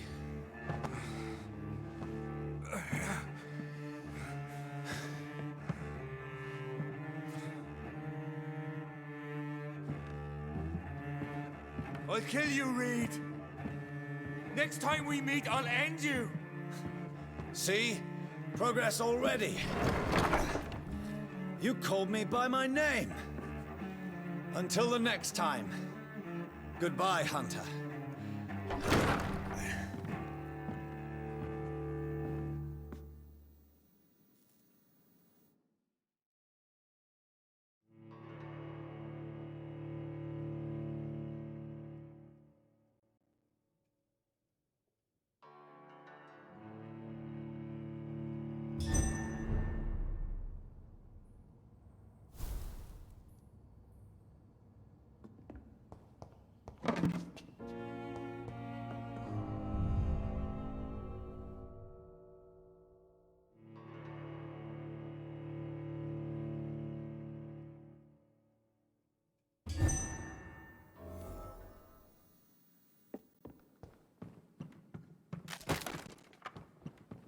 It's locked, all right.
I cannot enter.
Goody.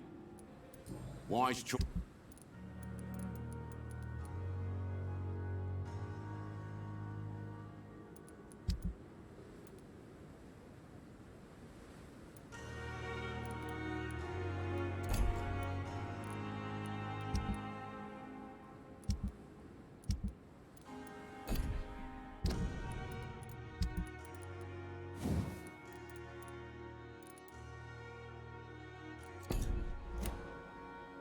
Goody.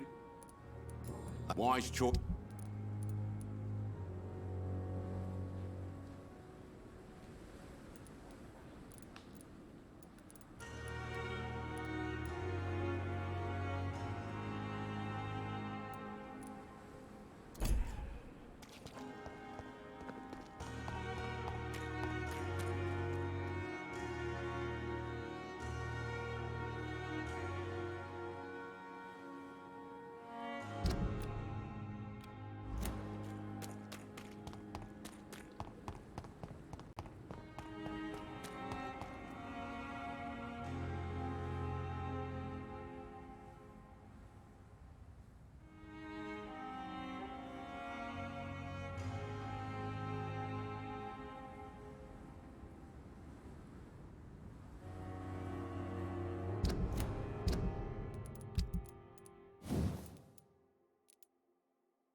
Did you hear me?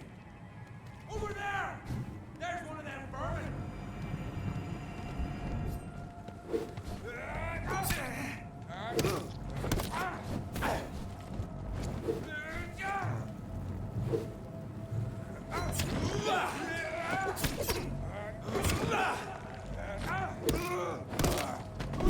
Bastard! He's been bit! Join! It's fast!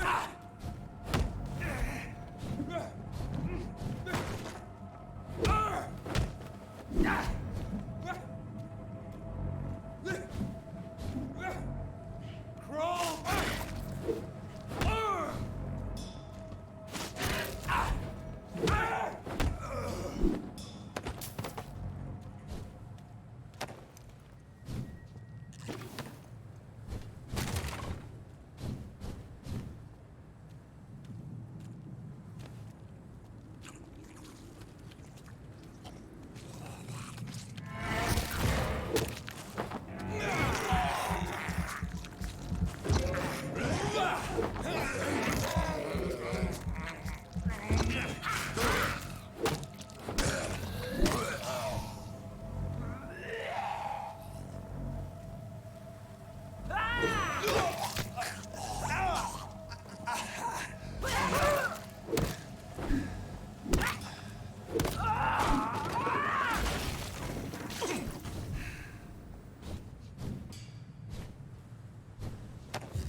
This is Ascalon's domain.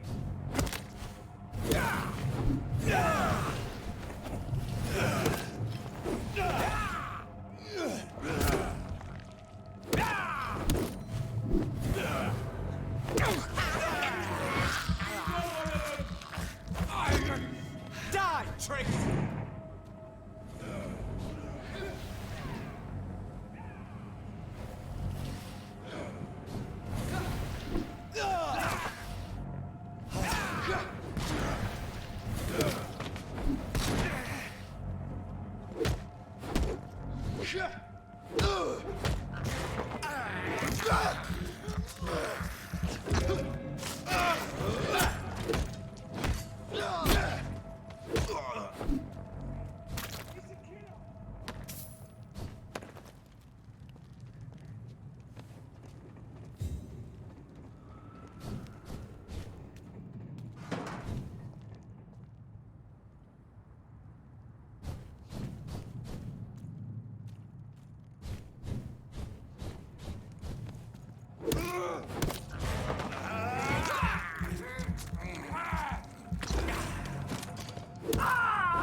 Under control, more or less.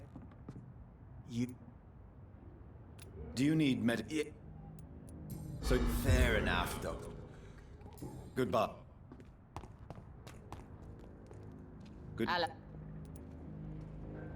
Can As long as...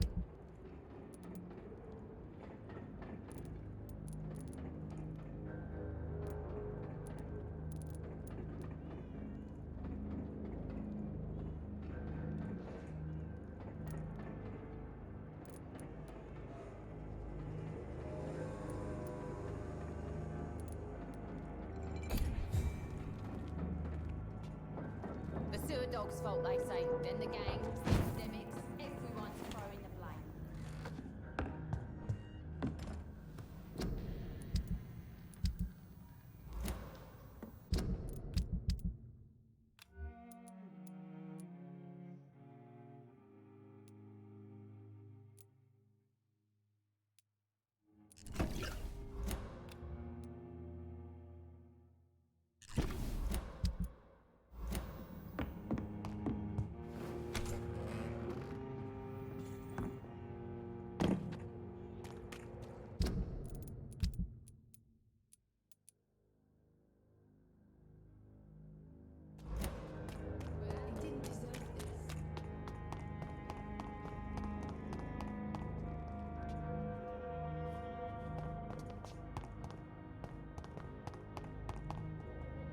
Eve, do you need help?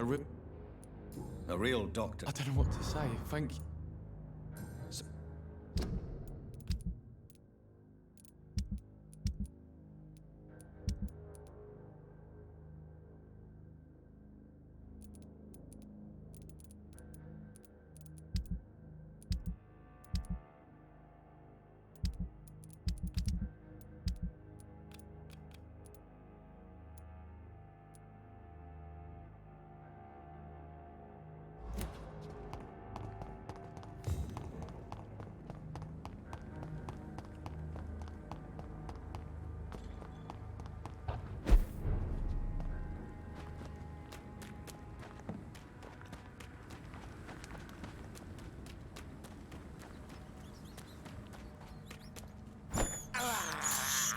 I can't believe I'm doing this.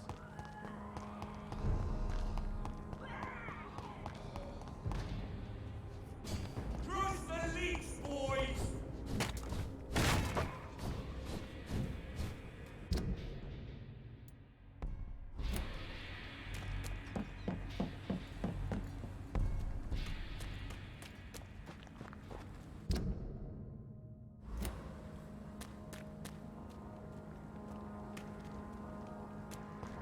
No one can hide from...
Do you need my medical attention?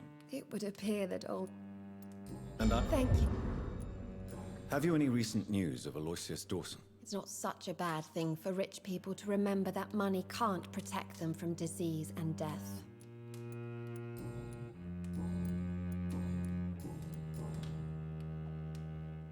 You know that you are always welcome here, but at this hour of night?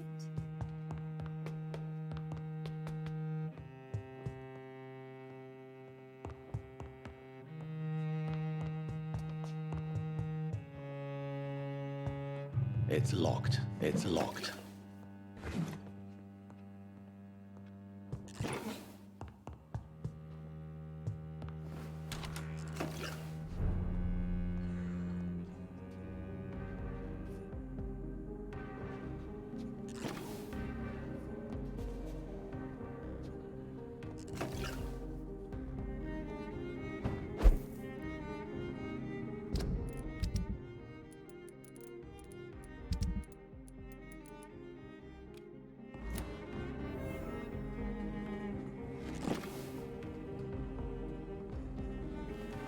No invitation is needed to enter this building. Emily wanted to... No sign of a struggle. It seems Charlotte's friend knew the killer and let him in.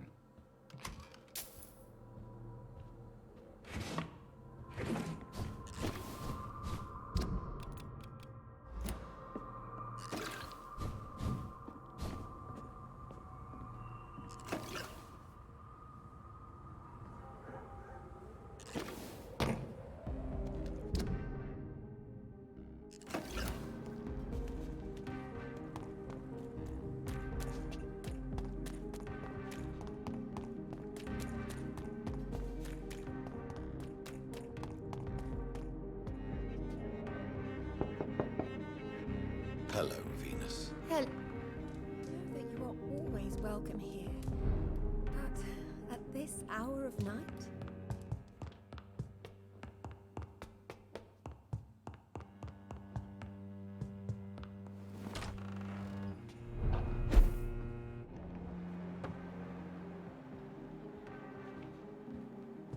Blood.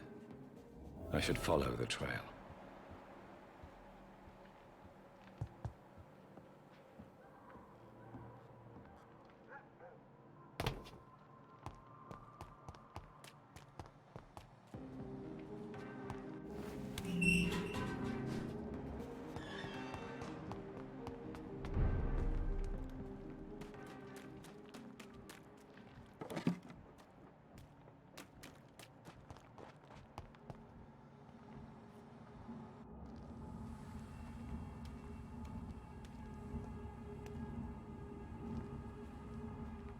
Who are you? What are you doing here? I could ask you the same question. I'm the Marquis de Bois-Colombes, and I strongly invite you to find your own game, sir. I appreciate the invitation, but I'm here to solve the mystery concerning the death of a young woman killed by a vampire. A young woman killed by a vampire? Oh, you're joking, right? Oh, I do love the British sense of humor. And who exactly are you? I am Jacques-Michel Guillaume Florimond de Marquis de Bois-Colombes, at your service, my dear cousin.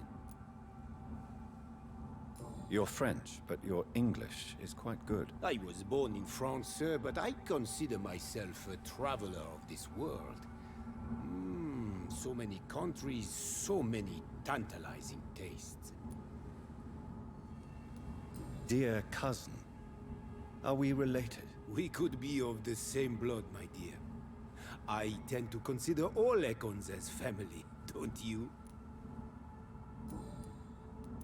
What are you doing here? I recently decided to visit London. I've always dreamed of visiting a city on the verge of collapse. Such a delicate, yet intense spectacle. You take pleasure from others' misery. I have been a totally depraved and immoral creature since the day I was reborn, sir. And probably before. What do you plan to do here? Take pleasure. Take pictures. Enjoy the show. Have fun. Believe me, I won't be the only foreign immortal who bought a ticket to the fair. I followed the trail of blood from her room to here. Oh, you're referring to that young woman. Yes, the meeting turned messy. I'm afraid I ruined my last redingote. So you admit you murdered her? I admit nothing, my good sir. I only regret the blood of that girl staining my clothes. Oh, blood can be so messy. What happened? She wanted to become one of us. Not the first time I have received such a proposal, but I must admit her direct approach tempted me. And then what? The body rejected my blood. It happens, you know, sometimes even with voluntary prey. At least her gurglings brought me some fun, until the artery burst.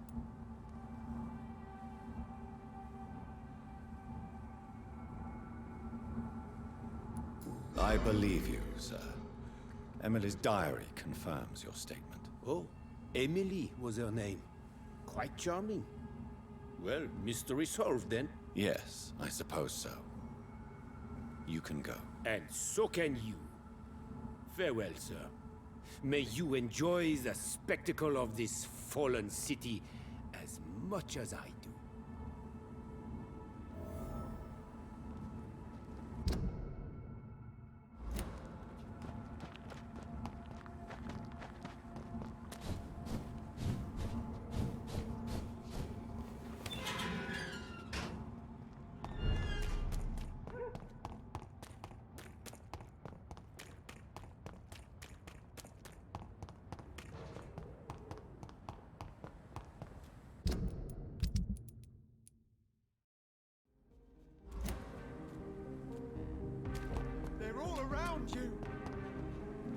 Good. Do you need medical What can I hope? You...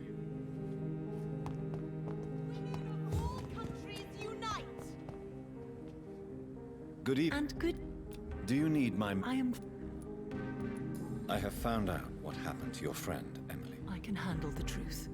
There's no need to hide the bloody details. Your friend was planning to become a vampire. She thought she'd met an honest one and made a deal with him. Unfortunately, Emily did not survive the process. My mother told me many times about the risks of being turned. I often suspected she exaggerated the danger to avoid me being tempted. No, the risk is real. Have you any idea what a body has to endure? To become an organism entirely consumed by its need to process and recombine blood? I should never have talked to Emily about vampires. I never thought she'd actually try it without me. Thank you, sir. Here, take this for your discretion. Goodbye, Charlotte. Give my best regards to your mother when you see her. She's been quite...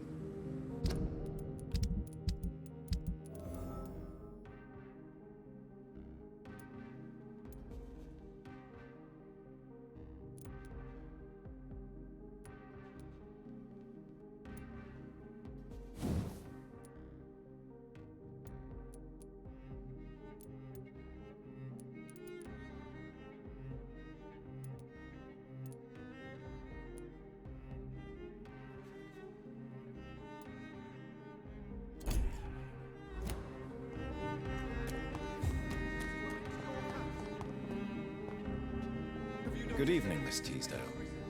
How have you been since you returned home? Dr. Reed. Oh, thank God you returned safely from these awful streets. I was so worried about my father that I left without thanking you properly. Please don't mention it, miss. Good. I found him, you know. My dad. Or what was left of him. I think my abductor intended to do the same thing to me. Do you need my medic... I don't... I have no... All right then. But what do you do for a living, Miss Teasdale? before my kidnapping, I was a waitress in a pub. Now I'm unemployed. Were you fired? No. It's just that after my recent experience, I don't feel like I can go back to my normal life. I need to do something useful. Be very careful, Miss Teasdale. You were lucky to escape death once. but vampires lurk everywhere. You killed my kidnapper by yourself, didn't you? No offense, Doctor, but you're just a doctor. I don't see why I couldn't do the same.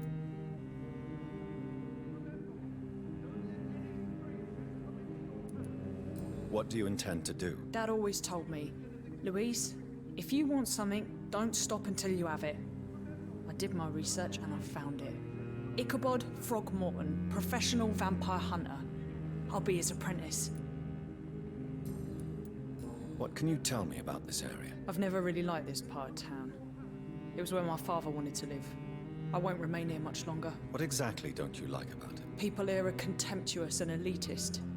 My dad always said, Louise, always treat people like you want them to treat you.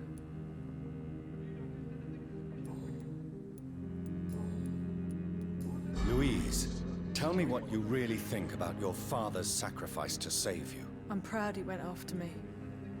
I forgive him all his harsh words, all his bloody attitudes. I only wish I could tell him how much I loved him. Yes.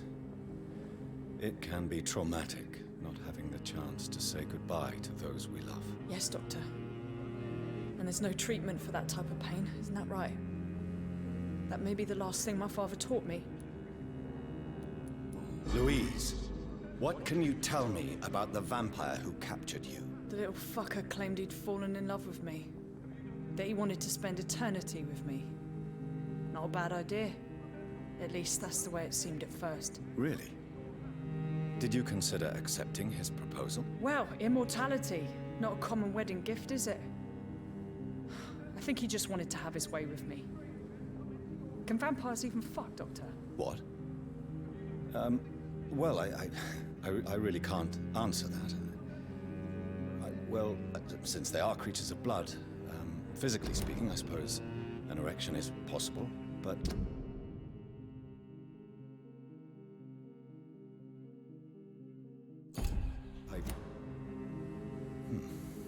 Don't be embarrassed, Dr. Reed. I was just asking.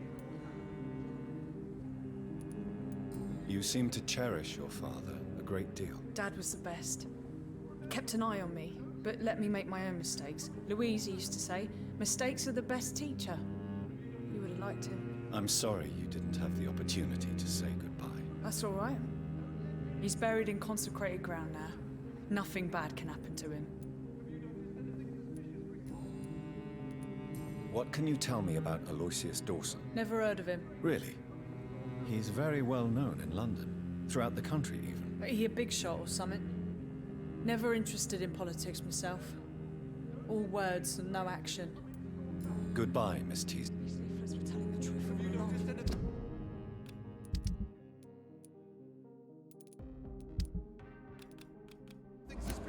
Nobody takes him seriously. Remember, don't let any strangers... Go...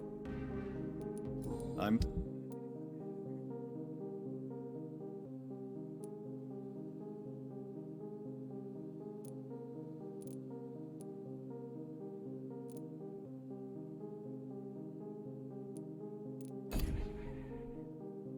Goody.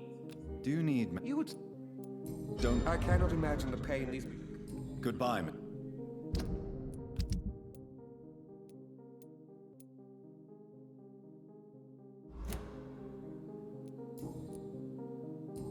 Good...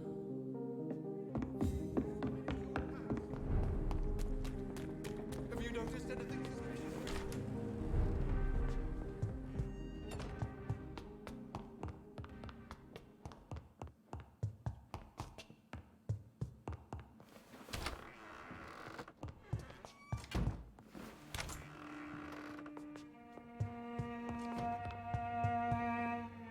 Hello again, Ma. Jonathan. Do you need my... Oh, I think... I'm not sure. Goodbye, Mother. Goodbye, son.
he's dead!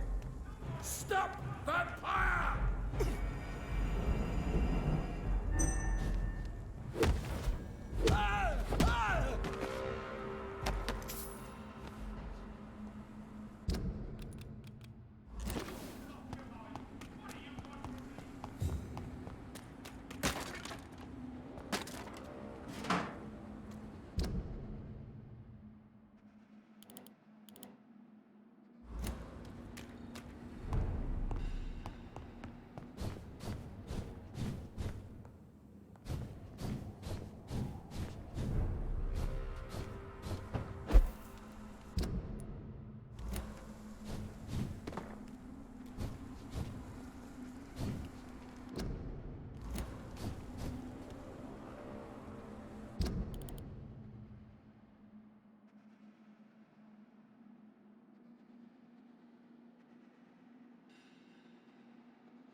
Even someone you're close to.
Crush the leech, boys!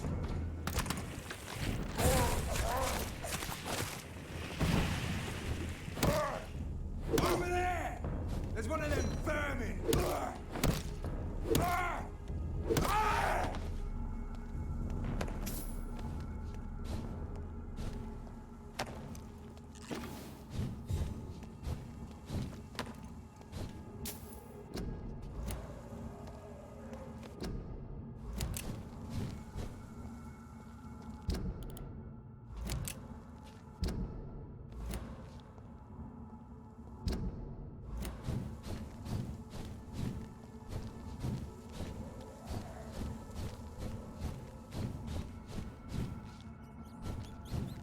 I'm sure Kaloon Russell has no interest in such a conventional menu. This is despicable.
interfere with my hunt!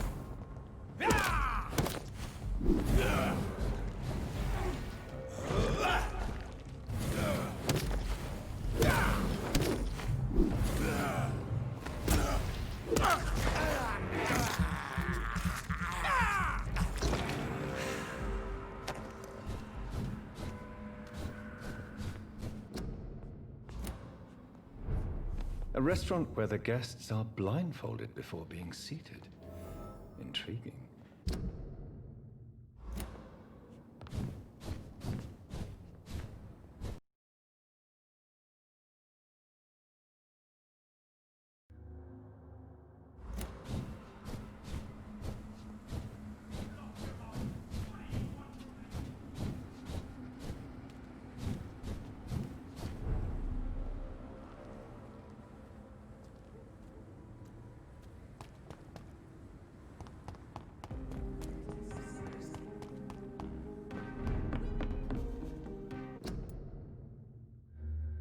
Good evening, Dr.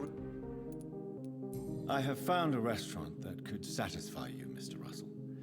The most intriguing and exotic restaurant in London. Really? You have piqued my interest. Where is it? It's a place where you eat in complete darkness and try to identify your meal without anything but your palate. My, oh my, how interesting. It could even be fun to eat a little poisson et fruit that way. Oh, thank you, Dr. Reed. Please, have this for your research. Goodbye, Miss...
Hello.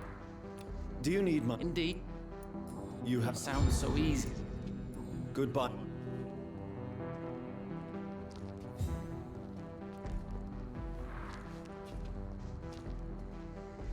Good evening. Do you need my... I'm afraid I do. I don't... Says the doctor. Goodbye.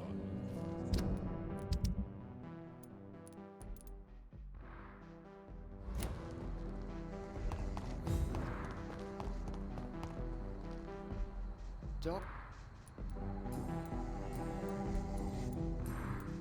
Do you need... I'm afraid I may have... You'll quickly... Thank you, Dr. Reed. Have you recent news of Aloysius Dawson? I just heard he finally died. We all have to go one day, do we not, Dr. Reed? Goodbye. Goodbye, Doc...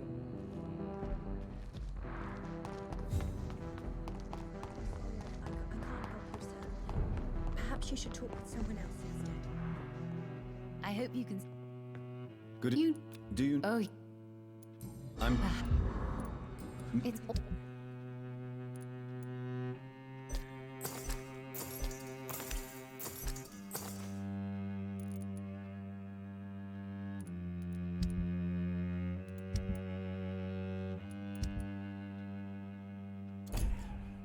Dr. Reed, I am glad to see you again.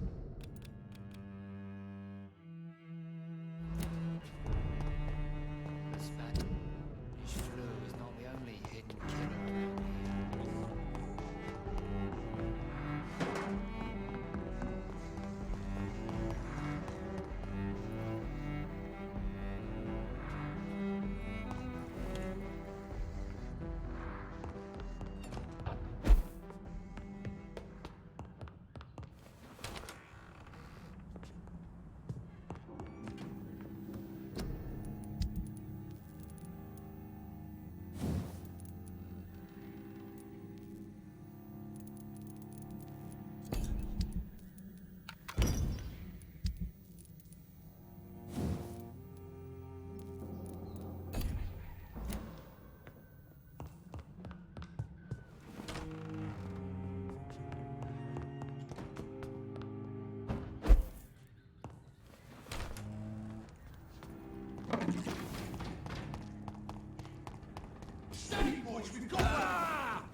you fucking beast!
This is no place for you, sir.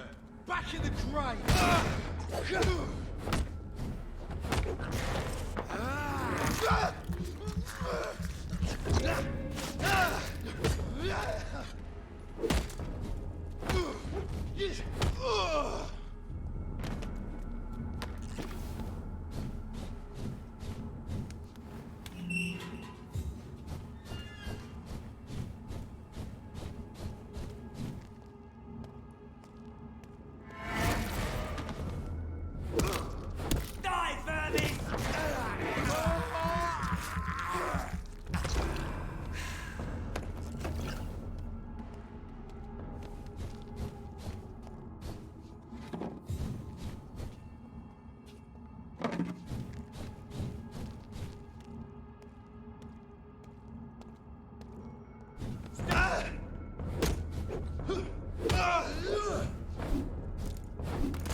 Watch it!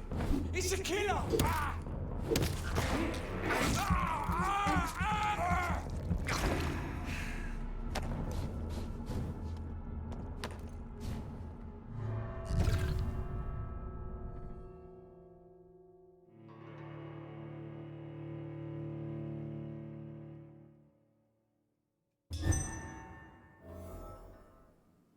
So Priwen never left Doris's theatre after they invaded. They must be holding Edgar here in their new headquarters.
It's locked, all right.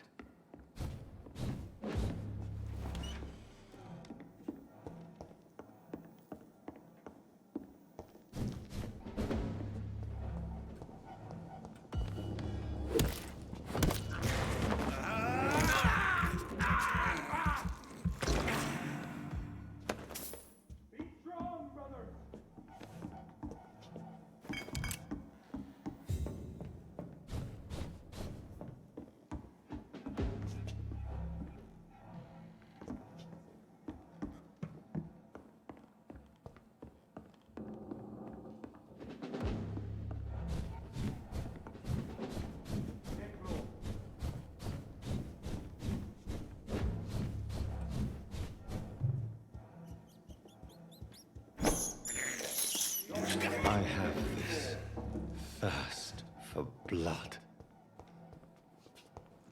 Sorry, sir. No admittance. Leech spotted!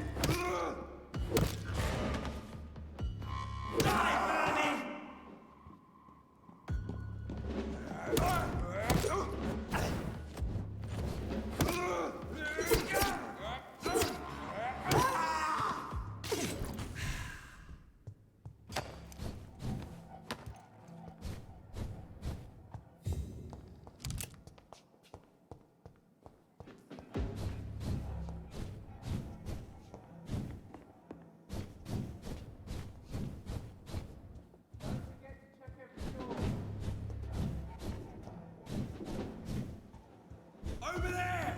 There's one of that vermin!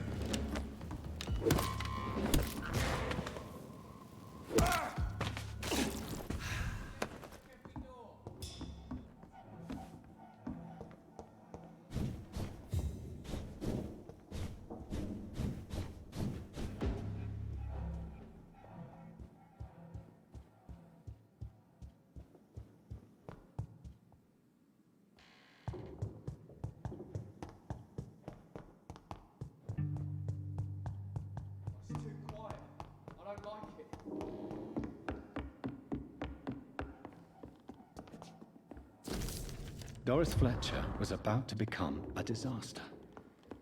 I'm getting close to having all the evidence.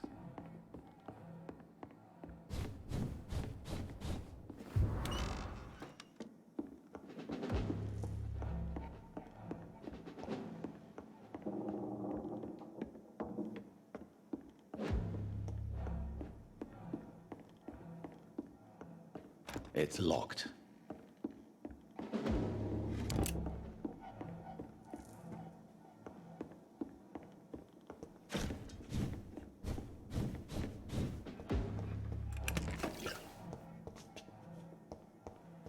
Bloody monster!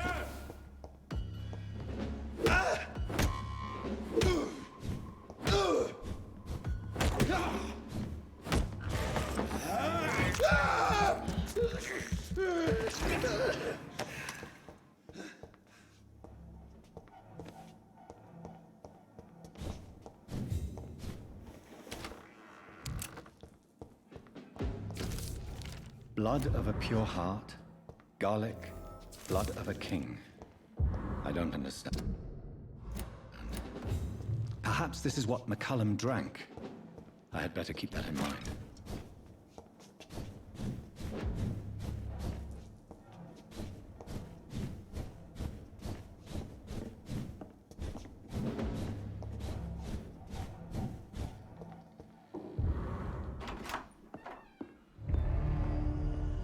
Edgar.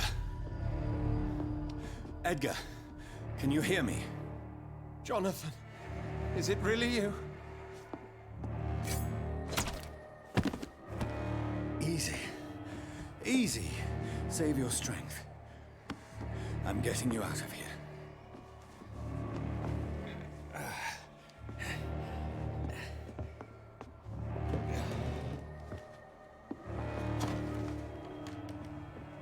Don't try to spare me. As a physician, I know all too well when it's too late. Punctured lung, broken ribs, and internal bleeding. An accurate diagnosis, wouldn't you say?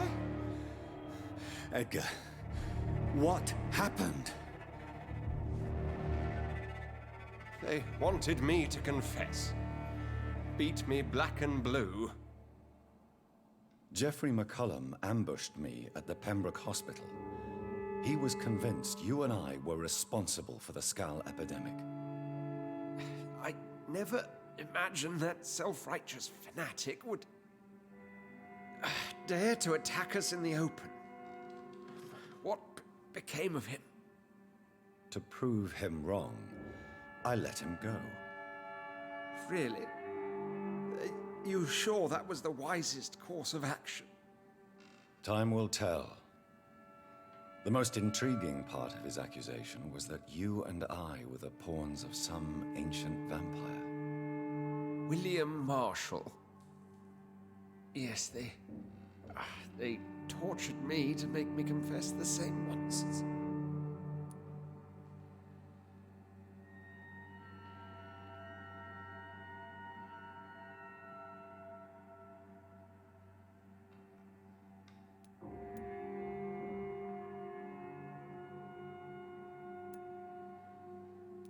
I think you're hiding something, Edgar. What do you mean? William Marshall, for example. You speak of him as if you know him. How is that? Jonathan, I cannot say I'm ready for another round of questions.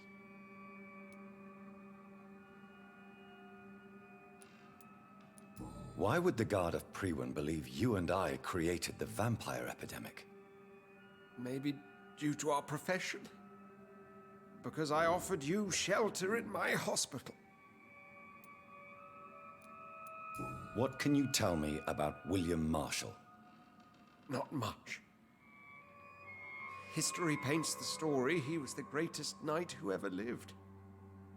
Amongst the immortals, he had a yet greater legend.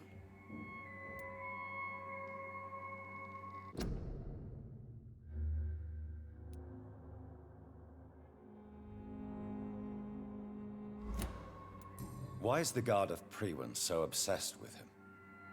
He was the only ancient vampire to escape the first great hunt launched by the Guard of Priwen in 1854. They believe he's an evil creature plotting his return.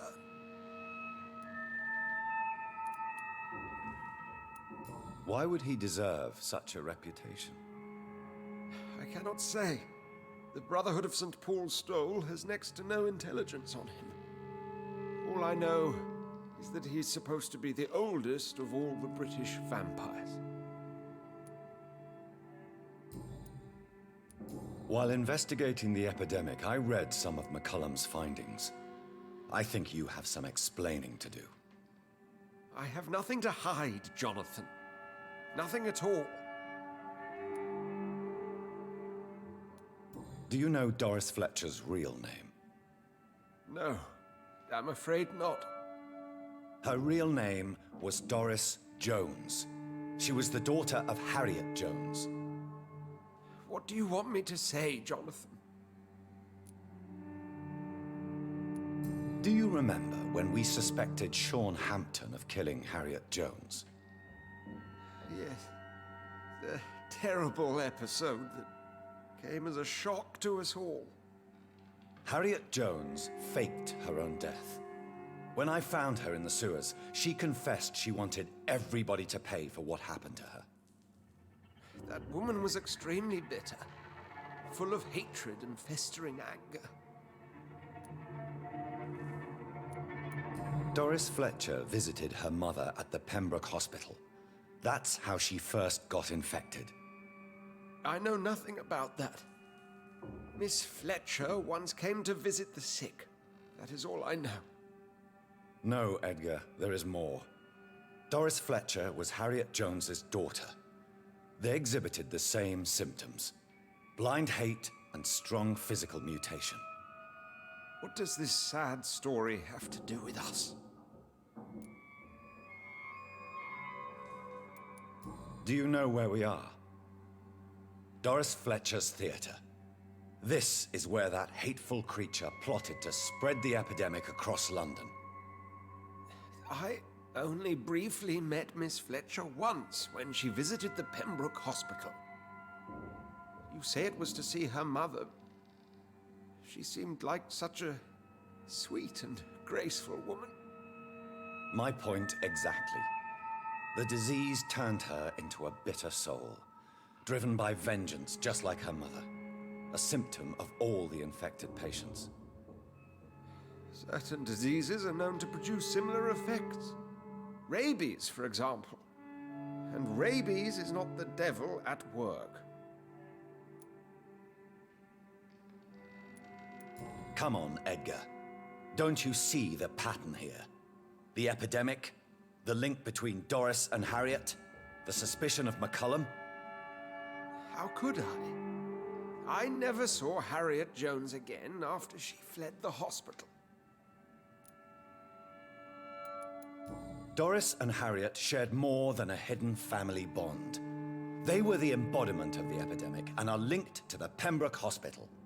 Come on, Edgar, this is no coincidence. I swear I'm at a complete loss. All I did was administer vampire blood to cure old Harriet. There was no evil plan, no diabolical plot. You did what? I tested the regenerating and healing properties of vampire blood on Harriet Jones. My only intention was to find the cure for influenza, I swear. Whose blood did you use? William Marshall's? Mine? Lady Ashbury's. While transfusing her with human blood, humanely appeasing her hunger, I also kept samples of her blood for my research. You used her blood on Harriet Jones? My God, Edgar, that's unethical. You betrayed 2 of your patients at the same time. Right, I admit it. I boldly ventured into experimental realms, but I've killed no one to appease my thirst for knowledge, Jonathan. I'm no murderer. I never asked to become what I am, Edgar. You chose to conduct your rogue experiments. You have worked beside me. You saw what I'm doing at Pembroke Hospital. Jonathan, you know I'm not an evil soul. Just another victim of this tragedy.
Yes, Edgar, you're about to die.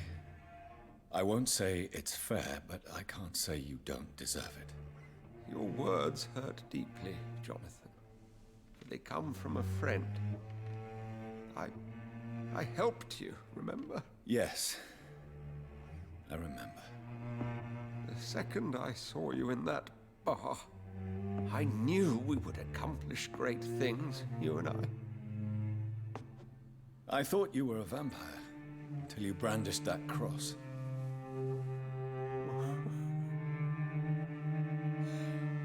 You looked so lost when you opened that door.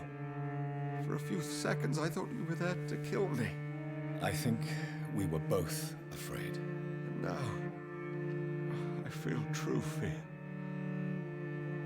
Is there an afterlife? What will become of me when I'm dead, Dr. Reed? I really cannot say, Dr. Swansea. In the end, life betrays us all.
So Harriet Jones became the original carrier when Edgar gave her vampire blood. I must tell Elizabeth. Over there! There's one of them vermin! This one's mine! I'll take a tag! See them fancy clothes? This one's a top!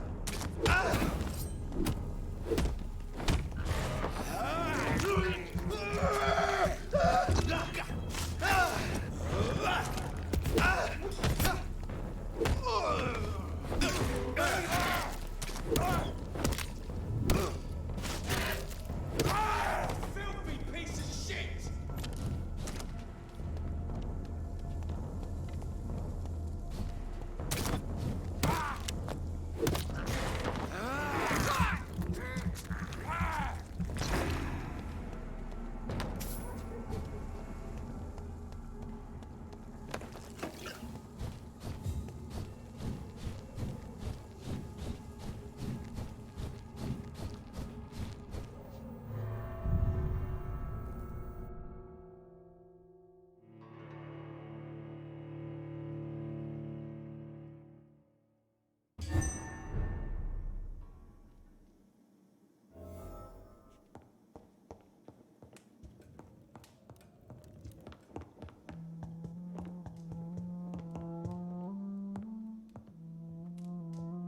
What good fortune brings you back to me, Jonathan? What is it, my dear? I'm afraid it's bad news, Elizabeth. The worst, actually.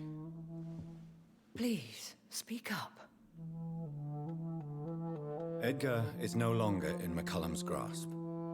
I resolved that matter. Where is our good friend now? Is he well? He was mortally wounded. I put an end to his misery. That is terrible, Jonathan. And yet you did what you must. The poor man. Edgar Swansea was responsible for the Skal epidemic, Elizabeth. It was he who unleashed the deadly scourge upon London. What? Are you certain? This is the most terrible accusation of all. He confessed everything to me. He sought to cure the disease, to exploit vampire blood to stop the epidemic. But he unwittingly gave birth to a catastrophe. All those poor victims. How could he do it? What happened?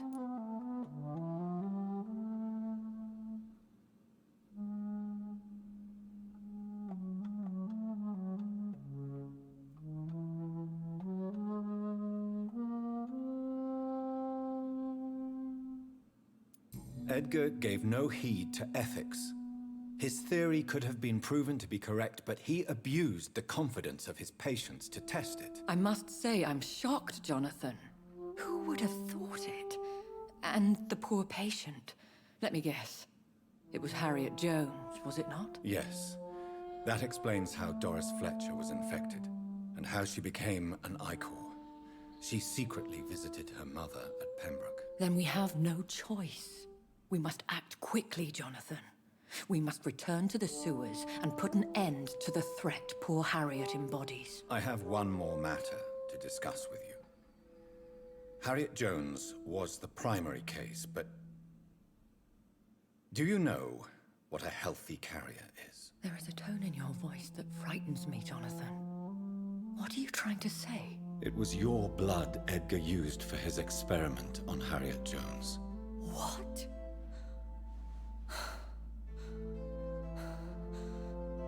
No. No. This can't be. Oh, Elizabeth, are you all right? no, I have to go. What do you mean? Leave me alone.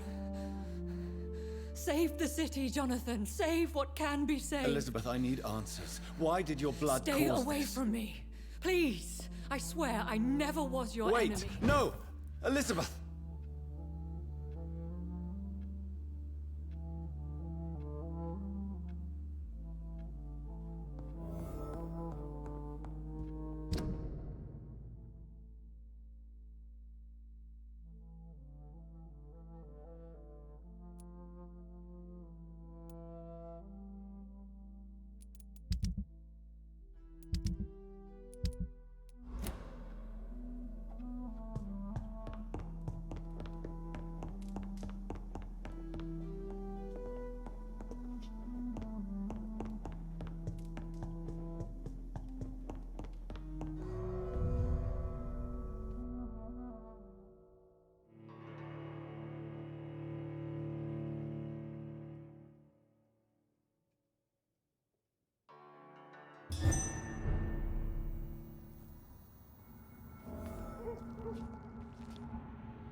Now would be a good time to blend the recipe Marshall used when he fought the disaster.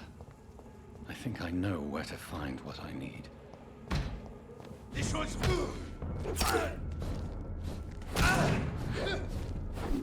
I shall fear no evil.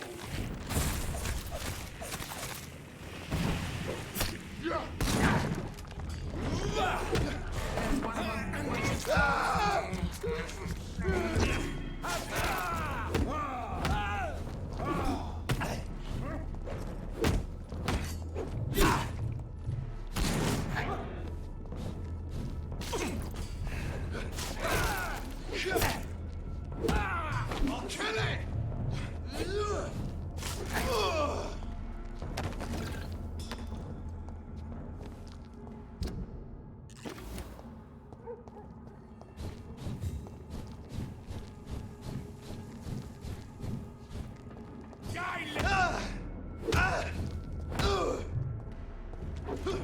You're mine, vermin! Want some of this?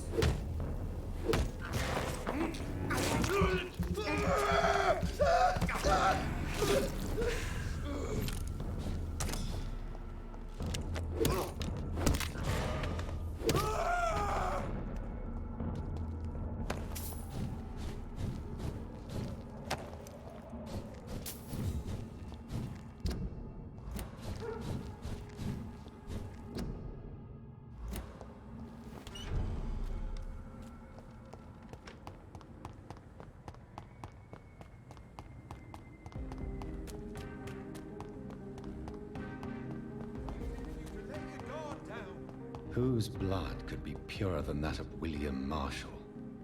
Lord Redgrave will have to spare me a drop.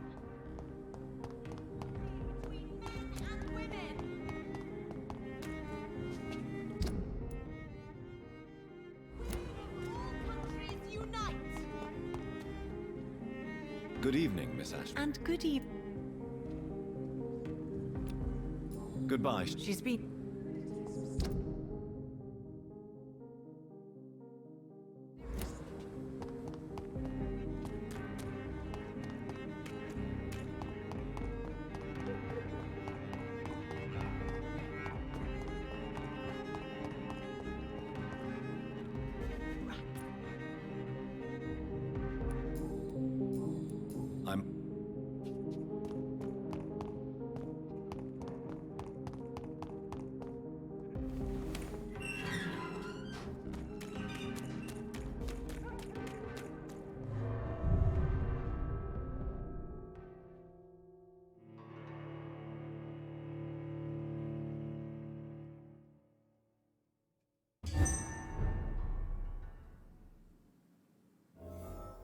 I'm still persona non grata in the Ascalon Club. If I want to speak with Lord Redgrave, I'll have to improvise. You London vamp!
Good evening, Lord Redgrave. What are you doing here, traitor? I shall smite you for this audacity. I'm not here to bicker, Lord Redgrave. I can put an end to this epidemic, but I need your assistance to do so. Good. We've held out thus far, but the time has come to put an end to this crisis. Tell me, what do you need? The blood of William Marshall. The blood of William Marshall? Of my maker? Are you mad? This blood is the purest of all. My maker proffered it to me on the battlefield. I cannot hand it to you.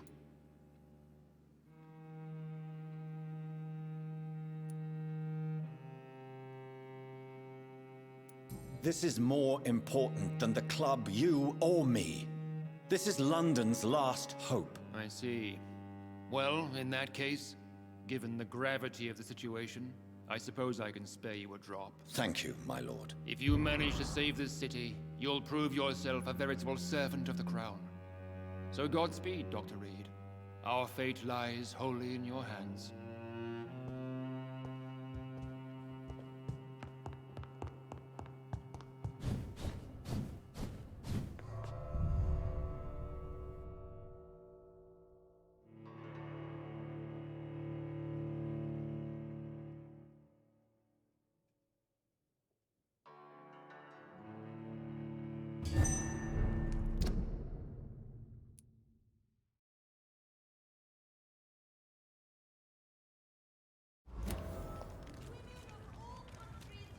It's always been your house, Dad.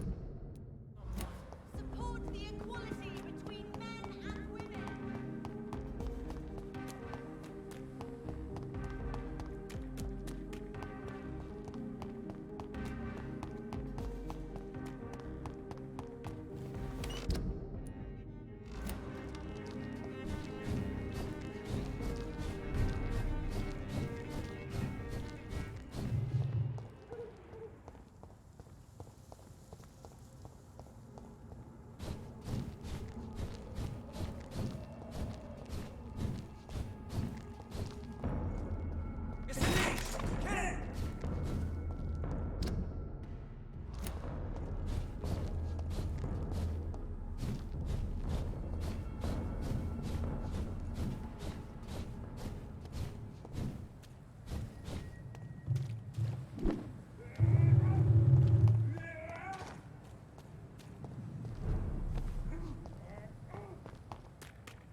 I cannot use garlic, but there may be a substitute in the Pembroke Hospital drug storage.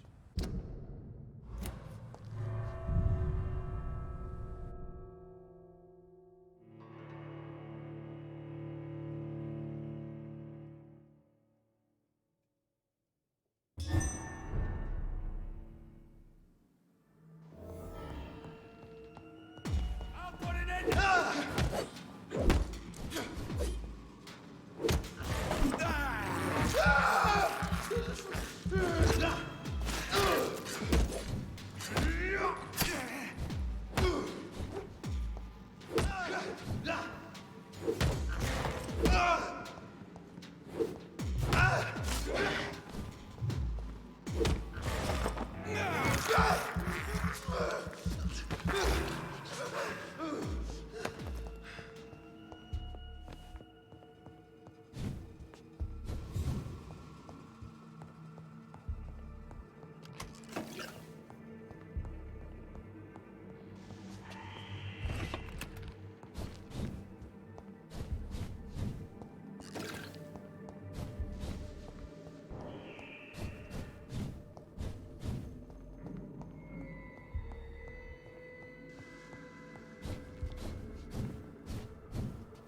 Over there!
It's locked.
There it is.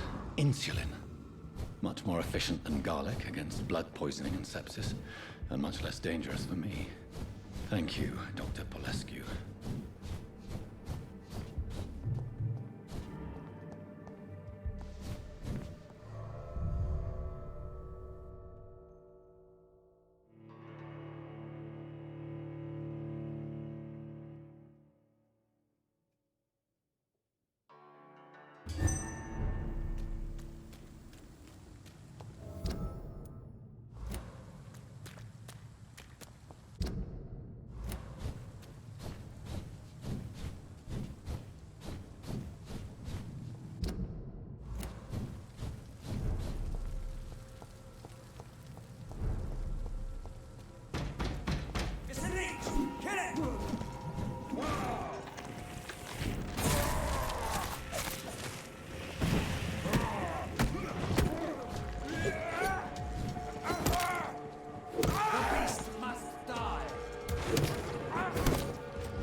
If McCullum really drank the blood of King Arthur, then I may have found another vital ingredient. There's one of them! Watch yourselves!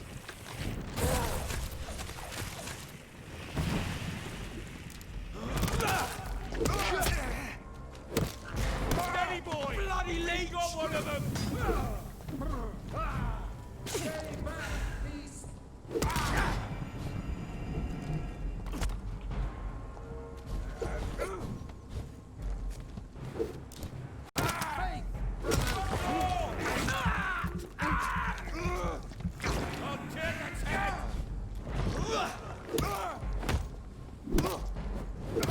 Oh my god! Bloody monster!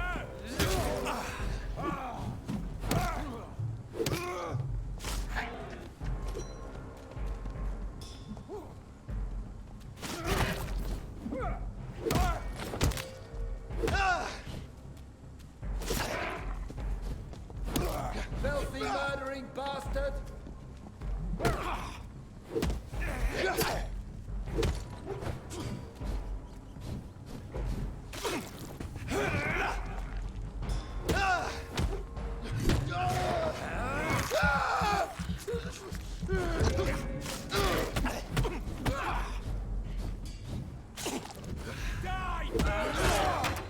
Want some of this?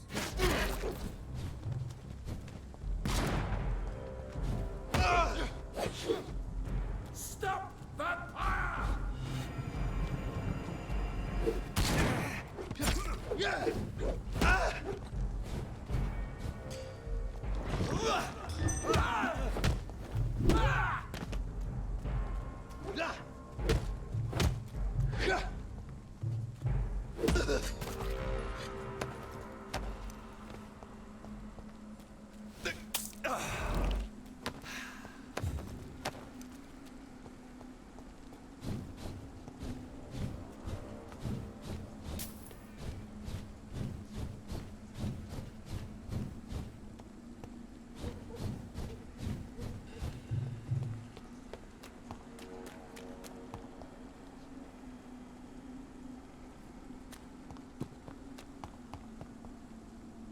Good evening, vampire hunter. Are you here to end me, Leech? You'll find I will not be killed easily. Not at all, McCullum. I am here because I need you. Really? I'm intrigued. Speak up, then. I need the blood of a king. The blood of Arthur. I'm certain you possess it, and I must have it. The Guard's most sacred and precious relic. Why would you... You found Marshall's memoirs. I should have destroyed that book. I need the antidote to save this city, McCullum. It is within me to take your words as truth. I want to, but I must know more. What precisely are your plans?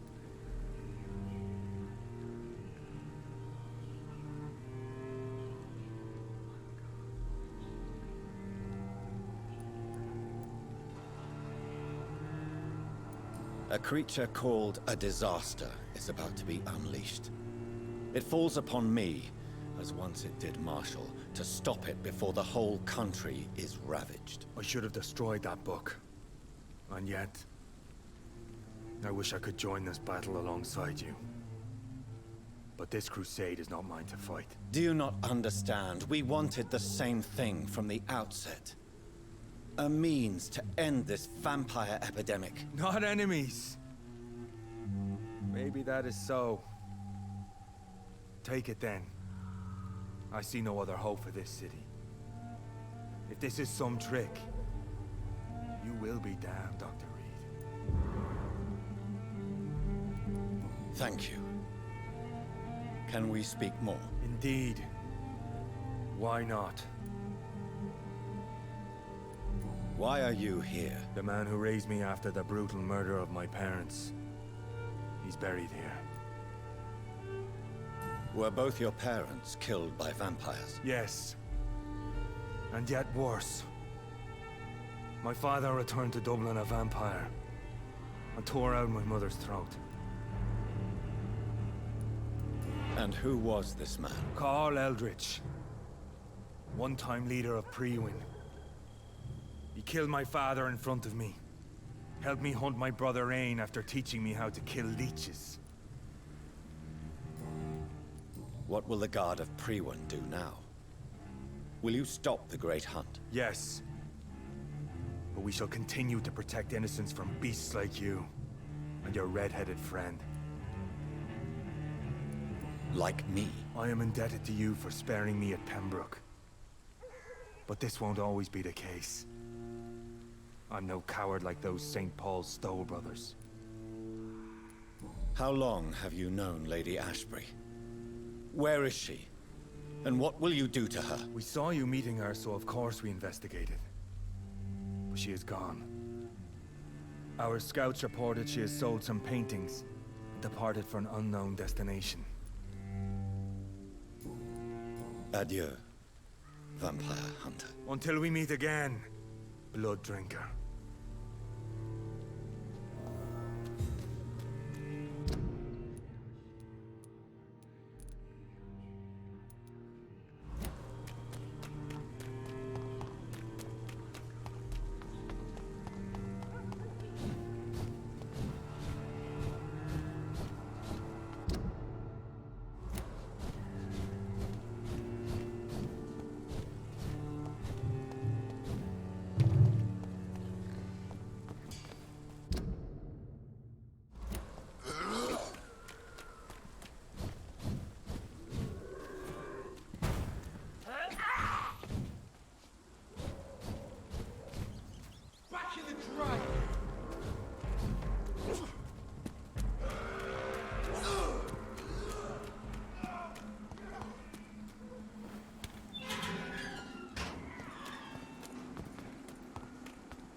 The blend seems stable.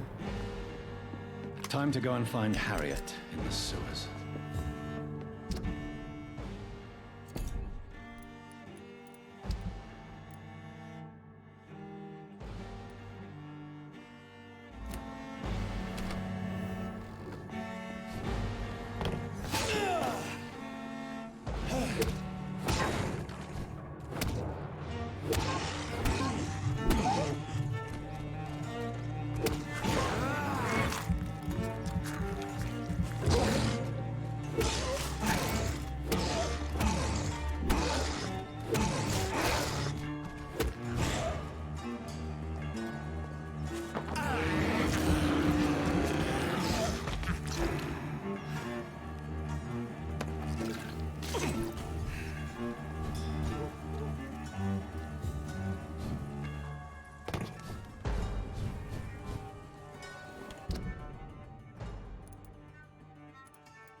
Everyone's throwing the blame. The idiot had to say.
Steady, boys! We've got one of them!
This is despicable.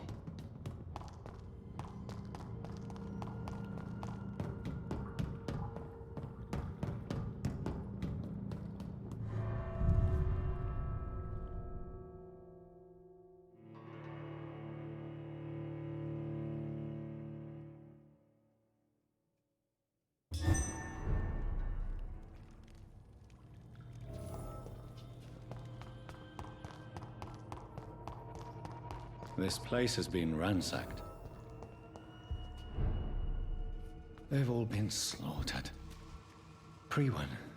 No, not their style.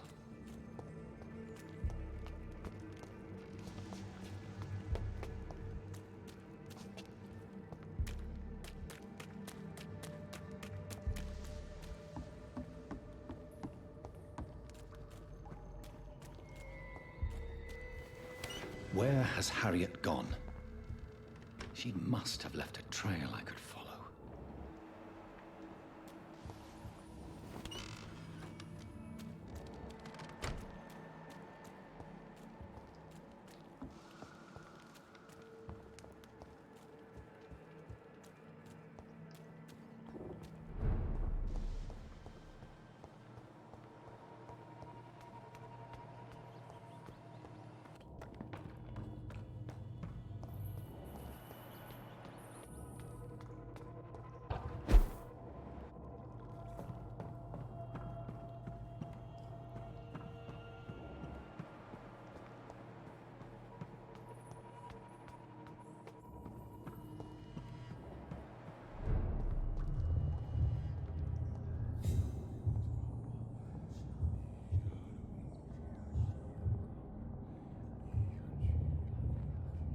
Take not a step further, child, for you are unprepared. You, at last. I wondered when you would show your face again. Step away. We have nothing to discuss. Desist, child. You cannot confront the monstrosity unleashed upon this land without due preparation. I shall not allow it.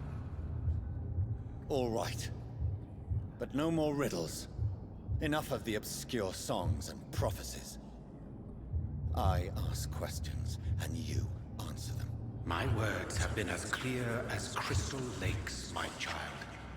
You seem unwilling to drink, to listen, to learn.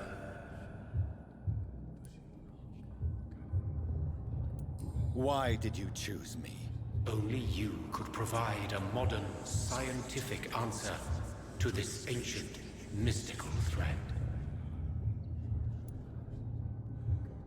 What kind of modern answer? Disease, contagion, and contamination. How they course through veins is your dominion, my child. Your choices have made you. Only you can save this land. Speak to me of this ancient threat. The blood of hate. Vessel of the wrath of the goddess. When she awakens, a disaster will be born into this world, for she is hunger and anger.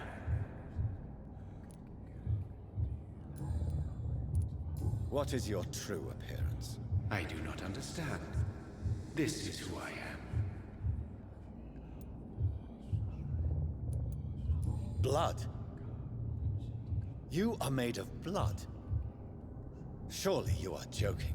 Why would I? And no, I'm not made of blood. I am blood. Blood is what I am since my birth and for eternity. But who are you really? Tell me your name. I am your maker. I am the servant of the Red Goddess and protector of this land. I have many names. Just give me one, then. There are those who call me Merdin Wild, the Wild Horned Man. But I never was a man. I was born out of blood.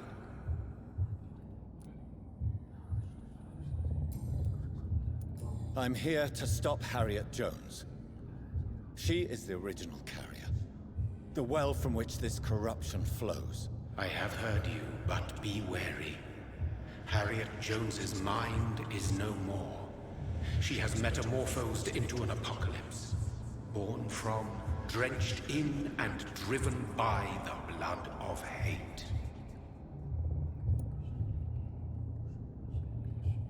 What is the blood of hate? It is the curse of the goddess. It is the hunger in you, the need for blood, the will to strike and to punish, to spit in the eye of God. Tell me about this disaster, creature. I know London fell victim to such a thing in 1666. A disaster is pure anger born through blood. Its name means bad star, for they only appear when our queen unleashes her unquenchable wrath upon the world. And who is this queen? She is the Red Goddess, the Queen of Blood. In my youth, 100 lifetimes ago, she was worshipped as the Morrigan. She is my mother. She is yours, too. The Morrigan? The Celtic goddess of war? Is this a ruse of some kind? She has been worshipped in many forms throughout the ages. The true nature of the Red Queen is beyond your comprehension, eluding even mine. But know this. She is a vengeful mother. So the disaster is some sort of accident. A disease vampires carry dormant in their blood, waiting to emerge. That's your modern answer. But a disaster is at the same time both less and more. Tell me what it is then, in your own words. A disaster is the pure will of our queen. Whenever she dreams of walking this earth, she awakes in this putrid vessel.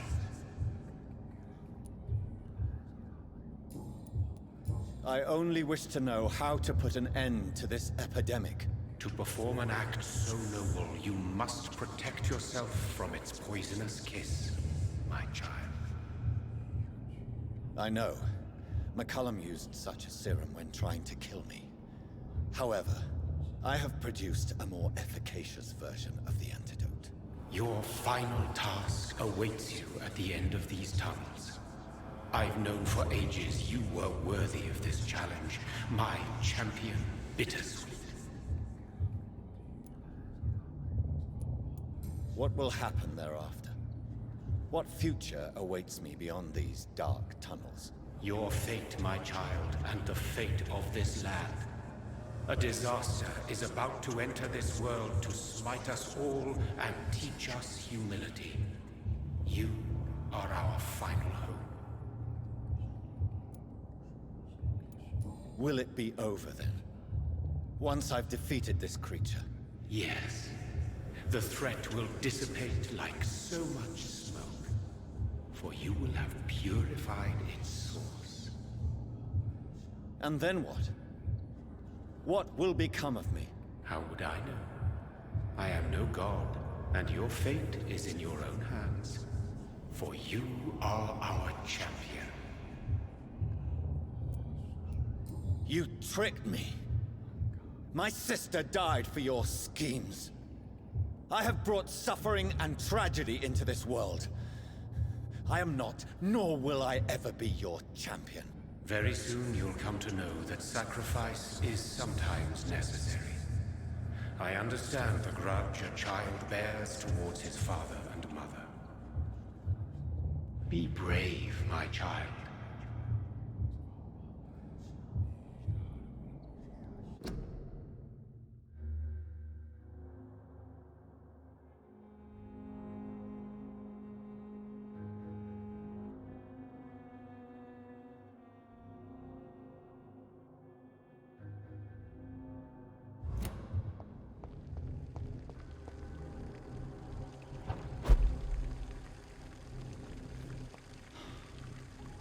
These poor skulls didn't stand a chance.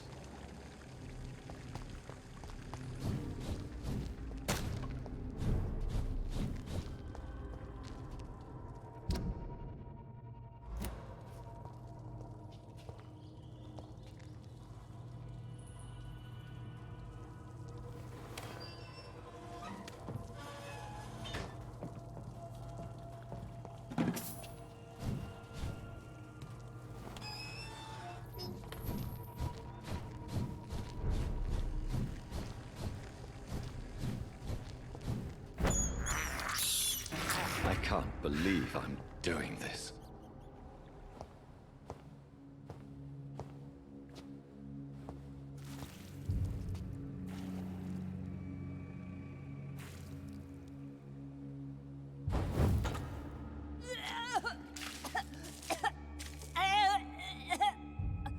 Oh, I'm sick. So sick. Doctor, help me, please. I'm in such pain. I'll be glad to be of assistance. Ah, like your help, Doris.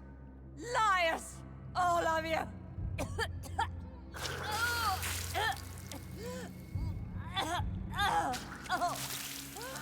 My poor baby. I've been such a bad mother. But the Queen herself forgave me.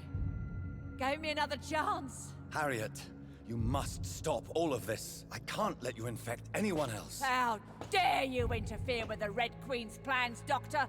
How can you stop the course of nature? They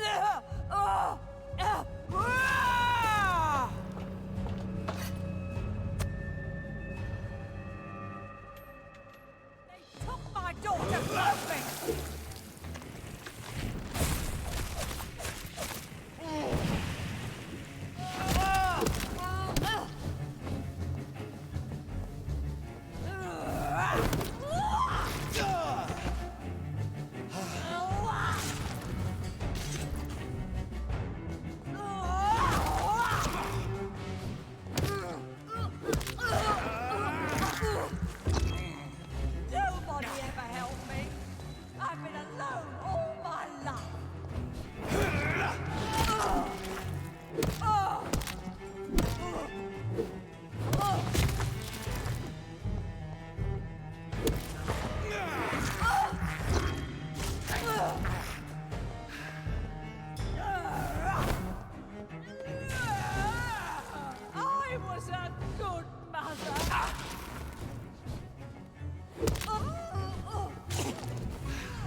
think it is?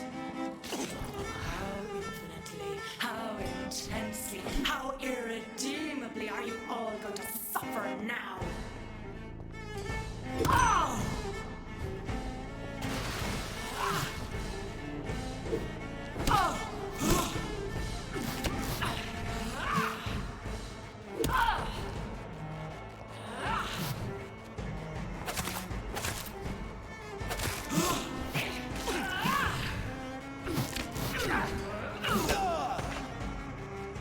Eat, for this is my body.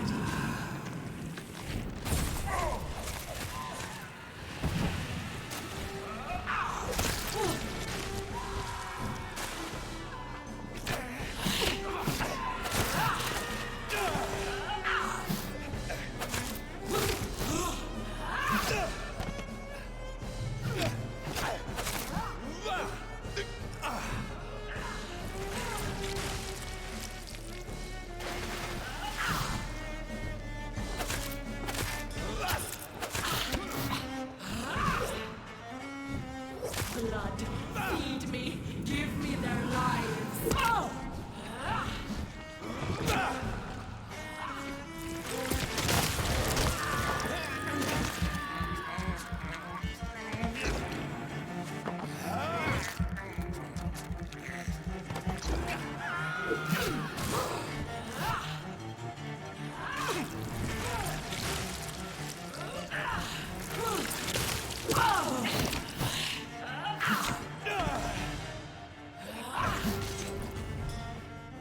Such innocence, such guilt.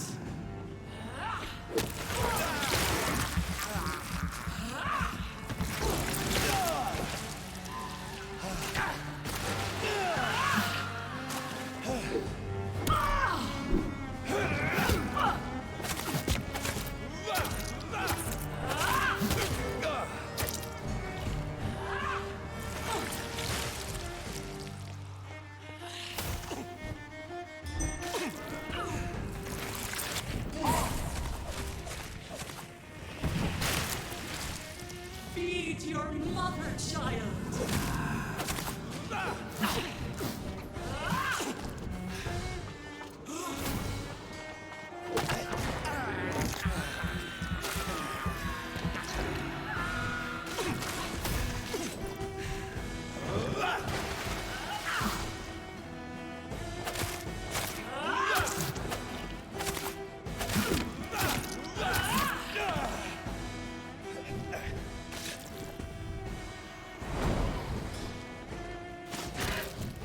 I will reap the land myself.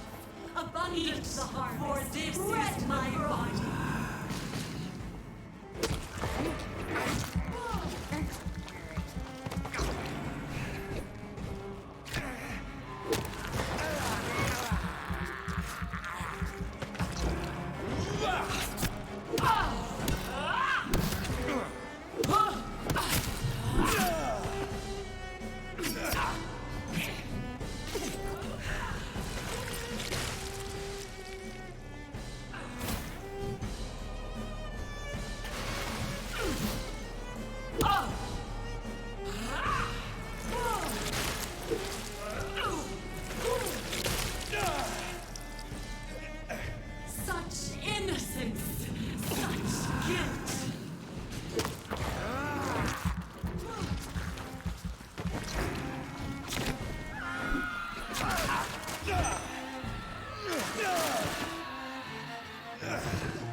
No one could ever defeat you, mother of us all, for you are our every root and leaf. You've always been my most amusing son. Then go back to sleep, my queen, and smile at us from your dreams. Did they feel my wrath? Have they suffered enough? More than ever, mother of us all. Until the next time. Until the next time.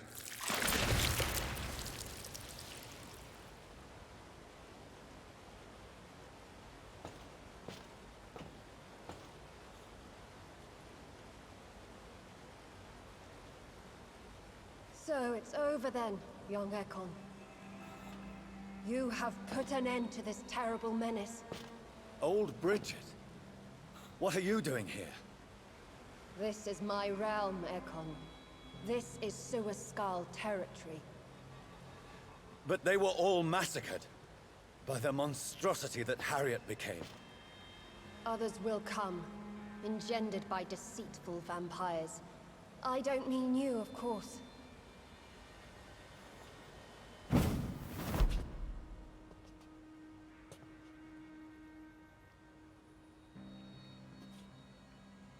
I thought you'd been slaughtered, with all the other Suaskals. I was up above, in search of help when Harriet suddenly turned into that thing. I have no idea what it was. It's over now. London is no longer shrouded in the disaster's shadow. We're all safe. Yes, you prevailed in the end. I hope you'll forgive me for the way I treated you when first you presented yourself at our gate. No need to apologize, really. Perhaps there will be no stories told or songs sung of what happened here today. But I'll know the truth. Jonathan Reed, newborn vampire, stepped forward and saved us all. I'm honored to be part of this city's legend. Thank you, old Bridget. May I ask you just one question? How could I refuse you anything now? I'll answer just as I answered Lady Ashbury when we met a few nights ago. Who are you? Really? I was born with the name Bridget Eleanor Wellington. In 1738, my beloved and immortal husband decided to preserve my beauty and youth forever by making me drink his blood. You were Lord Redgrave's wife. Then the pompous fool rejected you, did he not? It was about 200 years ago. Peace found me in time. And I sincerely hope it will find you too, now that all is over. No, it's not over. I may have ended the vampire epidemic, but I still need answers from the woman I love. I feared you would say that. Go then, young Ekon, and face your fate. Just remember that I'll always be here for you.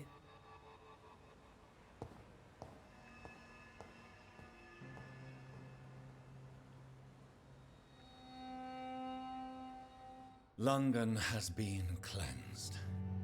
This catastrophe came about when an ancient, malignant will crossed paths with mortal imprudence. For now, we are safe. For now. My craving for blood remains. Red like hate, red like hunger. Red as life and death, passing from one immortal to another. From predator to victim. Patiently biding its time to rise again. London has been cleansed for now, but there's a simmering hatred, fear, and old grudges. When will we succumb, mortals and immortals alike? The next disaster is only a matter of time. My only hope now is to catch the woman I love, to understand why she fled, and unmask the secret that has been lurking in her blood for so long.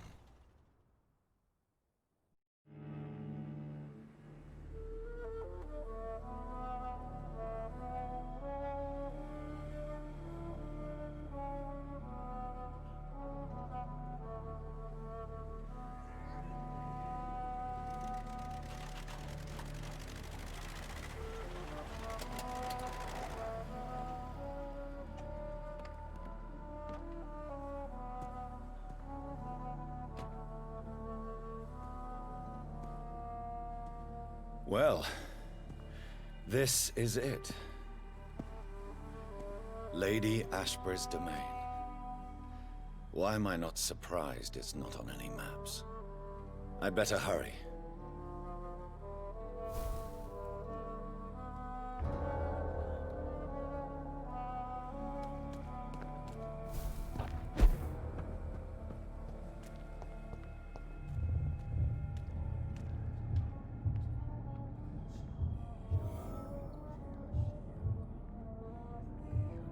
Beautiful morn, my child.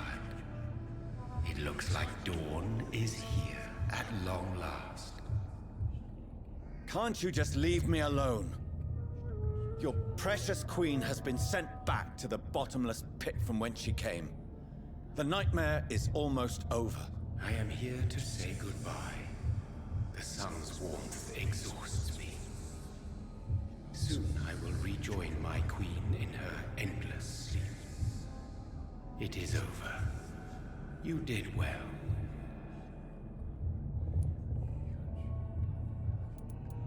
So our beloved mother will just go back to sleep, now that enough people have suffered. Is that it? No, Jonathan. The Morrigan has been appeased because you dared confront her. You have prevailed, my bittersweet champion. And what are you to her? Her counterpart? Her opponent in some timeless game? She is my mother. My dreadful and sour-tempered mother. She is yours too, in a way, but you are not born from her terrible womb like me. You are but a distant child.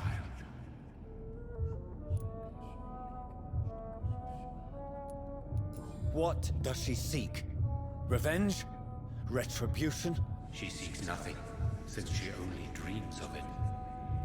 In the ancient tongue, when I was young, her name meant ghostly queen. Pray she never fully awakens, for her wrath knows no bounds. Why did Harriet Jones become a disaster? You are the doctor. You hold the knowledge needed to answer such a question. Have you the answer? I noticed that all the Icors were female, as if a male couldn't endure the metamorphosis. Harriet was also a bitter and resentful woman, as was her daughter. If the Morrigan prefers despoiled women to become the vessels of her wrath, we should be thankful that but one disaster hath been cast upon this wobbling world.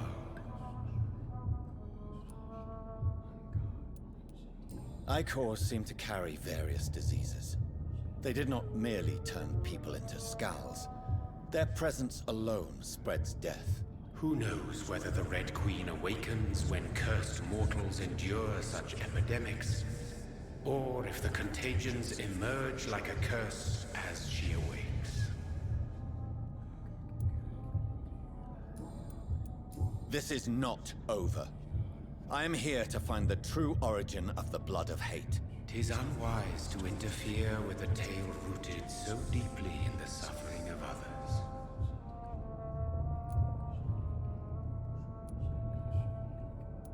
What will happen to Ascalon? Will you let them run the country from the shadows? I don't interfere with petty political intrigues.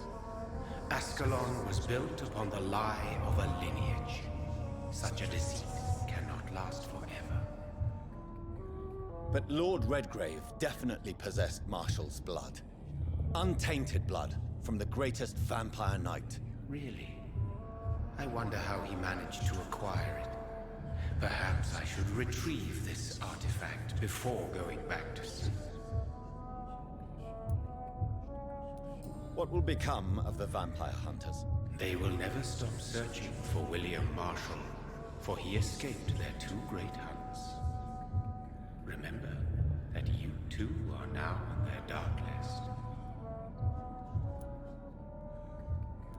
What will become of the Brotherhood? The Brotherhood is as wise as it is ancient. You have nothing to fear from it. I am not afraid. Do you truly think they are merely scholars poring over dusty books? The stole of St. Paul wielded faith sufficient to cast a dragon into the abyss. That is just a legend. Am I not a legend? Are you not about to become one yourself? No. I must know why Elizabeth fled here when I discovered she was the original healthy carrier. No, she is not what you say she is. That is a secret you will discover soon enough. And you? Why are you here? Which new thread of which old twisted plan are you seeking to pull now? Tell me the truth. I am just here to salute my sons, and to bid them fare thee well. Your sons? Plural? My God, will you ever stop speaking in riddles? Perhaps I am too old for your spoken language. Perhaps you now have so many subtle words you no longer hear the simplest ones.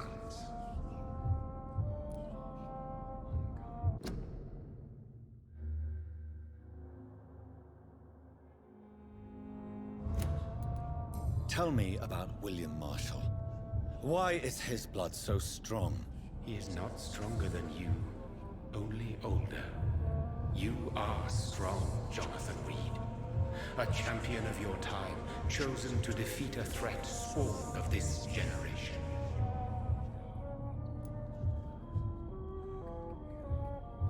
Is he here? Is William Marshall here? Is that why you're here now, too? Have I not already answered that question? His blood was not tainted. The blood Lord Redgrave possessed. That which I used in the serum. But what if it had been? Then you would have failed, I suppose. For the blood of hate would have corrupted you too.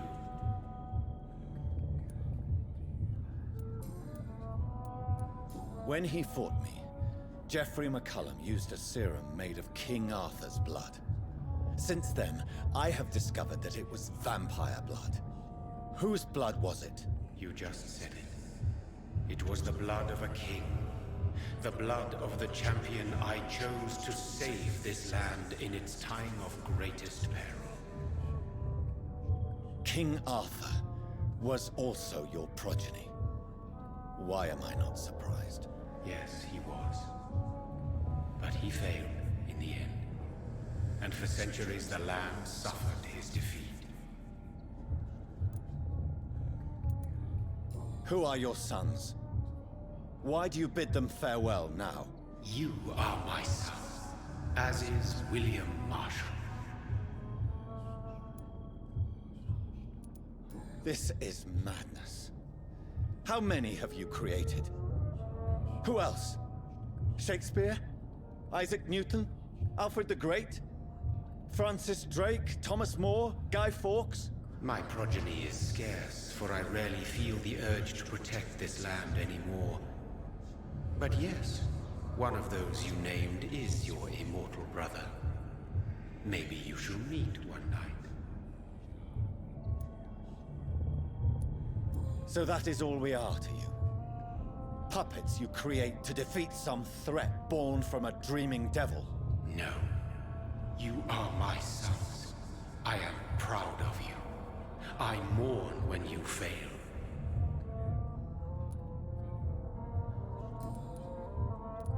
Speak clearly then, and answer my last question. What is it? Did I defeat the epidemic? Now you've found the castle, Jonathan Reed. Only you can answer that. Farewell, my child. I shall dream about you soon.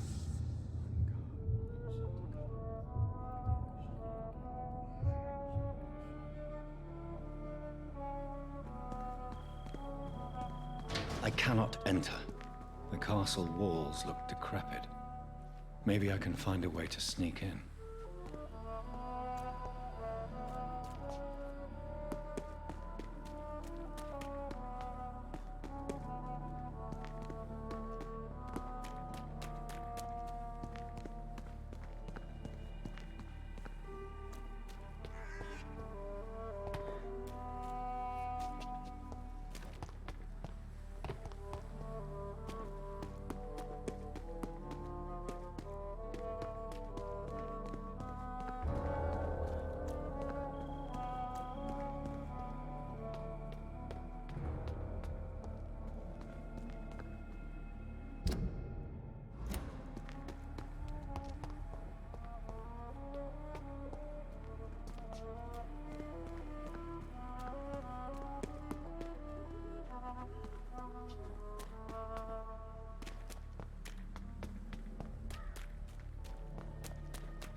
Maybe it's just my imagination, but I think I smell Elizabeth's perfume. She must be here somewhere.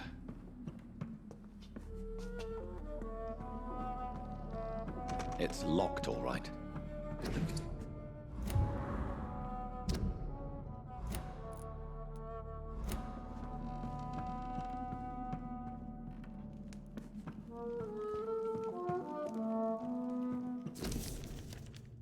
Like most castles, this one has a crypt, and it holds something special inside.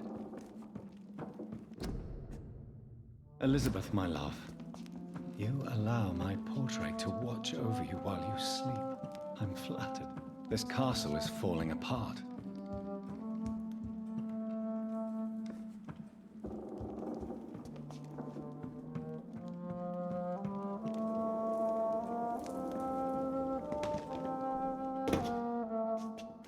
That sweet fragrance. Elizabeth's perfume. She was here, and recently.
This painting looks suspicious.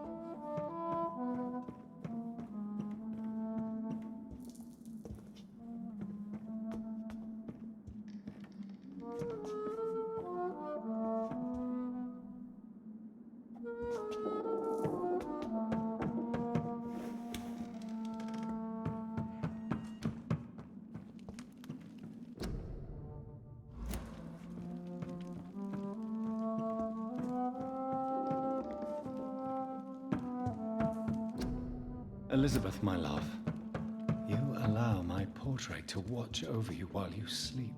I'm flattered.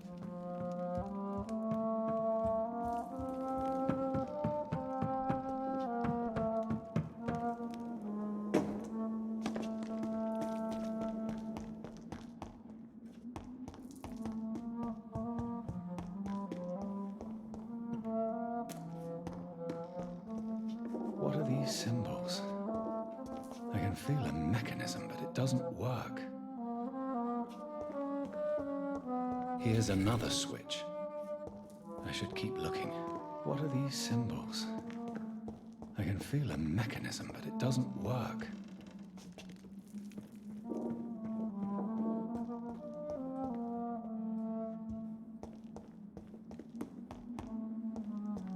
Here's another switch. I should keep looking.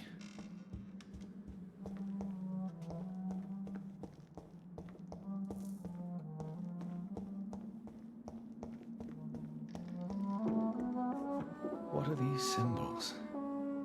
I can feel a mechanism, but it doesn't work.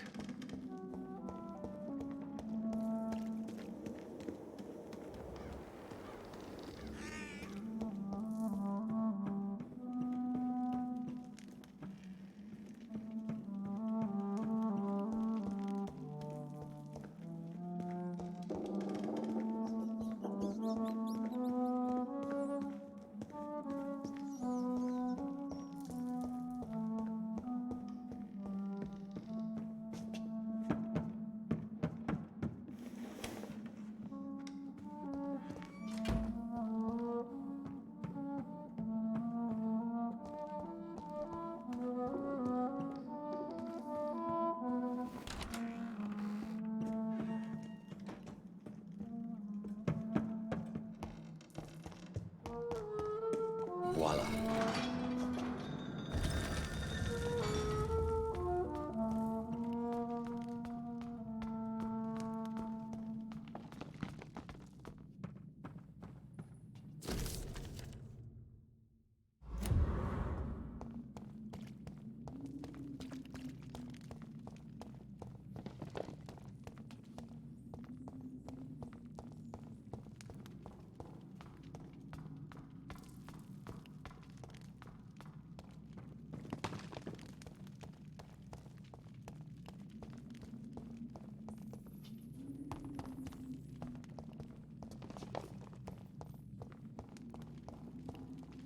Drop your sword, Father. You have nothing to be afraid of.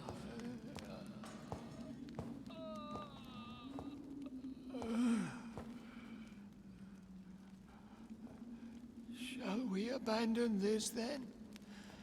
Shall we lower our heads? No. Never. You taught me that.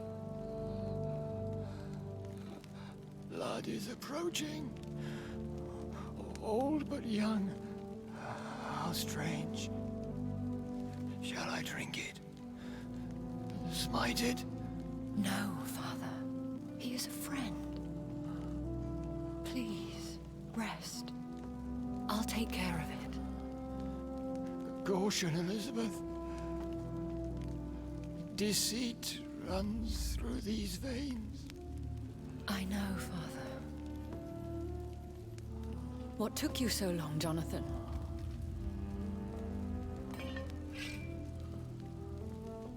Is this really him? Yes. This is William Marshall, 1st Earl of Pembroke, servant of 5 mortal kings, former regent and savior of England.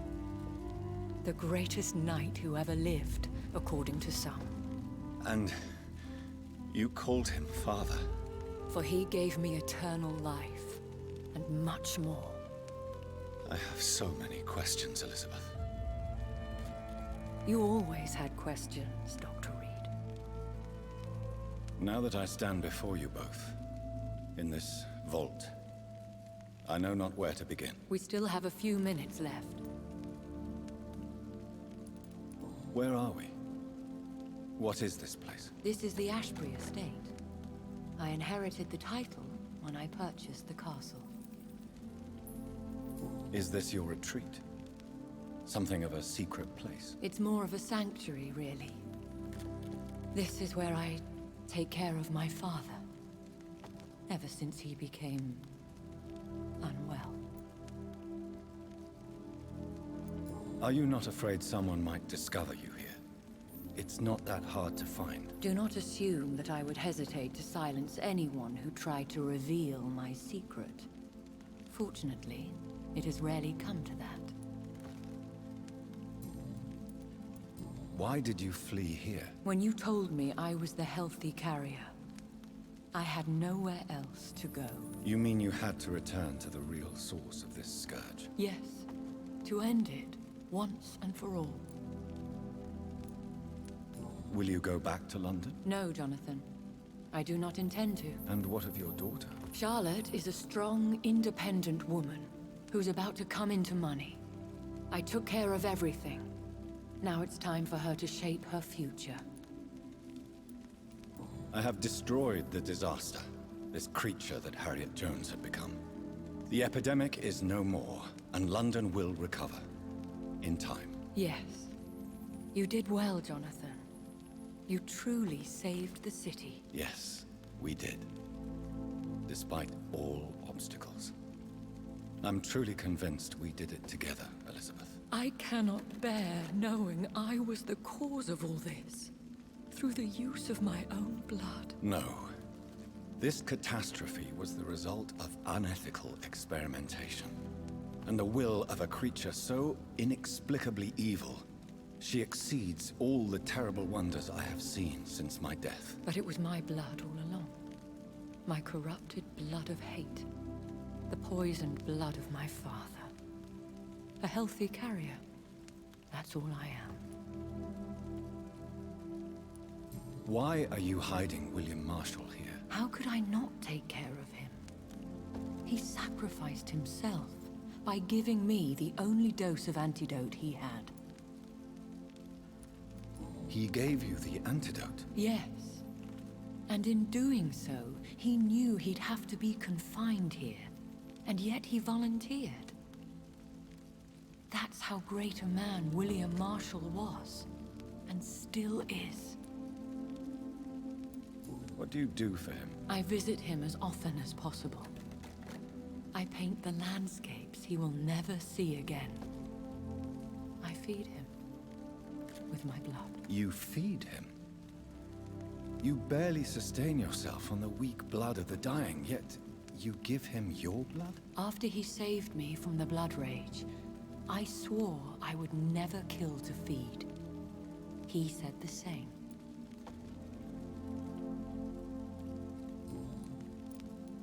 Is he dangerous? What do you think? He is a thirsty Ekon who has not fed in centuries. An elder vampire driven by an urge to kill and spread the blood of hate. No redemption, then? And yet he thinks he has been offered immortality by the angels to protect the feeble and to smite the unholy. Can he communicate? Yes. Sometimes he even seems like the noble knight who saved and raised me. But you know, the malice never fully leaves his eyes. We could cure him. It's too late. The blood of hate has run for too long. The antidote would not work on him. I tried. Believe me, I tried. William Marshall infected you. He is the true, original carrier. Yes. But he saved me by sacrificing himself. Saved you? How? The tears of angels. The cleansing of impure blood by an older, more powerful blood. It worked on me, did it not? Yes. Blood is the definitive key to our species. Scowls, cleansing, lineage. Do you really think it worked? It has, Jonathan. I was nothing but a beast who took pleasure in slaughter. I roamed across Europe, reaping my bloody crop. It was the blood of hate. But my father's antidote cured me. Who are you, really? How could I answer that? I went through many lives and identities to reach this day. To you, I am Elizabeth Ashbury, and that's all I wish to be.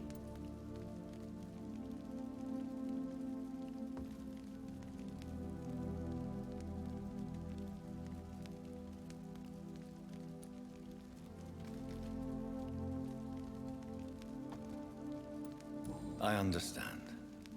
And I respect your desire for privacy. Thank you, Jonathan. How did you meet William Marshall? He was an Ekon for centuries when he found me. He saved me from certain death by making me his progeny. Why did he choose you? You should ask him that. Did you ever blame him? Not even when he was infected and bit me. He is my father. He raised me. He taught me how to behave. What about us? What do you mean? You know my feelings towards you, Elizabeth. But you left without a word. So I'm worried about your feelings towards me. I love you, Jonathan. I've loved you since the moment I saw you rescue poor Mr. Hampton in that filthy slaughterhouse. Forgetting the danger as you turned your back, like the newborn fool you were. You should have told me. No, Jonathan. The William Marshall myth lies at the heart of so many hostile plans. I could not risk jeopardizing his safety. So why did you come here? You knew I would follow you. I can't let you go. Because I know now the blood of hate is still in my veins. No one but I can put an end to this tragedy. I can help you. You can trust me, Elizabeth. I know, Jonathan. You have been the most loyal ally these last few weeks. But this is my duty. Would your protege agree to speak with me? I have so many questions for him. Go on, Jonathan. But be careful.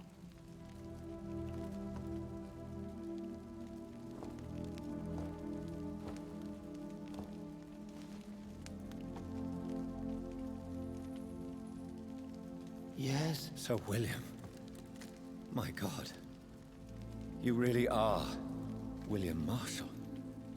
You served Richard the Lionheart and his brother, King John. It is such a privilege to meet you. I did in my day. Come closer if you want to speak. For my hearing isn't what it used to be. I think your hearing is fine, sir. What is it you want then? I found your research on the antidote. The tears of the angels. What ingredients did you use? Once I understood what the ingredients were, I used the tears of King Richard and the pure blood of the valiant Boadicea. King Richard and Boadicea? How did you find such relics? It took me many years to locate their hiding place. Then I had to learn the formula. If I recall, it belonged to an ancient brotherhood. The Order of St. Paul, I believe. And did it work? Yes. The tears cleansed my poor Elizabeth's blackened heart. It was such a blessing to see her smile again. I found and defeated the disaster that was threatening to smite London. You should know that the city is safe for now, Sir William. Then may I call you brother? Did you resist its poison? Even a scratch from a beast so evil could endanger you and all those you care for. You also defeated one in 1666. Who was it? She was a malicious witch who spread plague throughout the city with her army of rats. She had been hiding in a bakery in Pudding Lane for months when I finally found her. How did you defeat it? We fought for hours. In the end, I had to lock her in St. Paul's Cathedral and burn the building down. I wanted to be sure she was destroyed.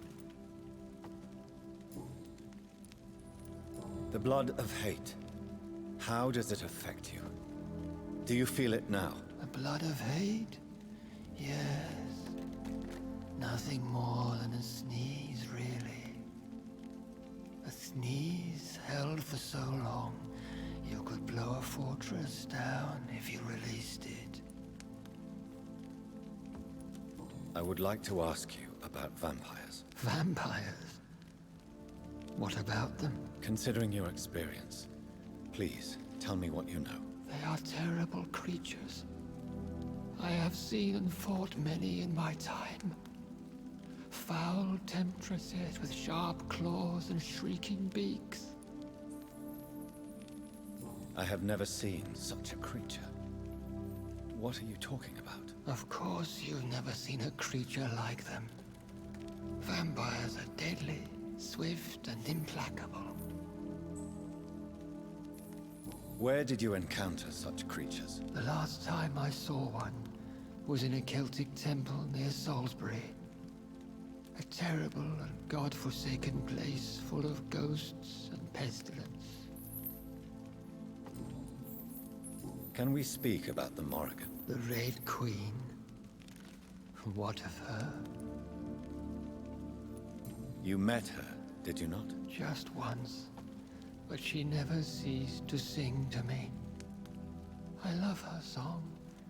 It is a song of blood and war. I only wish she would sometimes let me rest. Do you know who she is? I don't want to discuss this in front of my sweet Elizabeth. Why? For a time, she too could hear the Red Song. The steps she danced to its melody brought pain upon the world. Do you remember Myrddin, your maker? Only God is my maker, for he created everything on this earth. He blessed me with eternal life through his archangel, Michael. But Myrddin, Michael, is a vampire. He made you a blood-sucking creature of the night. Blood, yes. I used to drink it from the throats of the unworthy. Then I was punished for my deceit. During my penance, I rely entirely upon my sweet Elizabeth. Tell me about Elizabeth. How was she infected? I do not wish to discuss it. Please, Sir William. I need to know what the blood of hate is. How is it transmitted? After defeating the disaster in St. Paul's Cathedral, I returned to my retreat, infected. This is where my sweet Elizabeth found me, for she heard my pain from across the sea. Where is this retreat you mentioned? In London, under Temple Church, beneath my empty tomb. I always loved to sleep there while listening to the bell above. What happened then? The blood of hate had twisted me into a rage-filled man. I attacked my progeny and infected her too. Forgive me, Elizabeth. I failed you. You bit her again? Is that how she was infected with the disaster's blood? I think I understand now. Elizabeth fled, and I fell to my knees, begging for forgiveness. I swore I would find a way to make things right. How did you meet Elizabeth? Times were tough. I had awakened to protect the land from a new plague. I heard her sing for her dead family. Singing for her death to come. I chose to save her. When was that? It was so long ago. A few years after Elizabeth of England and Catherine of France established their alliance against Spain. What did you do? I raised her as my progeny. After she left to see the world, I rebuilt her deceased parents' inn. Owned it as William Thorne for a time. Those were good years. Did you really sacrifice yourself to save her? That was the only righteous path. The blood of hate made me betray her. I am at peace here. I can think about what I've done and how I failed. Do you not want to be cured? No. This hunger is mine. I would feel empty without it. It has been part of me for so long. All I want is quiet. Silence. You agreed to be confined here, then? Yes. Once I was sure she was cured, I asked to be locked down here. I deserve it. The world needs it. We could set you free. Let you out. Isn't that what you want? I pray for the day I'll see the sky again. I have all but forgotten its colors. I could walk and do so many things beneath the stars. But I doubt it will be wise to release me. Then will you stay here and repent? Elizabeth told me it will not be long now. I cannot wait to feel the sweet caress of her hand on my cheek after so long as she releases me.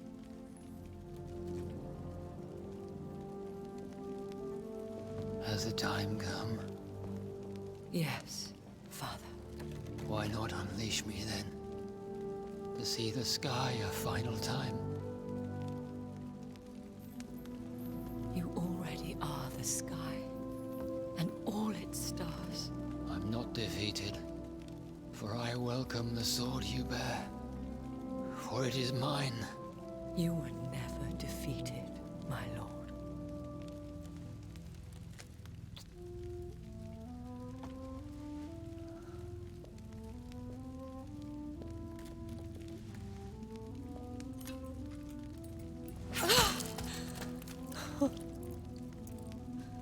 Farewell, Father.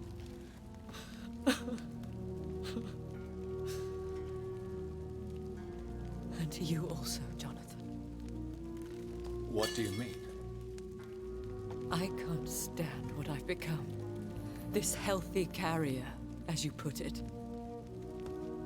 The flames will purify the poison that runs in my veins. No! I won't allow this to happen.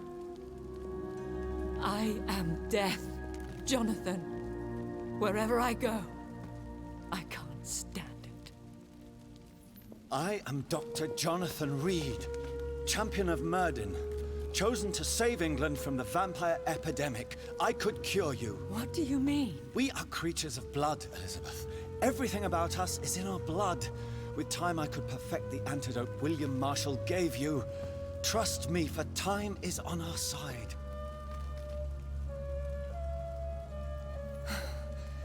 That is a risk I cannot take, Jonathan. I won't bring another such disaster into this world. Elizabeth, no. Trust me. I can save you. How could I trust you, Jonathan? How could I take such a chance? I'll stay here with you then. As long as we must, until I find a cure. You have no idea what you're talking about, Jonathan. Despite his madness, William was strong enough to starve for centuries. I doubt we can do the same. We will lock ourselves down then. I'll get all the material I need and I'll perform my research here with you until you're cured. Are you mad? Who would take care of us? Who would free us if it takes decades or even more? Old Bridget will take care of us. You are serious, aren't you? You really are ready to do this? I love you, Elizabeth. I can do this. Please, stay with me. I believe you. This is crazy, but I believe you, Jonathan.